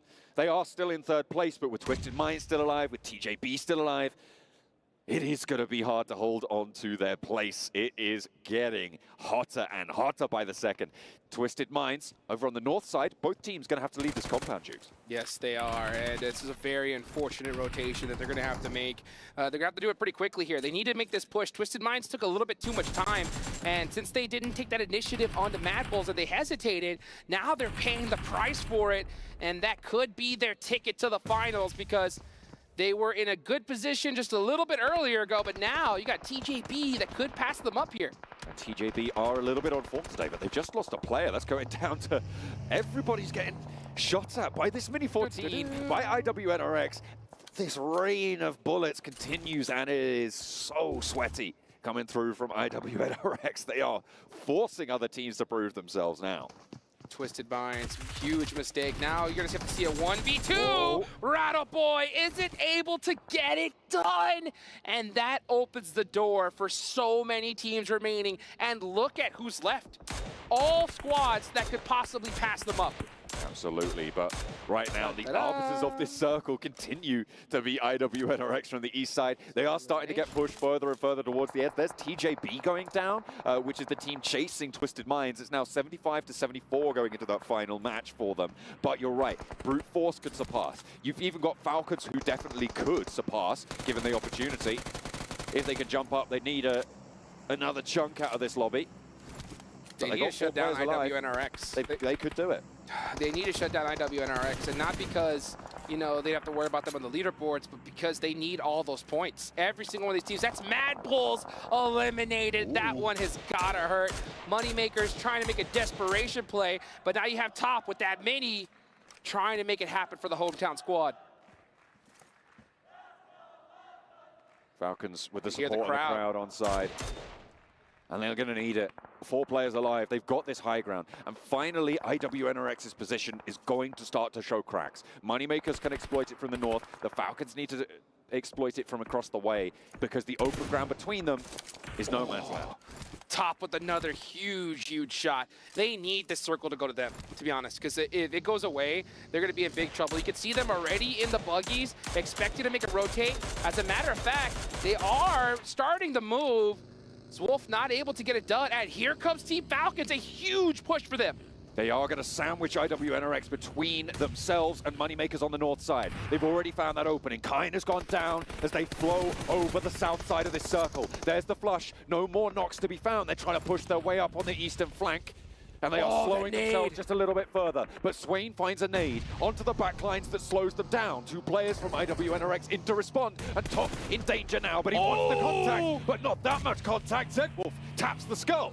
Zedwolf with that mini all the way from the backlines, just crushing the dreams of Team Falcons. They need to win this fight if we want to see them in the finals. What can Icy do? Icy's in a terrible position. That nade, so huge, gets one. They get another. It's just one more player left. It's Zedwolf for IWNRX. Team Falcons clutching it up just at the right time. Can the Moneymakers chime into this fight as well? If they time this right, they could also sweep this one away from the north side. But the Falcons are being allowed so much leg room here, Jukes, on to be able to get those reses, to get across, and to be able to pull all 4 of their players alive. There's IWNRX going down, and it is the Moneymakers to do so. 8 eliminations found for them now, and the Falcons gonna look to push in because they have to move north. Team Falcons couldn't have more of a clutch move right here, right now. We're starting to see some old signs of the Falcons of old right here, right now. You can see the smoke start to come up. They're taking a very central position. These hay bales aren't too safe. They're taking it mighty early.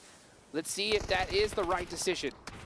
Brute Force taking casualties heavy. No one's focused on them for a little bit, but now those Mini-14s start to blink away. Havlik eating ankles right now for breakfast. Neo's going to be the last to fall, and that nade goes over, goes high, doesn't quite get past the hay bale. That one's a little bit better. No, not close enough. These bounces, difficult to land. They're right in the mix of it, and I think they're protected by the US and the hay bales on all sides. You're going to have to thread that needle with that nade. But yeah, Brute Force aren't going anywhere. They do put up a solid match here, but it's not going to be enough to put them into 4th place. It's going to come down to the last final match for them. And it's going to have to be the same thing for Team Falcons, most likely. They need every single elimination left in this lobby. 9 is great, but they need even more than that. Not a week ago, there was not a world where Falcons were not in the finals, Dukes. And now they are fighting tooth and nail for it. Everything on the line for them. A team that everybody lauded as a potential tournament favorite. That's right. And this is the sort of performance that we've been missing from them. Their chase is on. The gauntlet is laid. Let's see what they can do. Still quite a few players still up. They have the position, they have the zone. All they have to do is execute, but they cannot afford to let any one of these players go out to the blue zone. They need every elimination they can get, because I said it once, I'll say it again. The last game of the day, you never know what's going to happen. It's going to be absolute chaos. You cannot depend on a double-digit elimination chicken dinner towards the last game. So if you're Team Falcons, you need every single one of these. Waiting. Timing. The most important thing now. One misstep and it's done for. Brute Force have the angle. They're taking the fight. Neos chiming in with a potential brutal pickup and a nade over the top. 2 knocks go over to the Falcons and they roll on in. Noah goes down and the Falcons are back. They are into the top 4, but they're not done just yet. With one more match to play, they are making it their mission.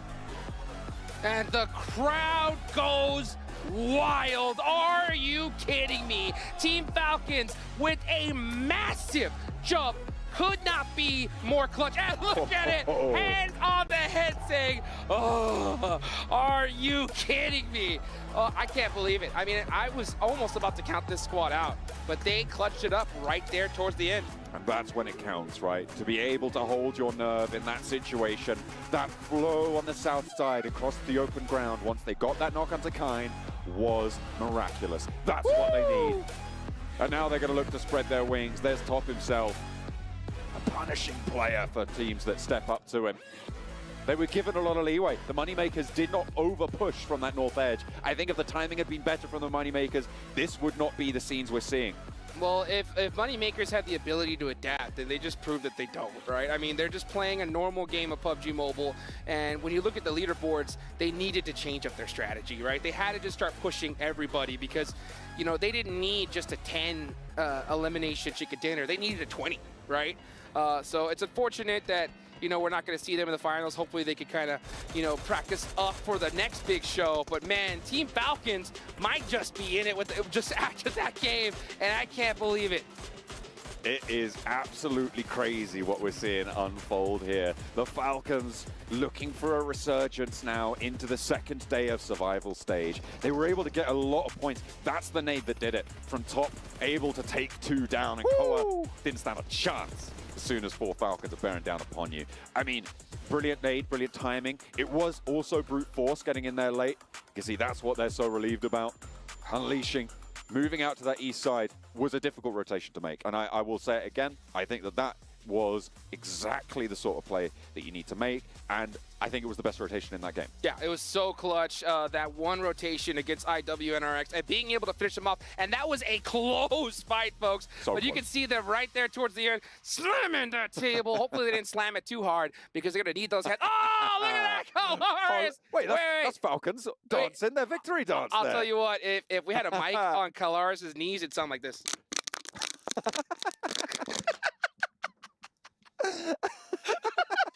That's it for us, guys. Let's take it back on to a break. We'll be right back.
Welcome back, ladies and gentlemen, to the PMWC. I'm not playing your game because Falcons are playing their own. They get themselves a huge victory. And Max-Men, the stage is yours. Yes, baby. And the voice is gone. Yeah, that's my voice is gone for the entire week now. Finally, we get a Falcons win. Is it a Falcons win I was hoping to see? Not really. It's still like Circle was looking quite good. They got the warehouse. They had 3 cars, though the send onto IWNRX here, 7, was absolutely key because they take a fight. Yes. Really hard to third party away from the teams up in the northern side, so they had a lot of space, a lot of time to take that fight. It got close. They take the win. The poor Caravan, man. The poor Caravan trying to like keep up with your energy and you're just like warping around. Whoa, chill, man. Chill. We still have another match to go today. Okay. Don't catch me. But yes, Falcons, I mean, if we're talking about like the perfect time to make this happen, it's right here. And I think they've been able to get themselves into top 4 now. 22 points on this game, but that also is a testament to how close the rankings were and still are. Yeah, it was single digits, right? Like that's what we need. Though, is it going to be enough in the finals? No, but it's going to push them normally in the finals.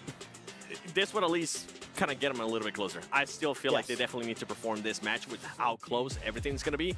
Team Falcons is rolling. I did enjoy them being able to win that fight against IWNRX because that was a big question, right? We saw it earlier in the day where IWNRX was actually able to beat them early on. So I think it might be a little bit of a mental state. And you can see how happy the players were too, getting that chicken dinner, kind of putting a little bit of pressure off their shoulders for that last match. That's true. Have you seen the trend that's been happening? Ever since IWNRX started playing the Mini 14, everyone is playing Mini 14. True. It's a trend on Miramar. I don't know what's going on. It's actually really good on this battleground. Let's just keep using it.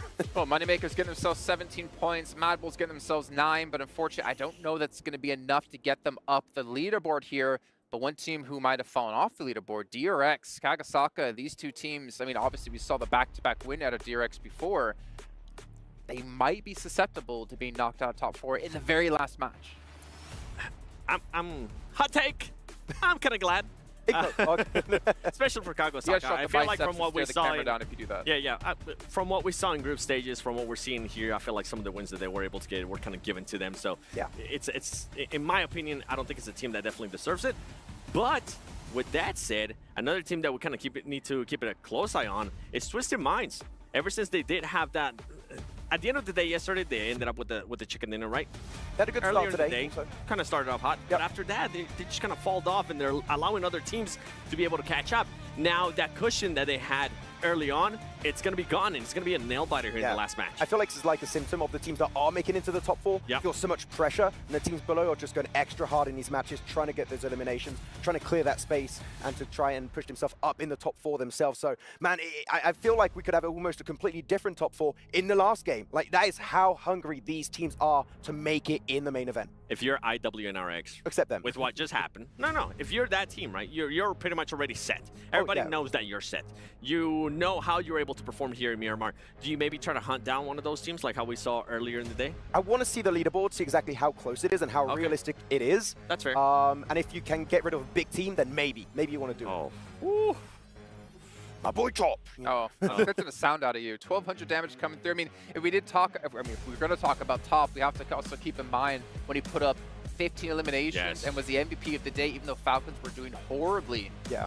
Actually, imagine being the MVP of the day and your team still didn't qualify to the main tournament right away. I was in my hotel room. I was like, oh, I feel double sick right now. I was like, this feels bad for the rest of the team. I feel bad for Top. But it's very interesting because Top sure is doing great stat-wise.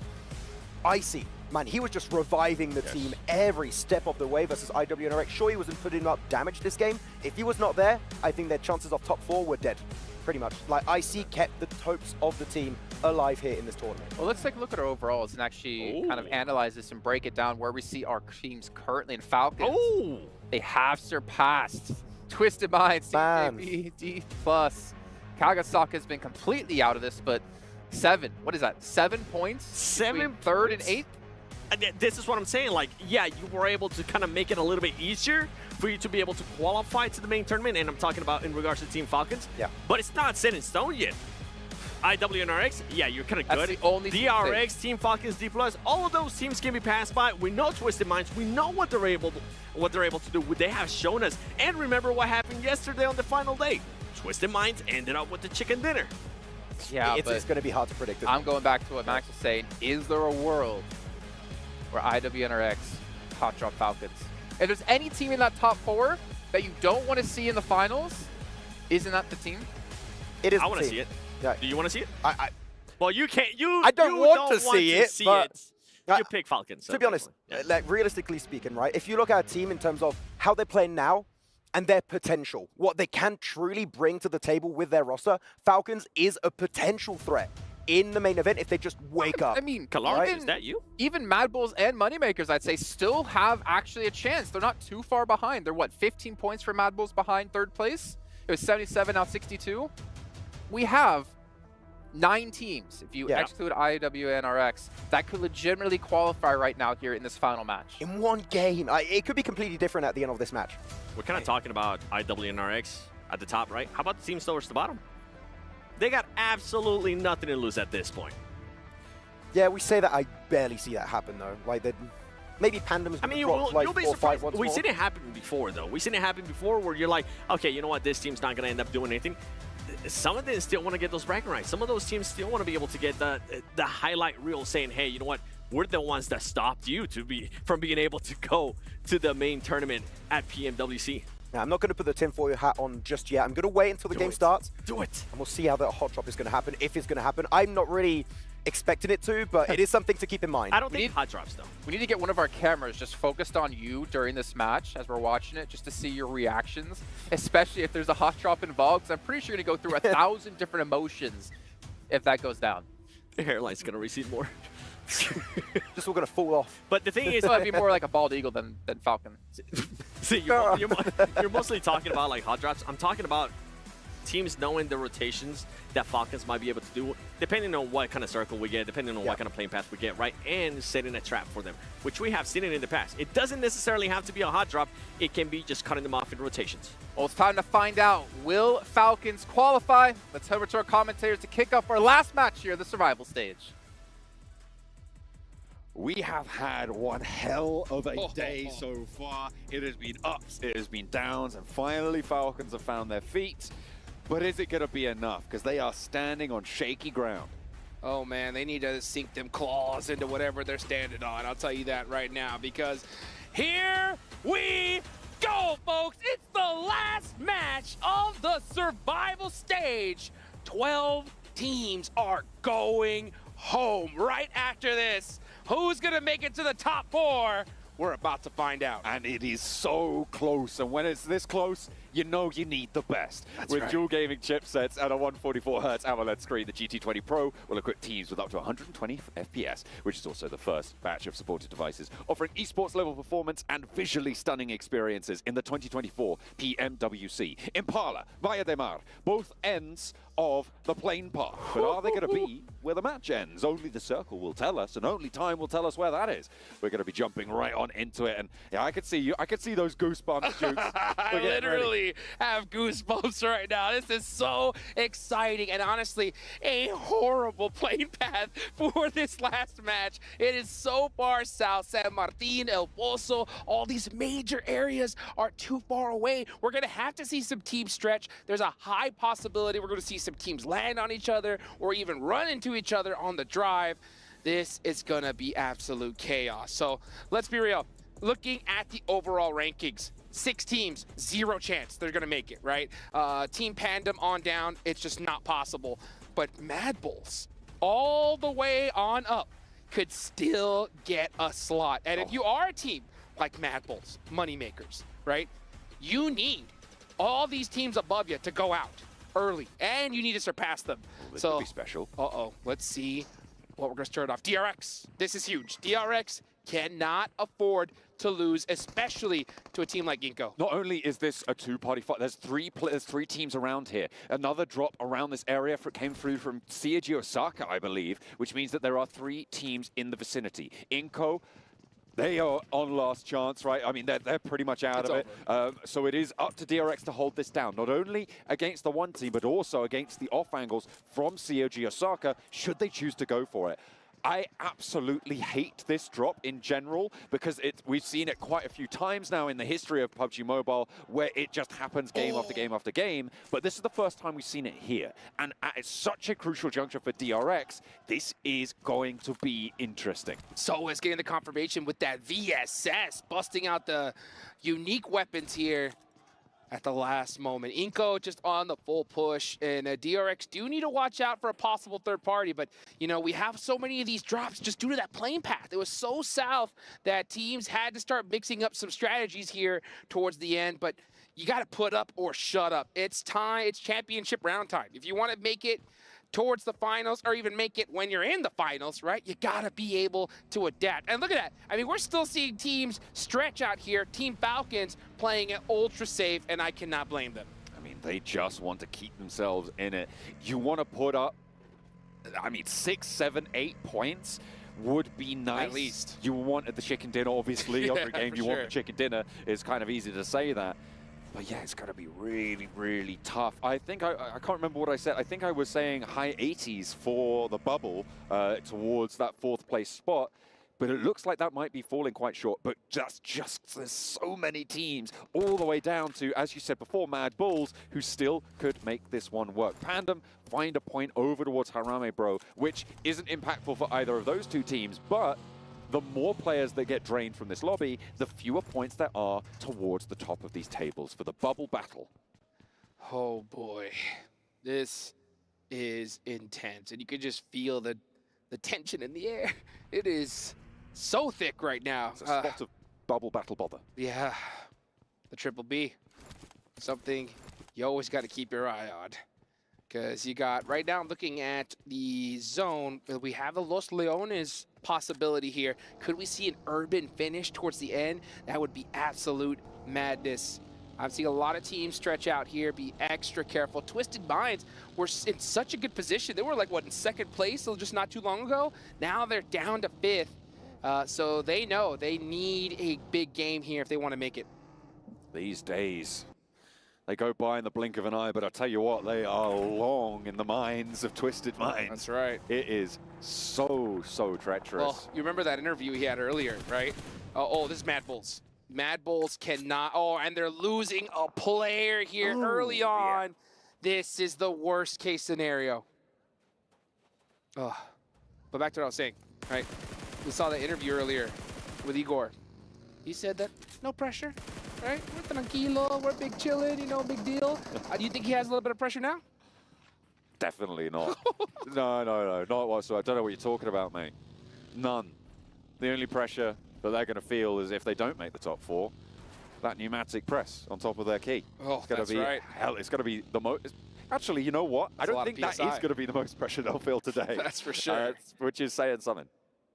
Oh, goodness, yeah. Cool, calm, and collected is all over. It is time to make it happen. It's always great to see even teams that have been here before at this top level. They've been in these moments. I mean, it still gets to them. You just saw Top earlier, you know, put his hands on his head and just, whoo, the biggest sigh of relief. But there is something to it. When you bust out a huge, critical, clutch chicken dinner, you almost feel destined, right? You almost feel like, oh, this has got to be our game. So I'll be honest, Team Falcons are in a insane position here. All they got to do is replicate some of that magic we saw in the last game.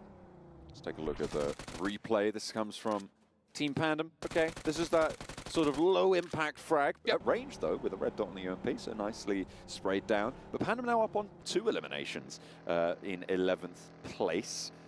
They have been a little bit of a wrecking ball in these last couple of matches, but it's a little bit too little too late. TJB, however, definitely not too late for them. They're all the way out on the west, moving from Montenuevo. They are in 6th place right now, but by only 2 points. I will, I think, remind people of the tiebreakers at this point, because that is always going to be a factor when you've got tables this close. That's right. First tiebreaker is going to be the chicken dinners, right? So if you have more chicken dinners than the team that you're tied with, you win that tiebreaker. The next tiebreaker is placement points. If you have more placement points, so if you have the same number of points, same number of chicken dinners, then whoever has the most placement points, that is going to be that. And then if all else fails, because if you have the, and also as a note, if you have the same placement points, you have the same elimination points guaranteed in a tiebreak, which means that the next tiebreaker is how well you performed in the most recent match. So whoever finishes highest in the last match, i.e. this one, will win a tiebreaker. Well, big fight right here for the side of DRX. Inko, not much you can do, but DRX playing this very, very carefully. Even though they know they have the numbers advantage, they're not just going to pull in, push in silly, especially with the DBSs in place. So DRX just waiting their time out right now. Now, they are still in this circle for now. At a certain point, I think DRX needs to make this push. When are they going to do it, though? When would you do it, John? Would you make the push now or wait until the zone switch shifts? I just hate these hot drops in Picado in general. I mean, in general, the issue with going for a Picado hot drop is that you're basically stuck in it, right? Yeah. Like you're drawn into it for such a long time. Getting away from Picado, you allow the other team to establish some high grounds. Potential to lose a player pretty high, so you have to kind of go for it. And when you leave it this late, and when Picado's in the circle, it's very likely that you have a third party surrounding you, which means that you are forced into the fight. I think concluding it as soon as possible is good. I think for Inko, they've got nothing to lose, and I want them to just roll straight on into this fight. That is nasty. That circle. Brutal. Goodness me, that is absolutely disgusting. Southeast shift over towards Impala keeps a lot of the south side of Los Leones in as well. Oh boy, and now DRX have to make a decision because they waited so long. The zone goes away. I think they just need to let off the gas or just give up this fight right now. Either give it up or you should have taken it minutes ago because this is going to be a tough circle. I mean, there's so many positions already taken. DRX are going to have to deal with so many squads on the way. Twisted Minds, let's see how they're going to make it. They are actually in a really good spot in the zone. They're probably going to take this complex right ahead of them. Mad Bulls, yeah, just trying to pop some shots at him. In a great position for themselves as well are the Mad Bulls, but they've already lost a player, which does weaken their hold somewhat. That warehouse down to their south side going to be a little bit harder to hold because of that. They can't really keep too much control on the ground, and it is an important part of the ground. In the middle of the Impala, Puerto Paraiso, Los Leones area, they are going to sit atop a mountain, but they've still got so far to climb. Mad Bulls need to be very careful with even popping shots at this point. Like, peeking against Twisted Minds is a losing battle because you need every single little inch of armor that you have. So let's see what they decide to do. Team Spirit, oof. You can see the frustration on the players' faces. Kitsune, a lot of expectations. Unfortunately, we will not see them in the finals, but hopefully we can see them later on this year. Yeah, they currently sit 38 points at the bottom of the tables. The bubble sits at 76, which is 58 points behind. No, less than that. It's 48 points behind. No, I think I'm wrong again. I have to get too many points. There's too many points. Too many points, that's for sure. The bottom line is Team Spirit, yeah, very, very, very unlikely that they will be seeing those finals. Twisted Minds losing a player to a knock, a long-range Mini 14 shot, though. Is it going to be flushable? Are they going to be able to roll over this one and actually pick it up? Because getting a knock, sure. Getting the flush, that is where Team Twisted Minds will feel the pain in their central position. Yeah, I think Twisted Minds should have been safe inside of that building. But I don't see Mad Bulls pushing that either. But, oh, this is the Team Falcons getting beat up top. Going to pop out that vehicle and possibly get into his US. No, actually, he's going to stretch. So he's going to commit, try to make this rotation on into this next zone. And this is still happening in the blue zone. DRX. Oh, I don't know about this play. I do not feel comfortable with this at all. I do not like it. I'm having a bad time watching it. I've always hated this Picado hot drop. It's just so slow and nobody can get away from it.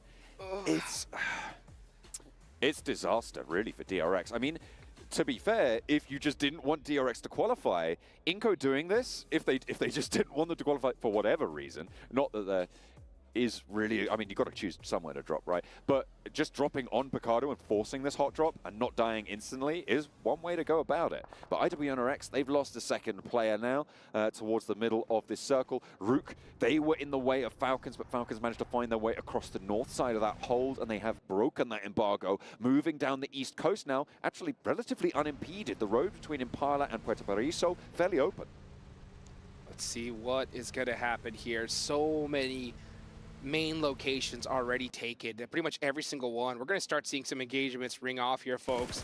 And yep, we can see TJB making some shots onto Harami, bro. They're one of the squads that are in contention here. 74 points, so close. They only need a few eliminations here. As we look at all these teams at the bottom of the tables, just battling it out with each other. I mean, why not? That's bad. Let's leave them to it. And you're right, yeah. I was saying earlier, with Pandem getting those points, it just takes points away from the chasers, right? That's right. That bubble battle bother just does not stop. It doesn't. It doesn't. Every single time you see these teams go out, it just makes that opportunity that much more difficult. One of the players from Brute Force going down is critical, though. They have 70 points. They could easily make it in here. They DRX lose one. Oh, DRX did? Yes, DRX finally leave Inco Gaming, and they took their sweet time. Very fortunate for them to have this rotation, but here we go. A huge fight. Team Falcons getting into it with Rook.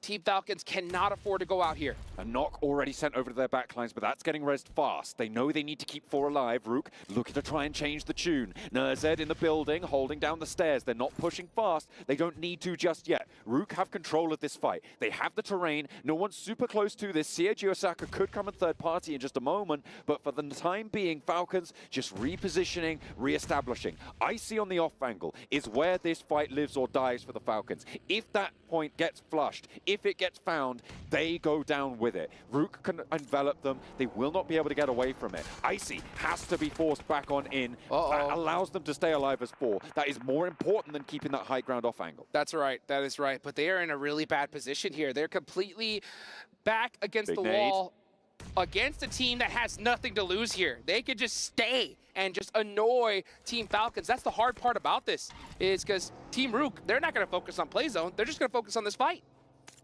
They don't need to do anything else. Icy, he's getting lit up from the sidelines. Kipper Boss connects, finally able to get that spray, looking for the flush. Has to go for the reload, and no one's there to back it up. The rest of Rook tumbling down, trying to go for it. Top, what are you doing? They don't even know these. Or they might do, but they're not handling it. And Falcons now losing top, down on 2. Is this the demise after such a glorious rise? And again, the off-angle strikes. Rook are just not letting up. Another nade moves forwards. There's the flush, and now it's just Nerzed for Falcons to try and keep them up in third place. Can he do it? Can he hold on? 4 players from Rook move in, and none of them will go down. It is disaster for Falcons. Third place locked in for them, but there are teams chasing. Their ankles bitten, torn to shreds.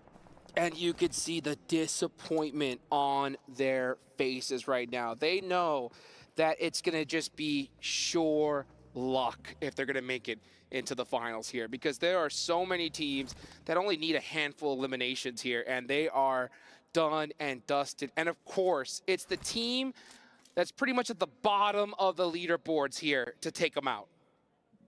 It's just going crazy right now in the final match, and would you have it any other way here for the survival stages? Opportunity now for TJB, for Twisted Minds to push Falcons out to the side. It is dastardly here. Brute Force, central position on their hold right now, but with 3. Mad Bulls, same story. Twisted Minds, they're looking healthier with 4 and on a central eastern position as well in this next circle. It's looking good for these 3 rosters. Speaking of healthy, the Maxman curse, alive and well, oh my John. God. Alive and well. He shouldn't have done that dance. How dare he dance? Oh, the crowd is devastated. That is Inco done and dusted.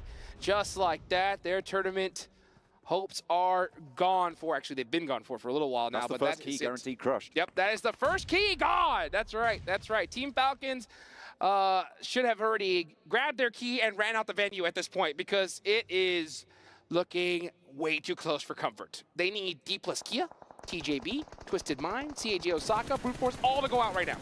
Moneymakers taking a scrap with CAG Osaka. If these two teams can take a chunk or two out of each other, that's good news. And if Twisted Minds can sweep through it, even better.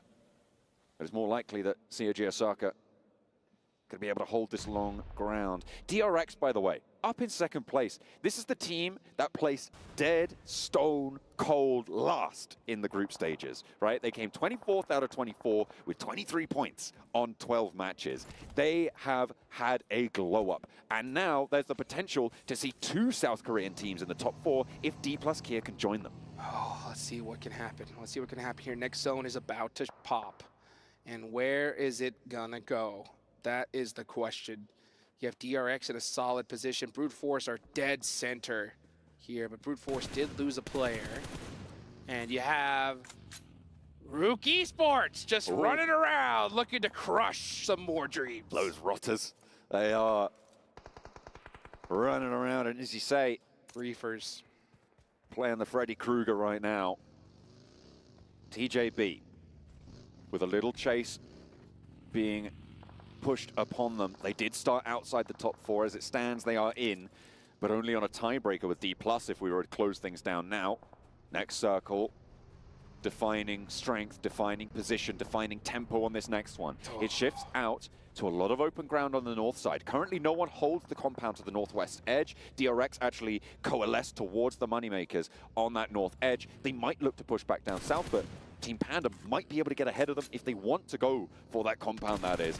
It sits on an interesting little ledge towards that side, and Pandem have the high ground to the south, so I don't think they're going to want to leave too readily. That is correct. If you are a fan of the Falcons, which many are, you really want IWNRX and DRX to start destroying this lobby at this point, as well as Rook and Team Pandem at this point. Let's see what DRX can do against the Moneymakers. Moneymakers is one of those squads that could threaten to usurp the Falcons.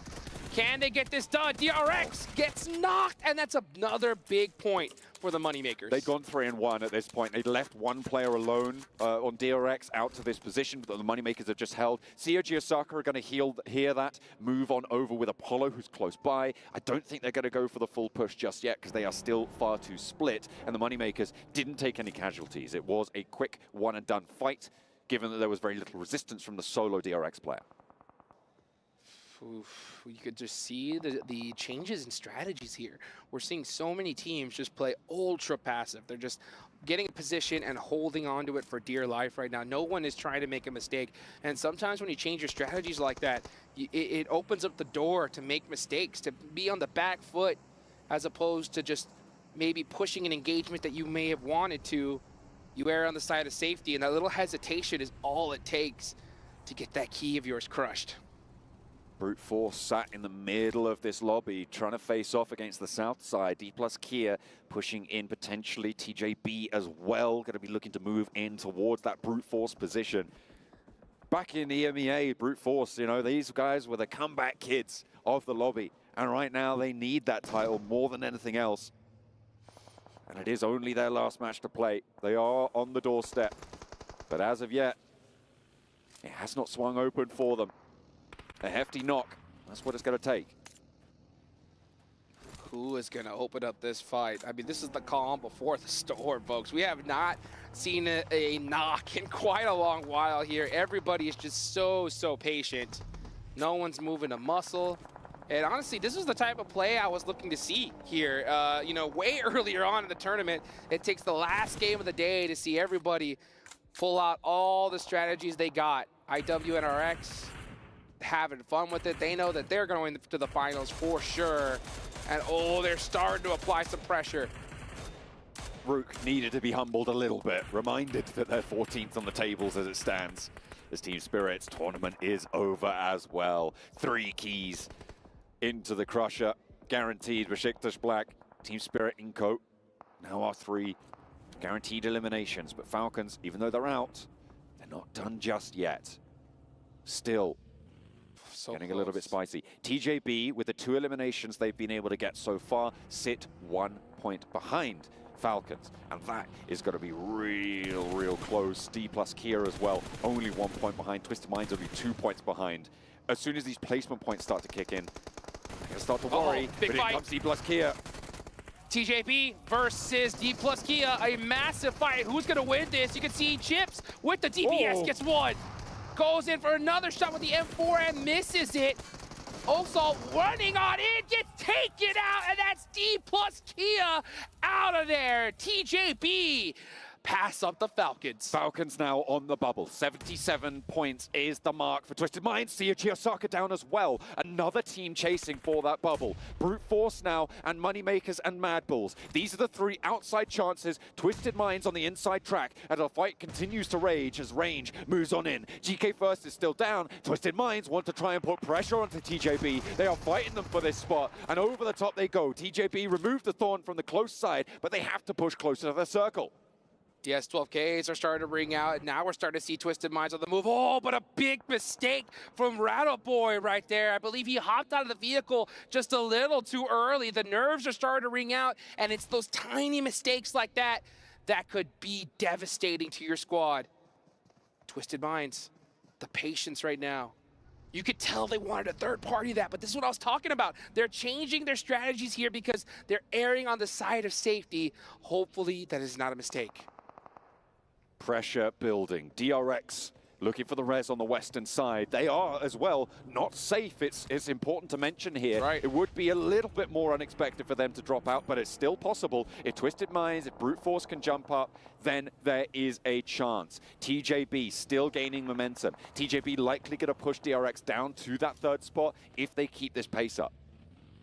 TJB clutching it up right when they needed to. Starting to bring some nades out, trying to put some pressure onto Twisted Minds. Twisted Minds are in the next zone. This is stage 6, folks. Papa Blue is gonna punish you here. So we are gonna have to see TJB push out with some vehicles and out into the open. They may even have to make a push here onto Brute Force. D plus Kia. 1 point needed, but they could not make it. Out in 5th place. Let's look at the replay. They tried to move through TJB. Wow. And they fell 1 point short of the mark, but that's not where the mark might finish. 4th place is still 77, but Twisted Minds, they need 2 to jump up or to join that tiebreaker with the Falcons. Brute Force know what they need to do. They need double digits here if they want to make it into the finals. As we can just look at TJB just biding their time, just trying to push up ever so slowly. And that's a member from Team Pandem taking out one of the TJB players. Twisted Minds also got a knock there. If they can confirm a point, they're going to go 1 step closer, able to pick that up. At the moment, Twisted Minds win the tiebreaker against Team Falcon. So if they go even, that's the way it'll fall. TJB going down. Neos as well. Looking for more spray. 3 players are there. Can't get him. TJB getting picked apart. A nade comes in from the long range spot for Twisted Minds, and they pick up that 2nd point. They are now up closer and closer. They're in that 4th place position. Then the Falcons go down. 5th place guaranteed as a maximum for them. And Twisted Minds take it away from them. Only Brute Force, Moneymakers, and Mad Bulls can change things now. Let's see what's going to happen here. Brute Force need to get active, but all those eliminations, all those knocks that they got were stolen away from them by Team Pandem. Team Pandem with 8 so far. That is just making it so difficult for these teams that need these points. Brute Force desperately need them.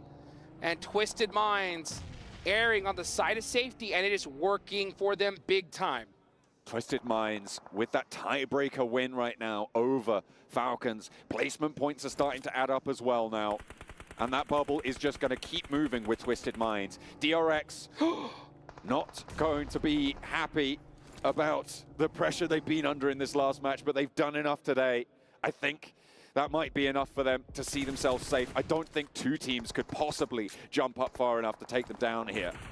Another player down for Twisted Minds, and you can just see them obscure, putting in some shots. Getting picked off, though, by IWNRX from downtown. Yeah, they barely have any coverage at all. But now here comes DRX onto the Mad Bulls. Fleek up on top in a very terrible spot, gets taken down. And DRX are going to continue that dominance. We're going to see them in the finals 100%. Right now, it's really up to the last player of Brute Force to pull out a miracle run. Moneymakers are still in the mix as well, but they got to get active here. They need some eliminations. I mean, it's what we saw from them last time around, not getting a little bit aggressive with things. Potentially could have had more control and given themselves a better platform for this match as well, and now they've been given another chance. The Western side, though, will see them outside of the circle. IWNRX are still in, the leaders. Indomitable at the top of these tables. A miraculous recovery for both IWNRX and DRX into the survival stage. Twisted Minds getting taken down here. They are on 80 points at the end of this match, which means that's where the bubble is. Brute Force, they need more. They could potentially make it with a couple of eliminations here. The Moneymakers need more than that on top, but if Bishke goes down like that, it's just so hard. And again, it's the many 14s that they're pulling out the arsenal. We're going to the finals, la la la. You know, IWNRX just having a blast here, but DRX in some big trouble. Team Pandem, 12 eliminations from this squad. Where was this team that all tournament long? They show up towards the end, too little, too late. And all those points are some that Moneymakers needed, but they're just playing it way too passive here. At a certain point, yeah, you don't have the position, but you got no choice. You need the eliminations or you're done for. It is highly likely we already see our top 4 on the right-hand side of your screens right now, and that's Brute Force out. They will not make that leap. It's up to the Moneymakers or nothing right now, and as it stands, I do not see this working out. IWNRX, they are looking to take the record for the 12-match streak, by the way, to try and challenge Alliance on their 2 days from the group stages. What a resurgence it would be if they're able to take this final match away from them as well. DRX keep themselves alive. We now have the Moneymakers gone, and that is gonna be it. Team Pandem, I don't think that they have enough room to push on up. I think it's mathematically impossible now, but who's going to take the chicken dinner? Pandem with an arsenal full of lead right now. And over the top DRX go. They want to take the top spot away, but Zedwolf is at a distance. Kain has the Molotov, and DRX do not have the health bars to handle this one. A shot from the Groza. It's going to find one, the second as well, and he is able to take them down. Second place, nailed in. And IWNRX now, I think, guaranteed to overtake 122. They just have a couple of players of Pandem to deal with. Let's just see how this is a victory lap, folks, from IWNRX. What a performance in this survival stage. These guys really gave it all on the line. And I mean, we're talking a complete 180 from what we saw in the group stage. That is how you finish right there, folks, with a statement. Team Pandem, they had some pace today. But it was not quite enough to go the distance. Actually, I'm going to need to double check my math on that one. I don't think they did it just then. I don't think there were enough eliminations in the lobby for them to be able to jump that gap that we saw at the end of the match, but it is going to be close. If they'd have done more day one, they'd have done more in any of their other matches, maybe we would be saying something else. But as it stands, the top 4 will get closer and closer to locked in. I can tell you this for free, though. IWNRX are in. It is going to be DRX in as well. For sure. Those 2 teams put on a show today. Yes, they did. Yes, they did. I got to give the props, of course, to Team Pandem for putting out a big performance there, right there towards the end. I would have loved to see that same play style 2 matches ago, you know? But I think they finally turned it on. It's unfortunate. I think it was a little too late. But who knows? Who knows? Of course, we're going to have to go ahead and take it on over to the big boys in the studio to find out in just a few moments, folks. But again, what a crazy turn of events here. Live here in Riyadh, Saudi Arabia, the PUBG Mobile World Cup at the Esports World Cup. Everything I expected to see here in the survival stage. Except for one thing. What's that? Falcons did not make it through. Oh my goodness! Right at the end, right at the close. They got pushed down, and it was Rook of all teams to be the ones to do it. That was nasty. This was pretty nasty from Kain in the final moments. I thought IWNRX were going to get that full victory lap chicken dinner. I said they took over Alliance's tally of 122, but I'm not too sure now. I think it might be dead heat, adding up the numbers. I'm pretty sure they were on 116 and got 6 placement points at the end of that. Yeah, so they're going to be 122 dead heat. I'd have to check the tiebreakers. Well, let's see. Well, we're going to find out here in a few moments, folks. That trophy looking mighty fine, and we're getting closer and closer to it. 4 teams are going to be joining the 12 in the finals, and they're going to be trying to get that trophy. right there. So, man, oh, and that is the most beautiful trophy I have seen in PUBG Mobile history, hands down. Absolutely. Looking good, looking fresh on that, but 12 of our teams guaranteed not to lift it. They're going to have to sacrifice their keys to it as well. Ooh. It is going to be pretty nasty to be one of these 12. Well, let me ask you this, John, right? If you could have that trophy, right, where would you put it? Where would I put it? Somewhere on show so I can take it to the next tournament. That's right. I'd take it straight to the next tournament. That's where it's going. I don't know about you. I'd put a chain right around it and hold that around my neck 24/7. You know what I'm saying? All right, good luck your posture. Hey, you know what? Got to get strong. Got to get ready to carry some teams. You know what I'm saying? That is true. If you can carry a team to victory, you can carry a trophy as well. That's right. right. A couple of chains. That is right. Oh, goodness, folks. What a turn of events right here. Team Falcons, man. The game before last, go nuts, right? They put themselves in such a dominant position there, and then Max danced. Why did he do that? Why did he do that? Max, man, why? Ugh. The crowd devastated there, but you know what? We always have to wait until the official scoreboard. We can see the overall rankings. We got a good glimpse of it. The players are looking back, trying to figure out who made it on in. And you can just see, oh, look at Twisted Minds. Twisted Minds right now. Oh, looking very excited. Everybody breathing a sigh of relief. Those 4 teams, you can see the energy expended. And they are going to be happy with it. IWNRX leading the charge, 122 with 2 chicken dinners. DRX 3 chicken dinners and 93 points. TJP 81. Twisted Minds on 80 points is where that bubble sat. And it bursts on the 12 teams below. Wow, I talked to Igor from Twisted Minds there right before the survival stage started, and he told me there's only 3 spots available, John.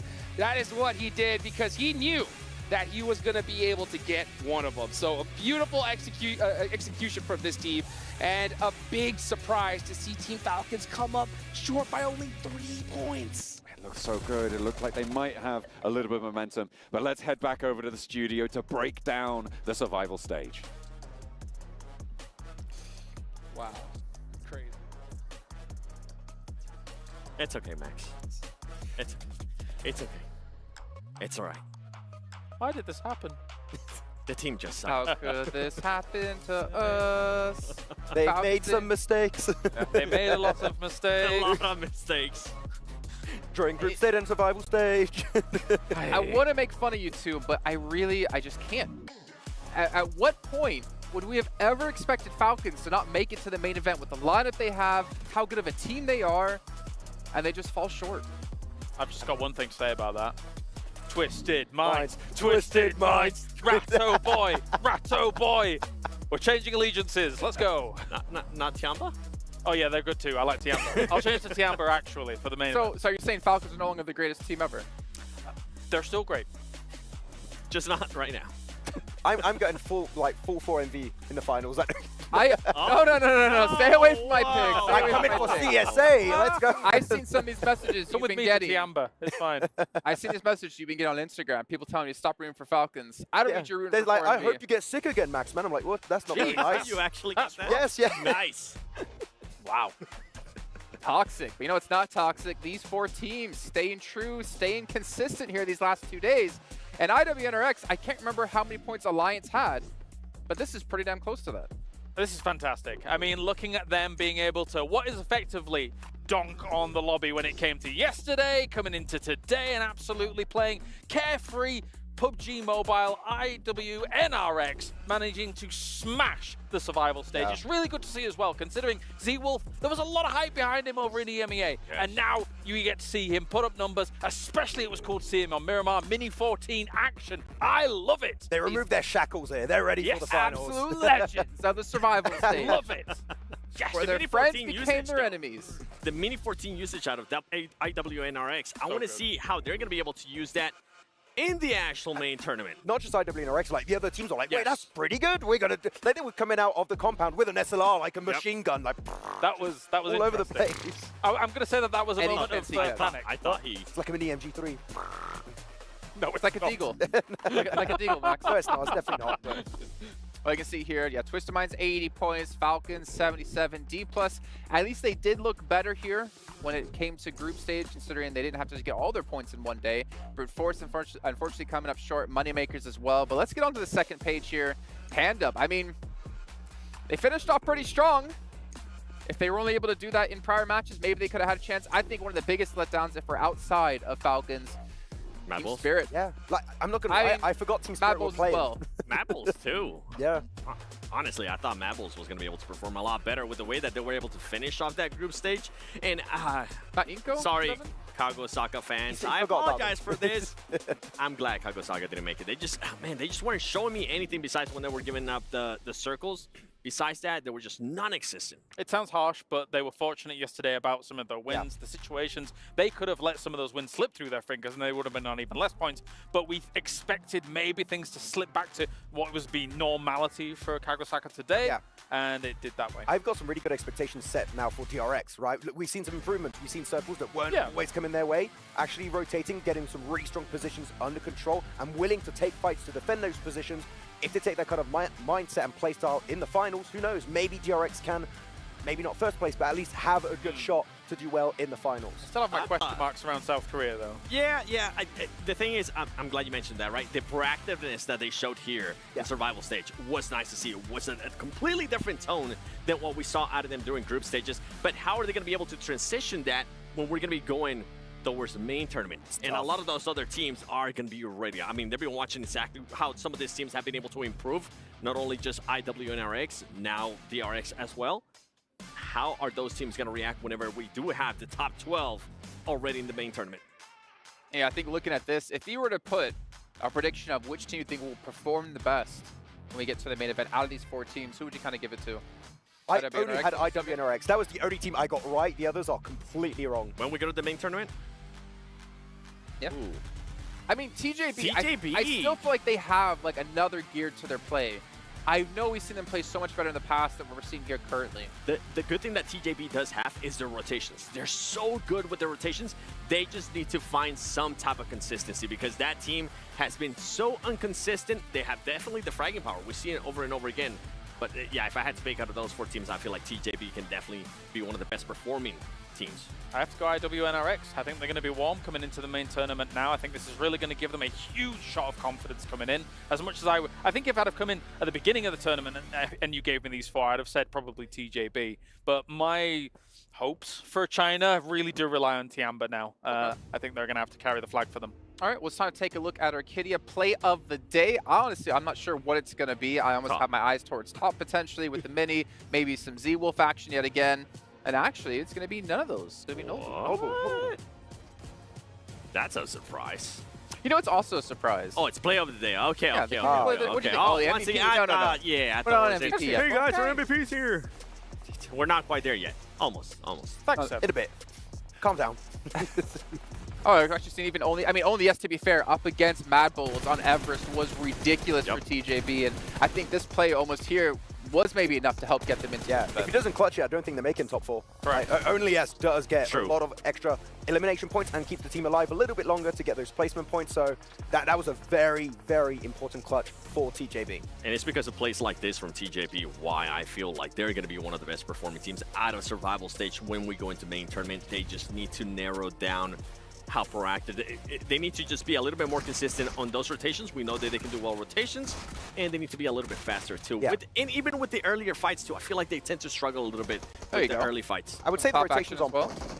Yeah, I would say the rotations on point when you're looking at TJB, though I do want to see a little bit more willingness to take fights. I feel like sometimes they're a little bit hesitant, and teams are punishing their big splits in the mid to late game stage. If they do that, that's going to be a big, significant improvement for the finals. Last note here for our 4 teams that did qualify. I have to give, and I've been saying this, and I'm probably going to get like hate from you guys, Twisted Minds, the only team to actually play only in the survival stage, able to make it through to the main event, and a team who was on no one's radar at the start of the year. They had to go through PMGO, they had to go through PMSL, and now they're here, and they're at the main event for their first year, kind of in the big spotlight on an international stage. This is an amazing performance. I don't know if you would agree here, Kalaris and Seven, but I think it's because they're overshadowed by Team Liquid by Alpha That's 7. the They're yeah. just in the playground. There you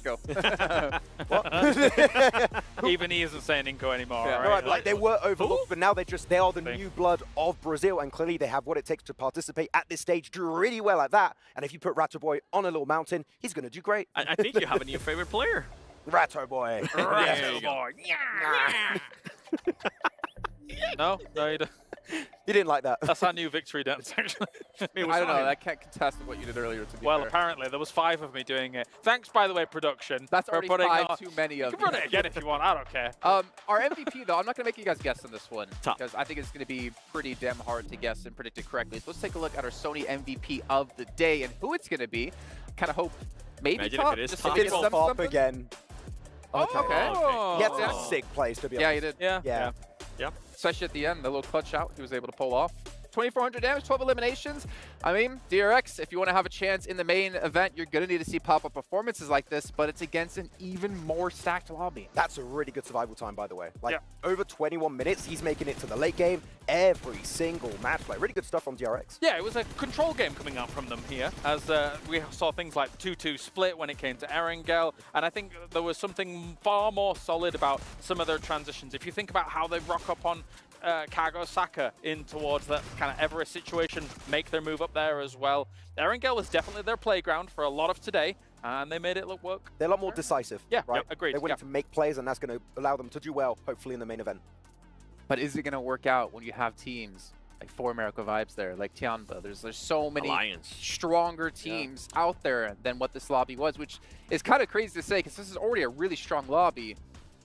But it gets so much more difficult. I mean, Seven said it, right? With some teams like Alliance, my expectation for the main event is to see if teams can look at things like Alliance did in those group stages and say, these splits cannot go unpunished. You need to be able to shut them down or employ them yourself going into that main tournament. And for Alliance, I think the big question mark that we got out of group stage out of them was how they were able to finish off the matches. If they do find themselves in the position that they found themselves during group stages, how are they going to be able to finish off the matches a little bit smoother? That was the big question mark for that team. Okay, well, right now we're going to head down to the stage for an interview, I'm assuming, with a team who's qualified into the main event with $1.5 million on the line. Let's see who Sandstorm has for us. I am here in the SDC arena with the coach, Dadin of Twisted Minds, after qualifying in 4th place, 3 points ahead of Team Falcons. Dadin, how do you feel? It was incredibly close at the end there, but you managed to make it to the main tournament. Yeah. I feel happy, but at the same time not satisfied, because even coming from the community, we are like hard workers, and I know that we can do much more. So, by the way, I'm happy. I like it. They're happy with their performance, but they're still focusing on doing even more in the main tournament. So, speaking of the main tournament, how are you going to prepare yourself to face the teams in the next and final stage of the tournament? Okay, I will do nothing different, just review the mistakes as I used to do. I have to give time for them, like step by step, they are growing up.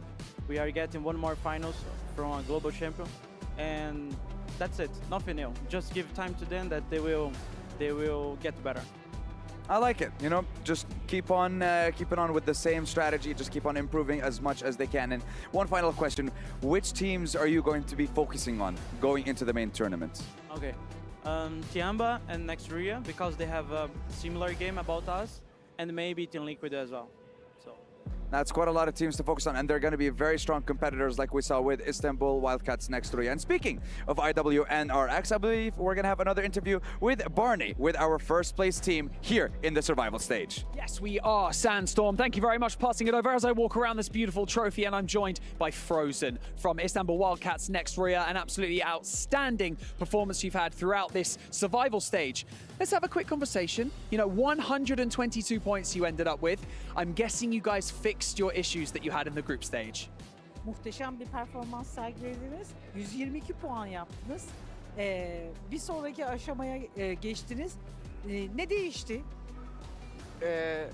Spotlarımızı alabildik bu survival stage'de ve ayrıca çok kendi mentalitemizi hazırladık, yani buradan çıkacağımıza inanıyorduk.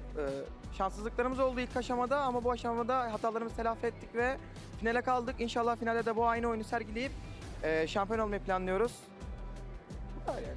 We were able to get our spots back, and we are much more determined this time, and we are going to the finals, that's for sure, and we're just going to keep it lucky. Well, clearly your confidence is a lot higher, but you're obviously going to be entering into the main tournament. All of those teams that you met in the group stage are going to be there. It's going to be a lot tougher. What's the plan between now and then? Şimdiye kadar tabii ki söylediklerinizden özgüveninizin yüksek olduğunu, kendinize inancınızın yüksek olduğunu anlıyorum.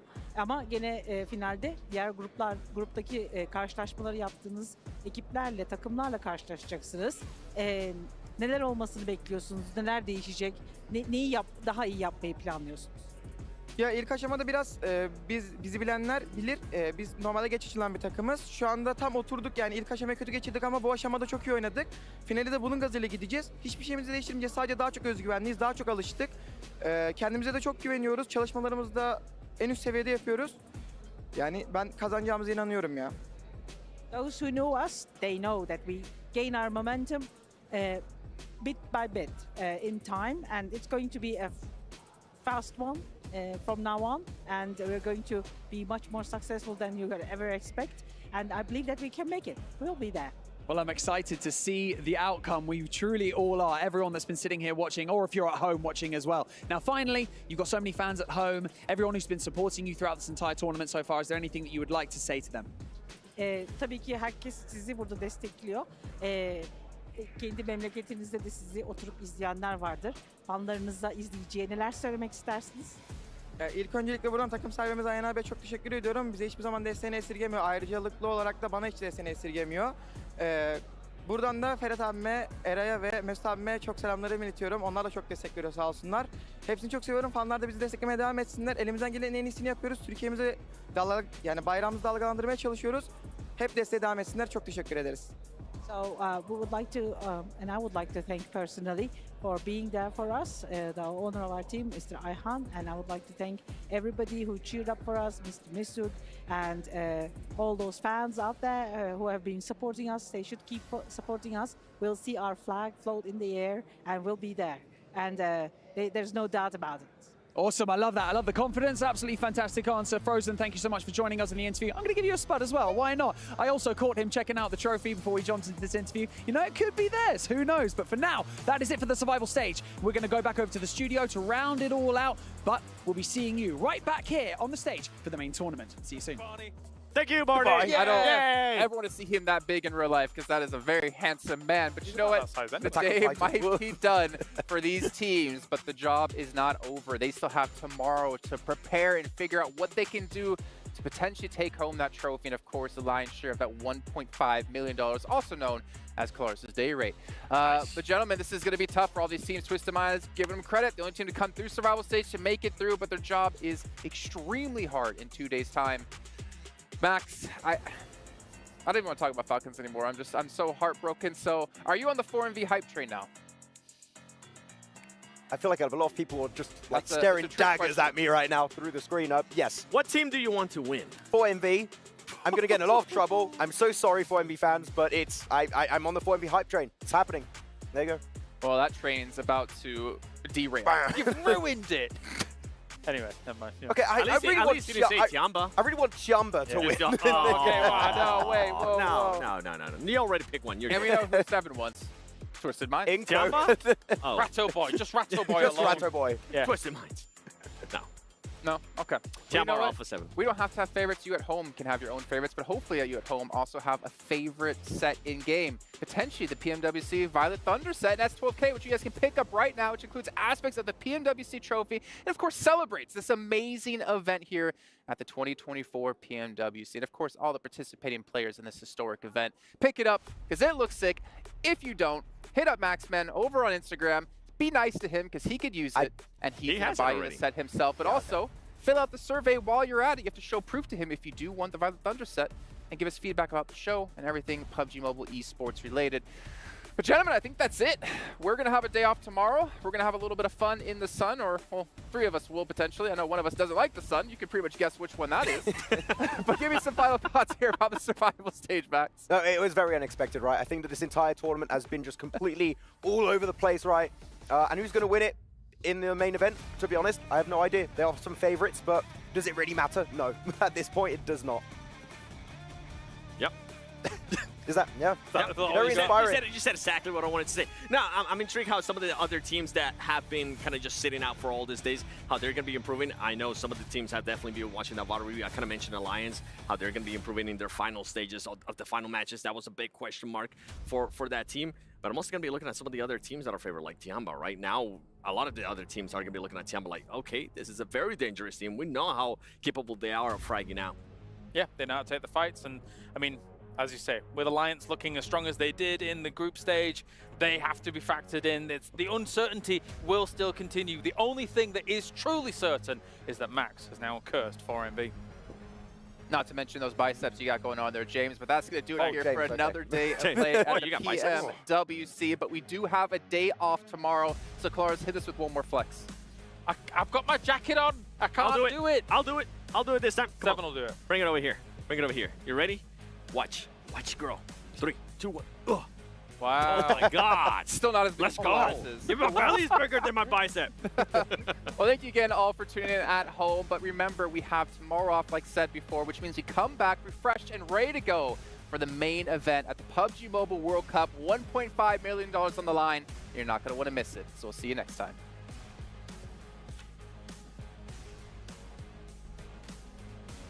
Я закрыл всех. Найс! Пошел, клосс пошел, раскатим. Размен есть размен. Ну, у одних ног иди. Это фальконы. Пацаны, надо... Мульса грасиус! Официо! Не, упоря. Еще. Голову дал! Камер. Один в один. Камер вас. Иди высаживать. Нет, флэш, флэш.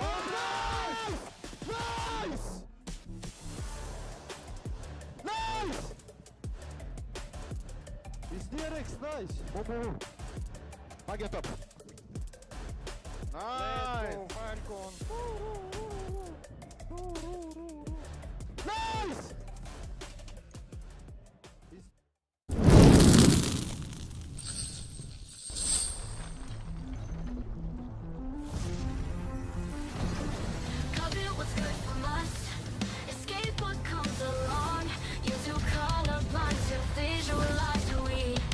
They wanna live for.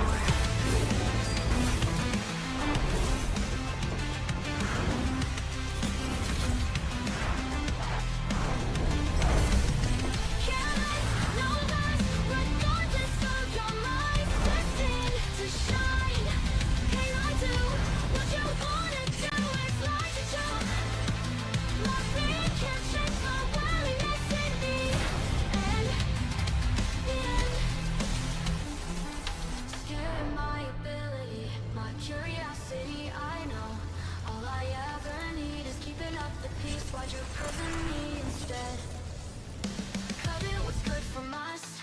Escape what comes along. You have to come upon to visualize who we are. Light, careless, no less, regardless of your mind. Destined to shine. Can I do what you wanna do? It's like to choke. My fear can't change my willingness in me. And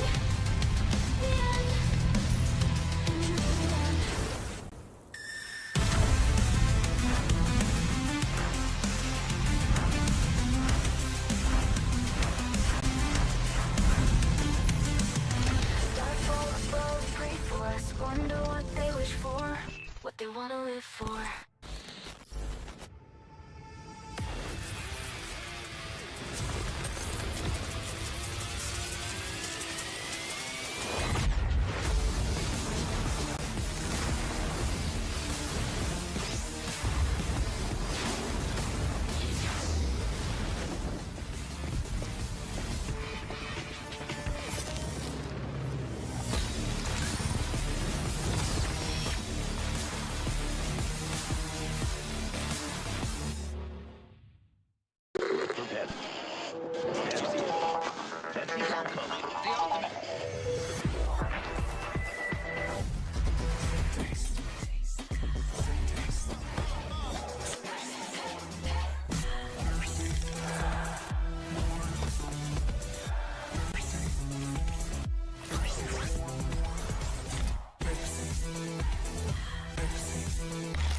You ever wondered how a Hollywood movie is shot? On a Sony. You review it on a Sony. And how do you make that sound epic? You record it on a Sony. Lunch break on a Sony. So why wouldn't you watch it on a Bravia by Sony?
They wanna live for.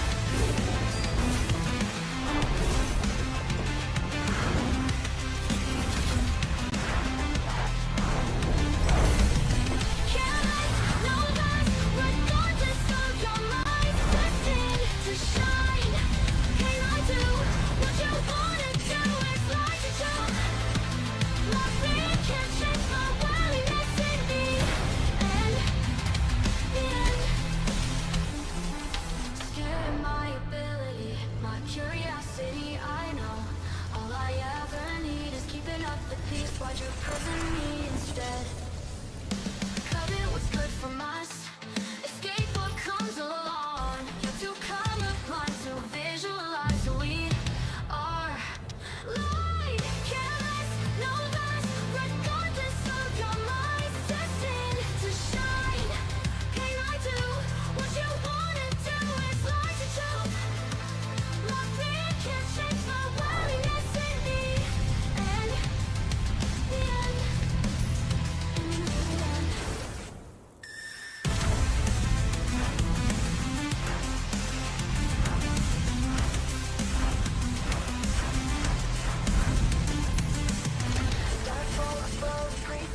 wonder what they wish for, what they wanna live for.